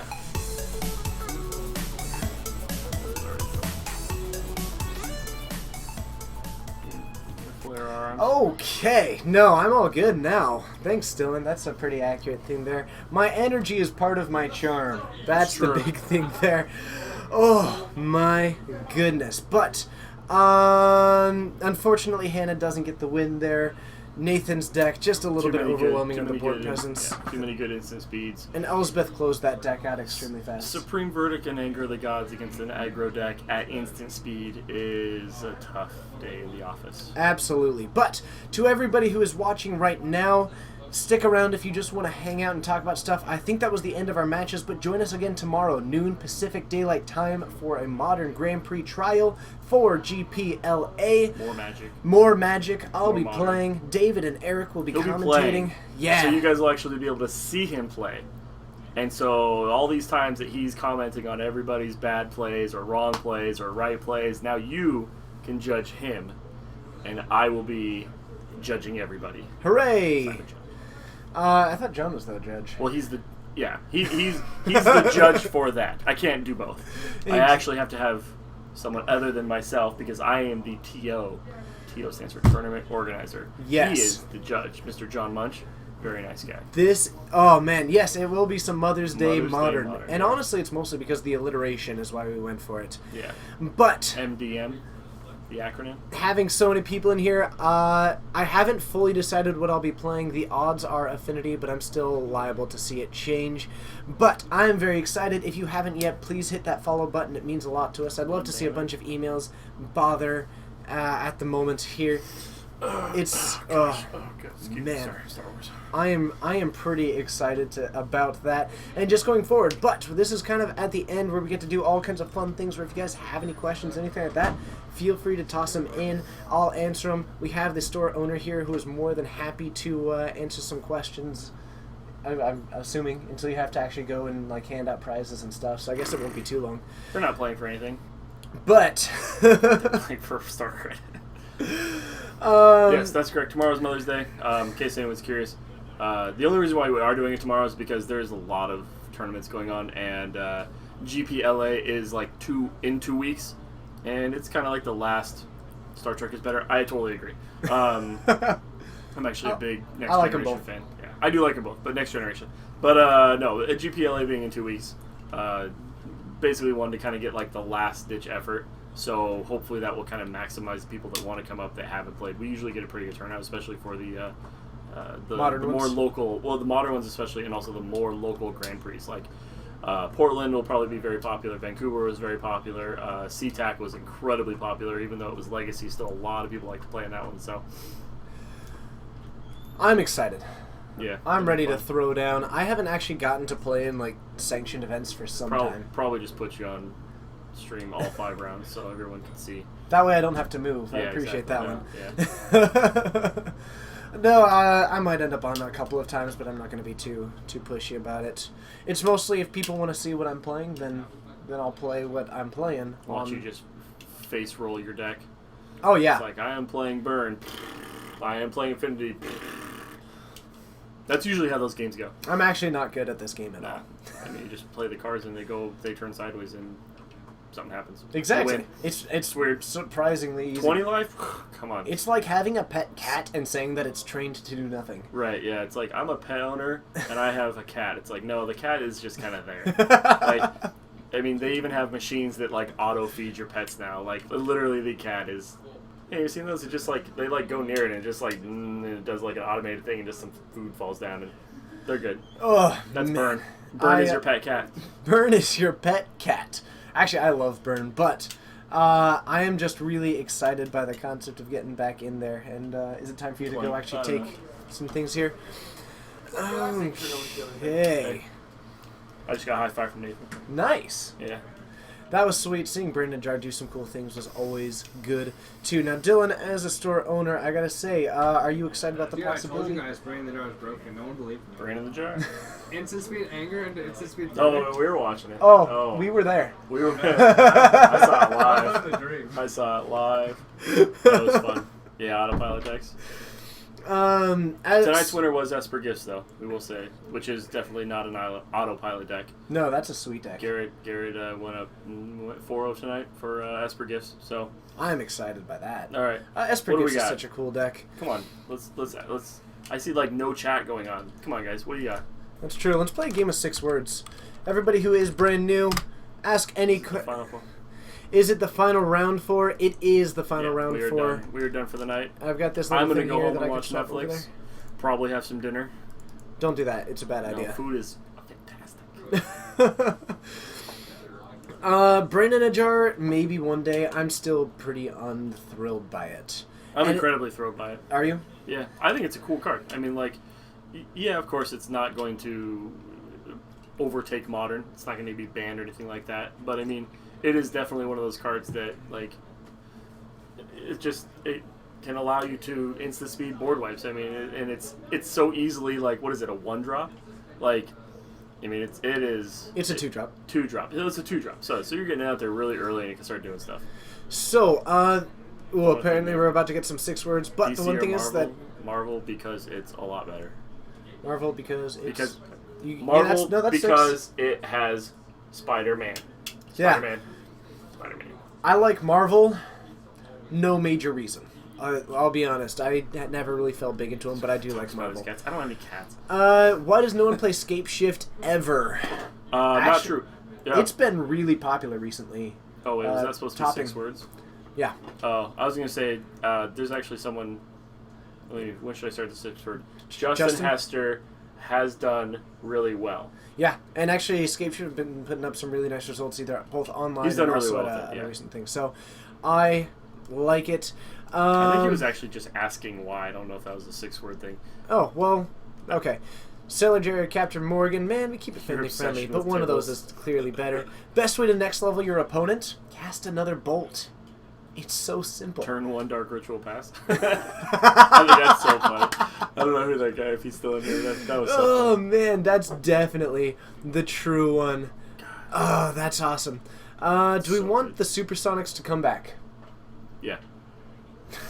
I have actually, sorry. I'm open to the idea. You don't need me to go on a rant about how little I feel about the Seattle City Council and all that terrible, terrible, terrible thing that they did not pass it and allow Chris Hansen to basically spend a lot of his own money and a bunch of other rich people's money to bring back not only the Sonics, but actually build an arena that also brings in a hockey team, which, by the way, in case Seattle or anyone else is curious, is a major city.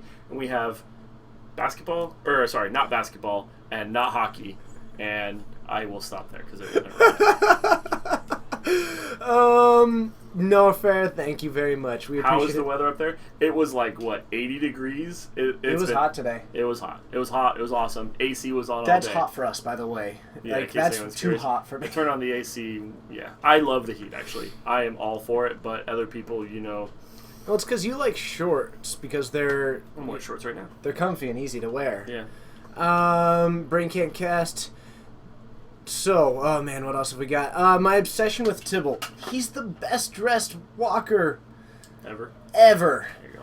Also, he's just value. No one else likes Tybalt, so I like Tybalt. It's kind of like picking, you know, you got to befriend the kid that you pick last in dodgeball. Exactly. He's my last pick in dodgeball. Tybalt was last picked in dodgeball. He is. And probably every other sport. Oh man. Why cast Ancestral Visions when back in college Ancestral Visions merge Lingering Souls and Flashback? It's a good question. Plus, you get to draw 1 extra. But overall, I don't know. Turn 2 is just such a critical turn in Modern. Tapping out on it with a control deck just seems really iffy to me. How do you feel about King Felix? I hope he's okay. He seems very off this year. There's rumors that he might have a small injury, which sometimes those nagging injuries are the worst because they want to like try to fight through it. But yeah, he'll be fine. He's the guy's. I mean, he's unfortunately on the decline, but Cano's pretty good. I mean, you've been watching that dude worth every penny. Like, what? Just single-handedly won the game tonight and Thursday night. Yeah. It's 26.6 in rest of the world In temperature. Celsius. Yeah, I know. Gosh. So yeah. it was 26.6 26 and a half. It was 26 and a half. yeah, about 26 and a half today. So Which sounds a lot less like worrisome. It's like it was 26 and a half Celsius today. That doesn't sound very hot, but 80 degrees, like it's hot. That's not hot actually. It's not you that got bad. so many emails today, Dylan. Cool. We gained 46 new followers today. Is everyone done? So excited right now. Thank you to everybody who was a part of this, by the way. It's awesome. I should probably do something. All right, go do stuff. Go run the store. Do you feel playing? Oh, it's- yes. Go see your. Yeah. What? Oh, Mariner stuff. Actually, you go run the store. I'll talk. Oh, it's Ernest. You go do something. It's your store. All right. That's Okay. So, the question. Apparently I play the deck. Do I feel that playing Rug or Bring to Light Escape Shift would do better in this meta for LA? You're torn. So, as it currently sits, I think since it's so mid-rangey at the moment, I kind of like the Bring to Light Scape Shift right now. It has a lot of tools and it's more consistently able to get that Scape Shift off right now. So, I really, I think that might be the one that I would go with. But it's all personal preference. I think that one is just a bit more consistent at making sure that it casts the Scape Shift.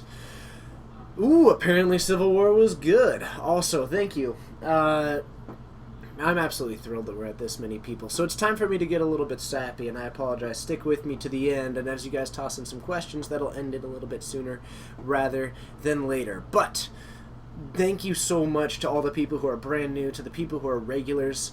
I am absolutely thrilled that we got over 300 today. That means a lot to me. I'm hoping it's a trend that's going to continue going forward, and it sounds like a lot of people did enjoy it. So I am so excited that we're moving in that direction. This is still beyond anything that we ever expected. I mean, every time that we get above 20 people, I'm pretty happy, actually. Norfair, it's my pleasure. Will Green Red Tron stick around? Absolutely. Green Red Tron is definitely going to be sticking around just because it's a good... I mean, a turn 3 Karn is going to be a turn 3 Karn is going to be a turn 3 Karn. And that's a really powerful play in Modern. So I like it. I think that it is going to be sticking around. 2 months for the 500. I like that. I like that projection. I'm just hoping to hit it before the end of the year, actually. Tadeb, you are absolutely a regular. Welcome to the ranks of the Fortnites. And to everybody who is new, welcome to the ranks of the Fortnites. Lace the Creator, thank you very much. I appreciate it. I'm actually really excited by... The main thing is that I'm not even like really hoping to just take it down and dominate, and I'm not going to be super upset if I don't do well. Because I'm just going to be excited to be on the other side of it and to have some fun and to play some games with the people that I get to interact with, you know, from viewing their plays, and I get to interact and play test plenty. But these days I don't get to play in the sanctioned events very much, and so I'm just excited to be back down on the field, on the planar field of planar battling. So I'm pretty excited about that, and I'm hoping that if I do get on camera that I put on a good show for you guys. What else do we have? What is Green Red Tron? That's a great question. So, Green Red Tron is a deck that operates off of 3 lands. They're called Urza's Mine, Urza's Tower, and Urza's Power Plant. The 3 of them, on their own, tap for 1 colorless mana. But, if you have 1 of each, if you control all 3 of them at the same time, they collectively tap for 7 mana. 1 will tap for 2, 1 will tap for 2, and 1 will actually tap for 3. So, that gives you 7 mana off of just 3 lands. The deck tends to really consistently try to assemble those 3 lands, and then start playing really powerful threats way ahead of your general curve. So on turn 3, you could be playing the 7 mana Planeswalker Karn Liberated, which in turns is pretty incredible on turn 3. Hopefully that helped out a little bit. Let's see here. Sunny Side Up is the deck list. Oh man, I am excited. I still need to figure out what I'm going to be playing tomorrow. The odds are that it will be Affinity. That's at least where I am. I'm leaning at the moment, but we'll see down the line. As far as it being way overpowered, if you assemble it in that order, it very much can be. It can struggle against some of the faster decks because it's spending so much of its time trying to assemble those 3 lands. And so since it's putting so much effort into that, it's not putting effort into answering what they're doing. And when you get one of those decks that just puts so much pressure on you, if you've been spending your whole time assembling those 3 cards, congratulations, you did it, but you're still dead. So it's still a pretty sweet thing. Currently goldfishing Affinity Gaimon decks. I'm glad that you are. I hope that you enjoy the deck. We'll have to talk about it one day. I am always down to talk about Affinity. One of my favorite things is getting... Not one of my favorite things, but I do have a lot of fun trying to hop onto that Reddit for Affinity for artifacts and answer some stuff in there when I'm able to. But I gotta say, ever since I started streaming 4 times a week, I stream 4 times a week. I am in here for probably almost 20 hours a week. How cool is that? That's awesome. And that's on top of the day job. I have so much fun doing this stuff. So I am excited about that. Man, I have way too much fun doing this one. So, the Modern Nights are fun, the Legacy Nights are on Friday, and we actually just recently, we did our very first standard stream on Monday. It went well. We got over 100 people for a standard stream, which is something, it was completely outside our range of schedule. I'm pretty excited about that, though I do need to schedule it for the thing there. Now, to all the brand new people, here's a quick note. This entire stream, occasionally Dylan popped in to help out and do all kinds of things like that, but we have been doing... I've generally had co-hosts for this, and it's pretty uncommon that I don't have one tonight. So I tend to have one. I'm just having a whole lot of fun doing this. I wasn't able to get a co-host tonight, so mostly I just talked, and it leads to me talking almost non-stop, and hopefully it wasn't too fast, but I know that sometimes it gets to that point. To Mate, thank you so much. That is very kind of you. The amount of positive feedback that we have gotten from this is beyond anything that I ever even thought possible from, and it's not even like the Magic community, it's just normally when you put it out there, things don't always go well. And that's just a fact, and I'm prepared for that. But the fact that the community at large has been one of the most overwhelmingly positive and supportive groups out there, you guys are absolutely far and away one of the biggest supporters that I have, and that's the reason why we keep doing it. So thank you so much. Lisa Greta, do I think that store owners and employees should be allowed to participate in sanctioned events at their stores? Honestly, it gets iffy. And I know that it's kind of, it's on the fence, but I think it depends whether they are on duty or off duty. But if they are working there at that time, then probably not for the most part, but at kind of a case-by-case basis. It's definitely, and with it being case-by-case, it becomes problematic. So, oh man. Balance was a reasonable card. Kanukistan, unfortunately, we are at the tail end at the moment. So, I'm having a blast. I get to talk to you guys. The fact that there's 170 people interested in just hanging out, joining the ranks of the Fortnites. Now, I will say, and also check it out, there's a recording before this one. I got to interview a Magic artist today. Anson Maddox, one of the first creators, did 10% of the alpha set as an artist. How cool is that? He was in our shop today hanging out because our store has been open for 3 years as of last Wednesday, but we were celebrating it today, a weekend. He came by, was having fun, signing cards. I need to get that playmat so I can show you guys. I need to do that. If I totally forget for some reason, let me know and I'll put it on my Twitter. Also, if you haven't yet and you happen to have Twitter, feel free to follow me on Twitter. It means that when we are streaming, I'll let you know, and I can also just try and put other entertaining things when I can. Mostly I just kind of have fun with it, and it lets you know when we're streaming, and it also gives the opportunity to, I tend to be, like, if you send me something on there, I will respond to it. You can request stuff through that as far as things that we can try doing in the future. You can ask questions. Eventually, occasionally I'll do some kind of votes on there for things that we can do. So feel free to do that. It'll give you a bit of opportunity to have some more effect on this down the line. But I was super excited about that. Ooh, man. What else have we got here? Yes. Slowly Crashing is in fact a company player. He also plays Taken Turns. He does this couple weird combos. He did a Mono Blue Martyr and Martyr for a bit. He tends to do a little bit of brewing, but tends to always kind of finds his way back to Obzon Company. But yeah, that was really exciting for me to be able to do that interview. I've never really done one before, so I apologize if it feels a little bit rough cut. We were kind of just, he hasn't really done one before, I haven't done one before, and we just kind of made it happen. So hopefully it was something that people enjoy looking at. We'll end up putting on YouTube later, and it's also in the Twitch archives at the moment.